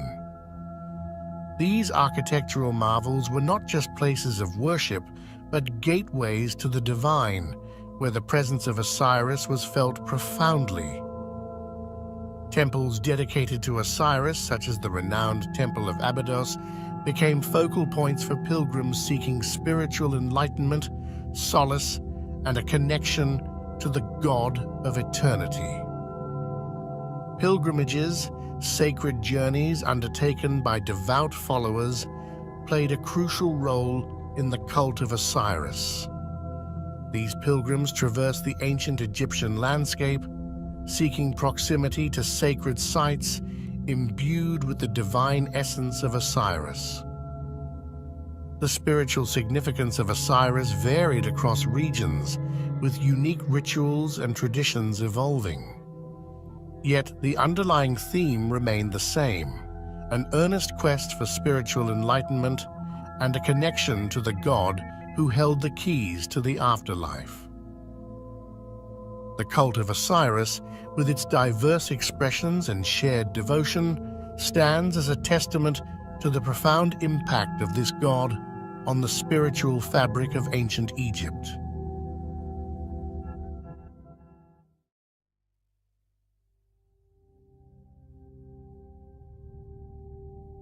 Among the pantheon of gods and goddesses, one enigmatic deity stands out. Set, the god of chaos and disorder, has woven his essence into the fabric of Egyptian mythology. His story, like the shifting sands beneath our feet, holds secrets and surprises that have echoed through the corridors of time. In the shadowy corridors of Egypt's mythic past, Set emerges as a figure shrouded in antiquity. Our journey begins with the origins of this intriguing deity. Set's early appearances in Egyptian mythology are as elusive as the shifting sands themselves. Descriptions and tales from ancient texts paint a picture of a deity both revered and feared. Set's intricate relationships within the divine pantheon are unveiled as we delve into his connections with deities such as Osiris and Isis. The cosmic dance of alliances and conflicts shapes the very essence of Egyptian mythology. Behold the visage of Set, an amalgamation of the divine and the animalistic. Hieroglyphics and artifacts reveal his distinctive form, an animal-headed god with the symbolic Set animal, an iconography that resonates through the epochs. Our exploration takes us into the heart of cosmology and creation myths. Set's role in shaping the very foundations of existence is unveiled as he becomes a pivotal force in the grand tapestry of the Egyptian cosmos.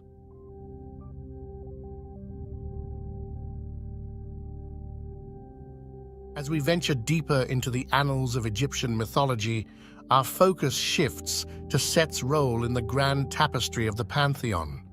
Join us in unraveling the complexities of Set's divine presence.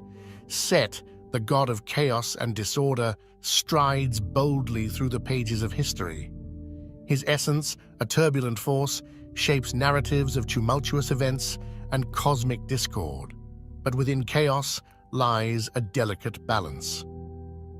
Set plays a pivotal role in the cosmic dance, ensuring the equilibrium of Mahat, the Egyptian concept of cosmic order. His chaotic nature, paradoxically, contributes to the harmony of the divine scales. Set's influence extends beyond the metaphysical, manifesting in the natural world. Storms rage, thunder echoes, and the vast desert, a realm of unpredictability, all bear the mark of Set's chaotic touch.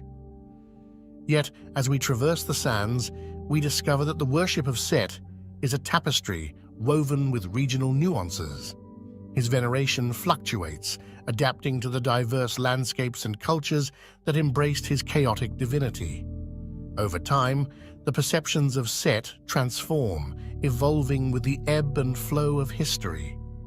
The expressions of devotion to this deity take on unique hues, mirroring the varied landscapes that echoed with the footsteps of his followers. From the tumultuous storms to the serene desert winds, Set's enigmatic presence weaves through the very fabric of Egyptian spirituality. Our expedition into the mystique of Set takes a compelling turn as we delve into the controversies that shroud this deity. Join us as we unravel the intricate threads of Set's involvement in pivotal myths.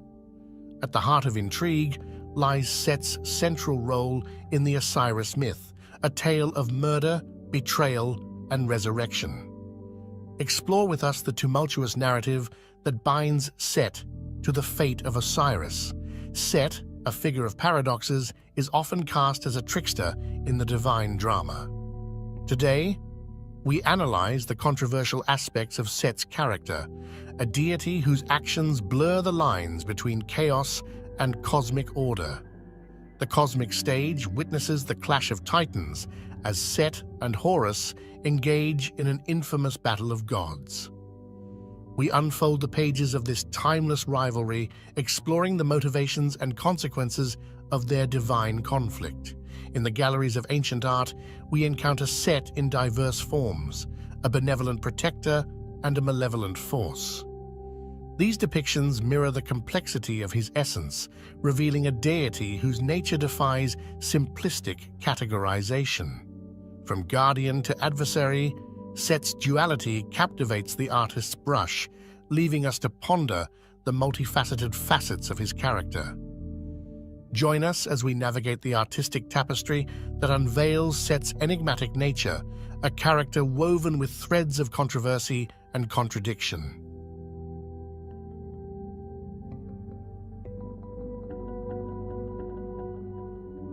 As we navigate the sacred landscapes of ancient Egypt, our focus shifts to the tangible presence of Set in the daily lives and rituals of the people.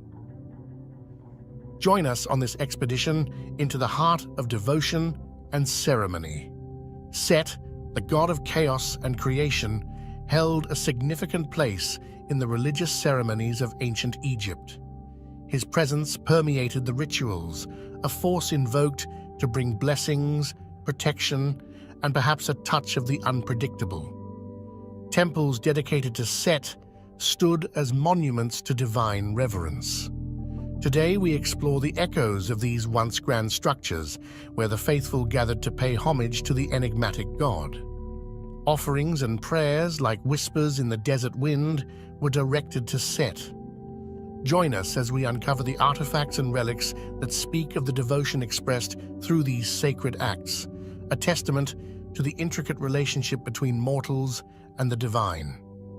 The priesthood dedicated to Set held a unique role in the religious tapestry of ancient Egypt. Their practices, a blend of mysticism and tradition, played a crucial part in maintaining the connection between the mortal realm and the chaotic forces embodied by Set. From sacred chants to elaborate ceremonies, the practices of Set's priesthood were as diverse as the landscapes that surrounded them. Today, we piece together the fragments of these ancient rituals, attempting to decipher the language of devotion spoken to the god of chaos. As we step into the later chapters of Set's story, we witness the ebb and flow of his influence across the ages. Join us in exploring the legacy and modern reinterpretations of the god of chaos. The New Kingdom marked a pivotal period, and with it came a shifting tide in the pantheon's popularity. Set, once a prominent figure, experienced a decline as the dynamics of worship evolved. What led to this transformative moment in the deity's journey?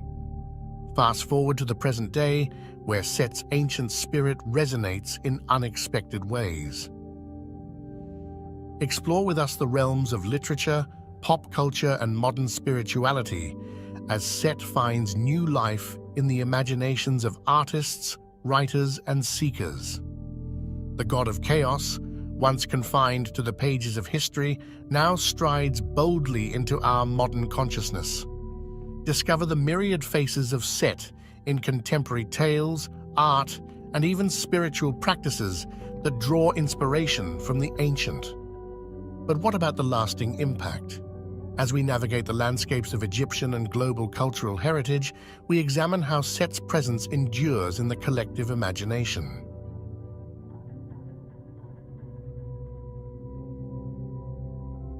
As we stand at the crossroads of time, the tapestry of Set's legacy unfolds before us.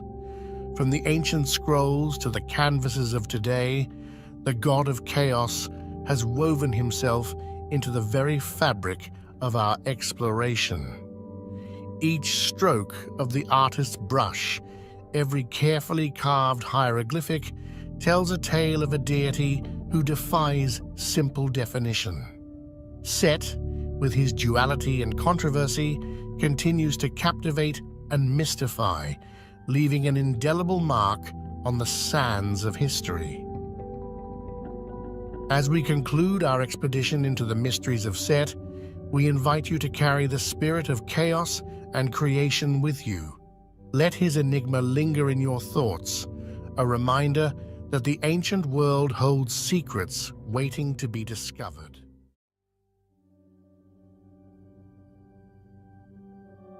Welcome to the mystical realm of ancient Egypt, a land steeped in myth and legend, where gods and goddesses reign supreme over the hearts and minds of its people. Among these divine beings, one figure stands out, revered and enigmatic: Anubis. In the vast pantheon of Egyptian deities, Anubis holds a special place as the god of mummification and the afterlife. His presence permeated every aspect of Egyptian society, from religious rituals to funerary practices.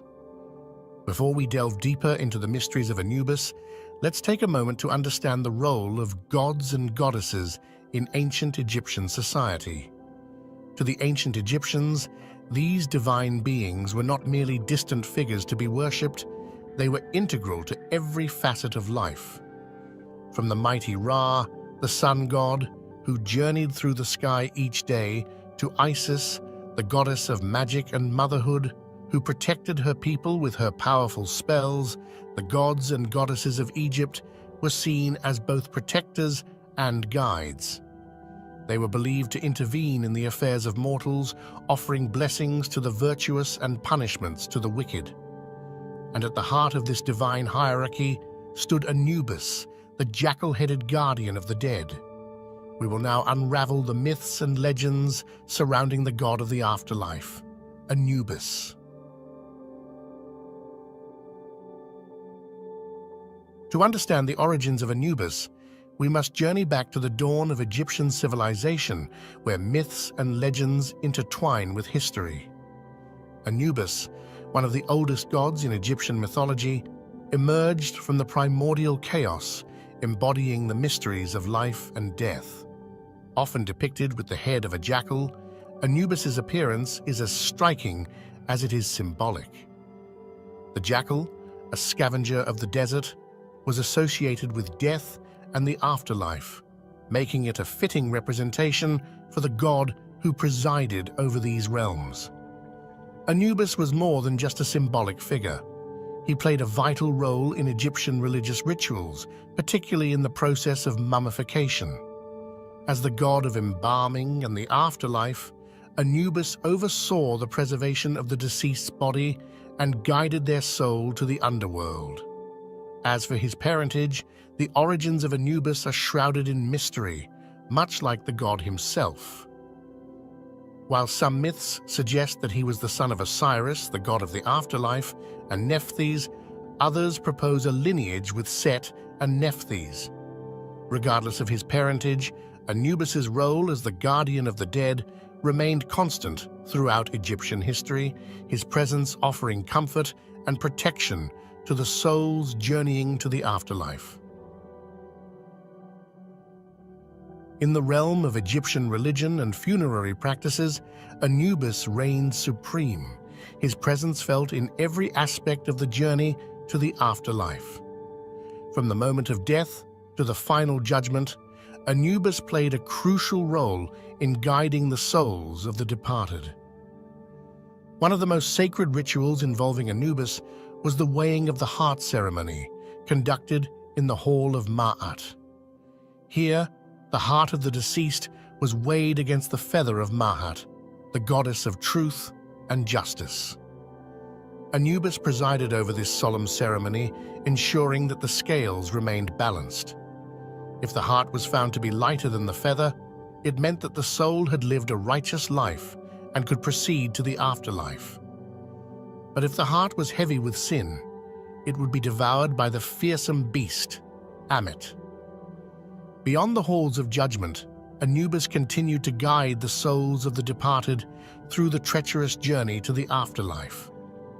With his keen sense of direction and unwavering vigilance, he protected grave sites from desecration and ensured that the deceased found their rightful place in the kingdom of Osiris.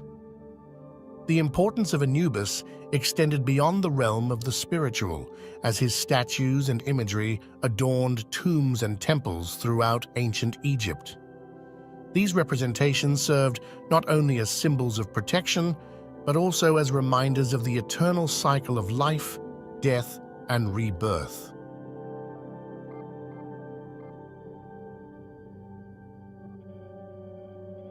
At the heart of Anubis's symbolism lies his jackal form, a powerful representation of death and embalming. The jackal, with its association with scavenging and the desert, was seen by the ancient Egyptians as a creature of the underworld, roaming the night in search of souls. Thus, Anubis's jackal-headed form served as a fitting embodiment of death and the afterlife. But Anubis was not merely a symbol of death, he was also a guardian and protector of the deceased. In this role, he watched over grave sites, ensuring that the souls of the departed remained undisturbed and safe from harm. In Egyptian mythology, Anubis's unwavering vigilance made him a trusted companion on the journey to the afterlife, guiding souls through the treacherous paths of the underworld. Throughout history, Anubis has been depicted in a variety of forms, from imposing statues to intricate hieroglyphs. These representations not only served as symbols of reverence, but also as reminders of Anubis's enduring presence in the lives of the ancient Egyptians.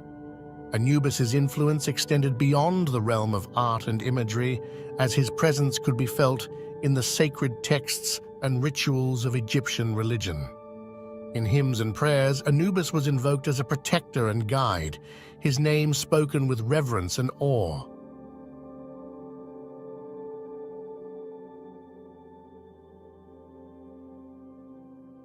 As we continue our exploration of the enigmatic deity Anubis, we uncover a trove of fascinating facts and trivia that shed light on the lesser-known aspects of this ancient god's legacy. Did you know that beyond his role as the guardian of the dead, Anubis was also associated with healing and magic? In ancient Egypt, Anubis was often invoked in healing rituals, where his divine presence was believed to bring comfort and relief to the sick and afflicted. His connection to magic was equally profound, with spells and incantations invoking his name for protection and guidance. But perhaps one of the most intriguing connections involving Anubis is his association with the constellation Canis Major, the great dog in the night sky. In ancient Egyptian mythology, Anubis was sometimes equated with the celestial dog that followed the great hunter god, Orion, across the heavens. This celestial connection further underscores Anubis's role as a guardian and guide in both the earthly realm and the stars above.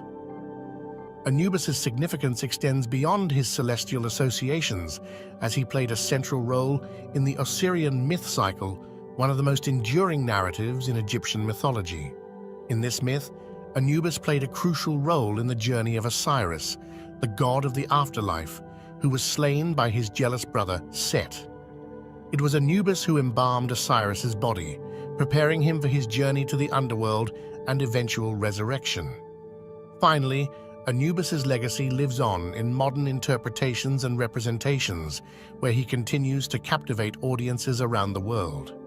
Whether portrayed as a stoic guardian or a mysterious deity, Anubis remains a symbol of death, rebirth, and the enduring mysteries of the afterlife.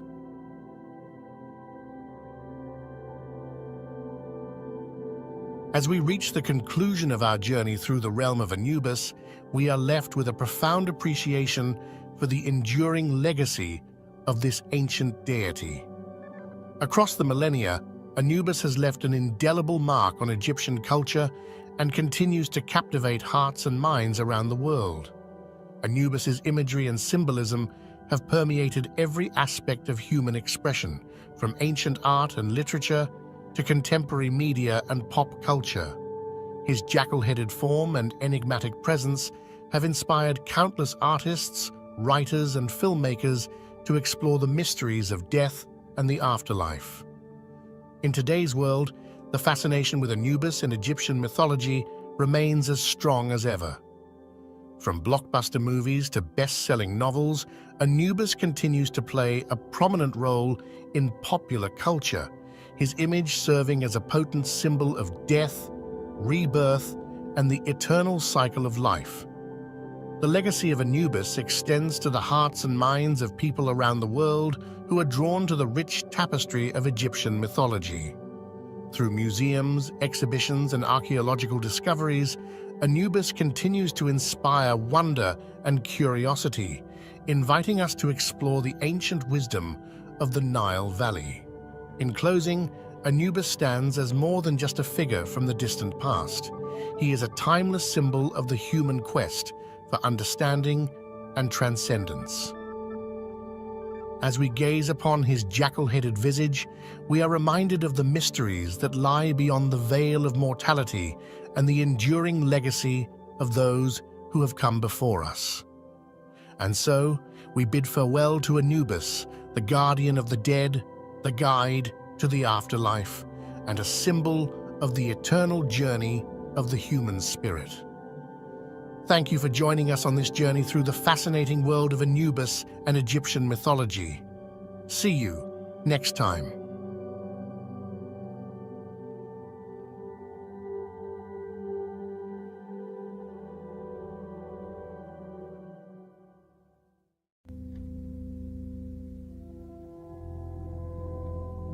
Get ready to dive into the magical world of Bastet. Let's pause for a moment to appreciate the captivating realm of Egyptian deities. Picture a civilization where gods and goddesses weren't distant figures, but integral forces shaping every aspect of life, from birth to the afterlife. Egyptian deities weren't just beings to be worshipped, they were a reflection of the cosmic order, guardians of balance in a world of mystery. Today, our spotlight shines on one of these remarkable entities, Bastet, the goddess who held the keys to home, fertility, and protection. She wasn't just a divine figure, she was a guardian, a symbol of the very fabric that wove through the lives of the ancient Egyptians. Imagine a deity fierce enough to protect, yet gentle enough to nurture. Bastet, with her enigmatic blend of strength and grace, held a special place in the hearts of those who sought her blessings. Bubastis, situated along the fertile Nile Delta, was not just a city. It was the cradle of Bastet's worship. The very soil beneath it bore witness to the emergence of this revered goddess. Imagine a city pulsating with the energy of devotion, its streets alive with the echoes of worship. As we journey through time, we witness the evolution of Bastet's character. From her early manifestations as a lioness deity, embodying ferocity and protection, to the gradual transformation into a more domesticated cat goddess, symbolizing the gentler aspects of home and fertility. Now let's uncover Bastet's role in the grand pantheon of Egyptian gods and goddesses. She wasn't just a singular entity. She held a unique place, often invoked as the defender of the home and the benevolent protector of those who sought her divine favor. As time marched forward, so did the artistry that adorned the temples and tombs of ancient Egypt. The evolution of Bastet's iconography is a tale in itself, from the fierce lioness to the graceful domestic cat. Each representation told a story, capturing the essence of the times and the beliefs of the people. Through the skilled hands of artisans, Bastet's image transformed, mirroring the ebb and flow of Egyptian society. Join me as we explore the intricate details etched into statues and carvings, revealing not just an artistic evolution, but a cultural one as well. Among the many facets of Bastet's character, one that stands out is her fierce protectiveness, particularly towards women and children. a deity whose embrace shields the vulnerable, whose presence brings comfort in times of peril.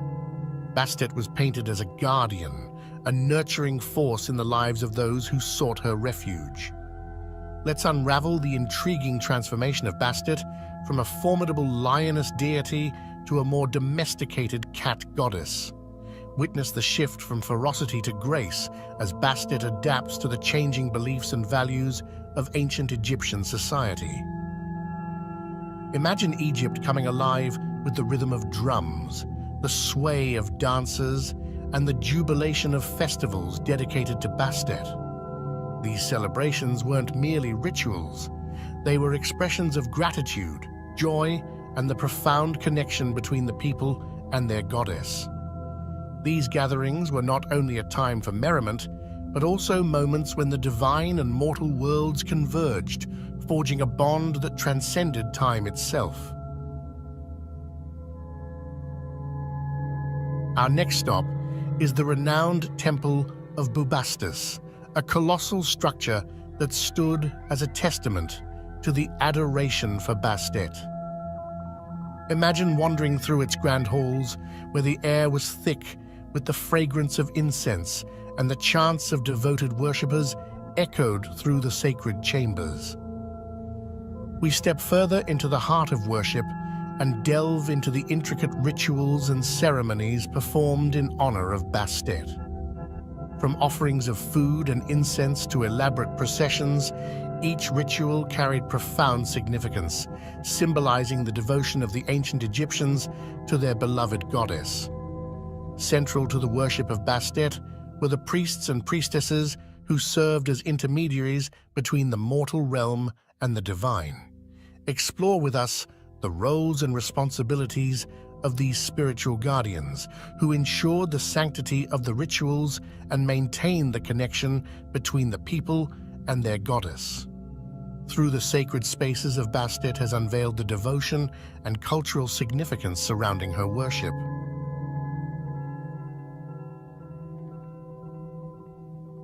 As we step forward in time, let's explore how Bastet's influence persisted in later periods of history and transcended the borders of ancient Egypt.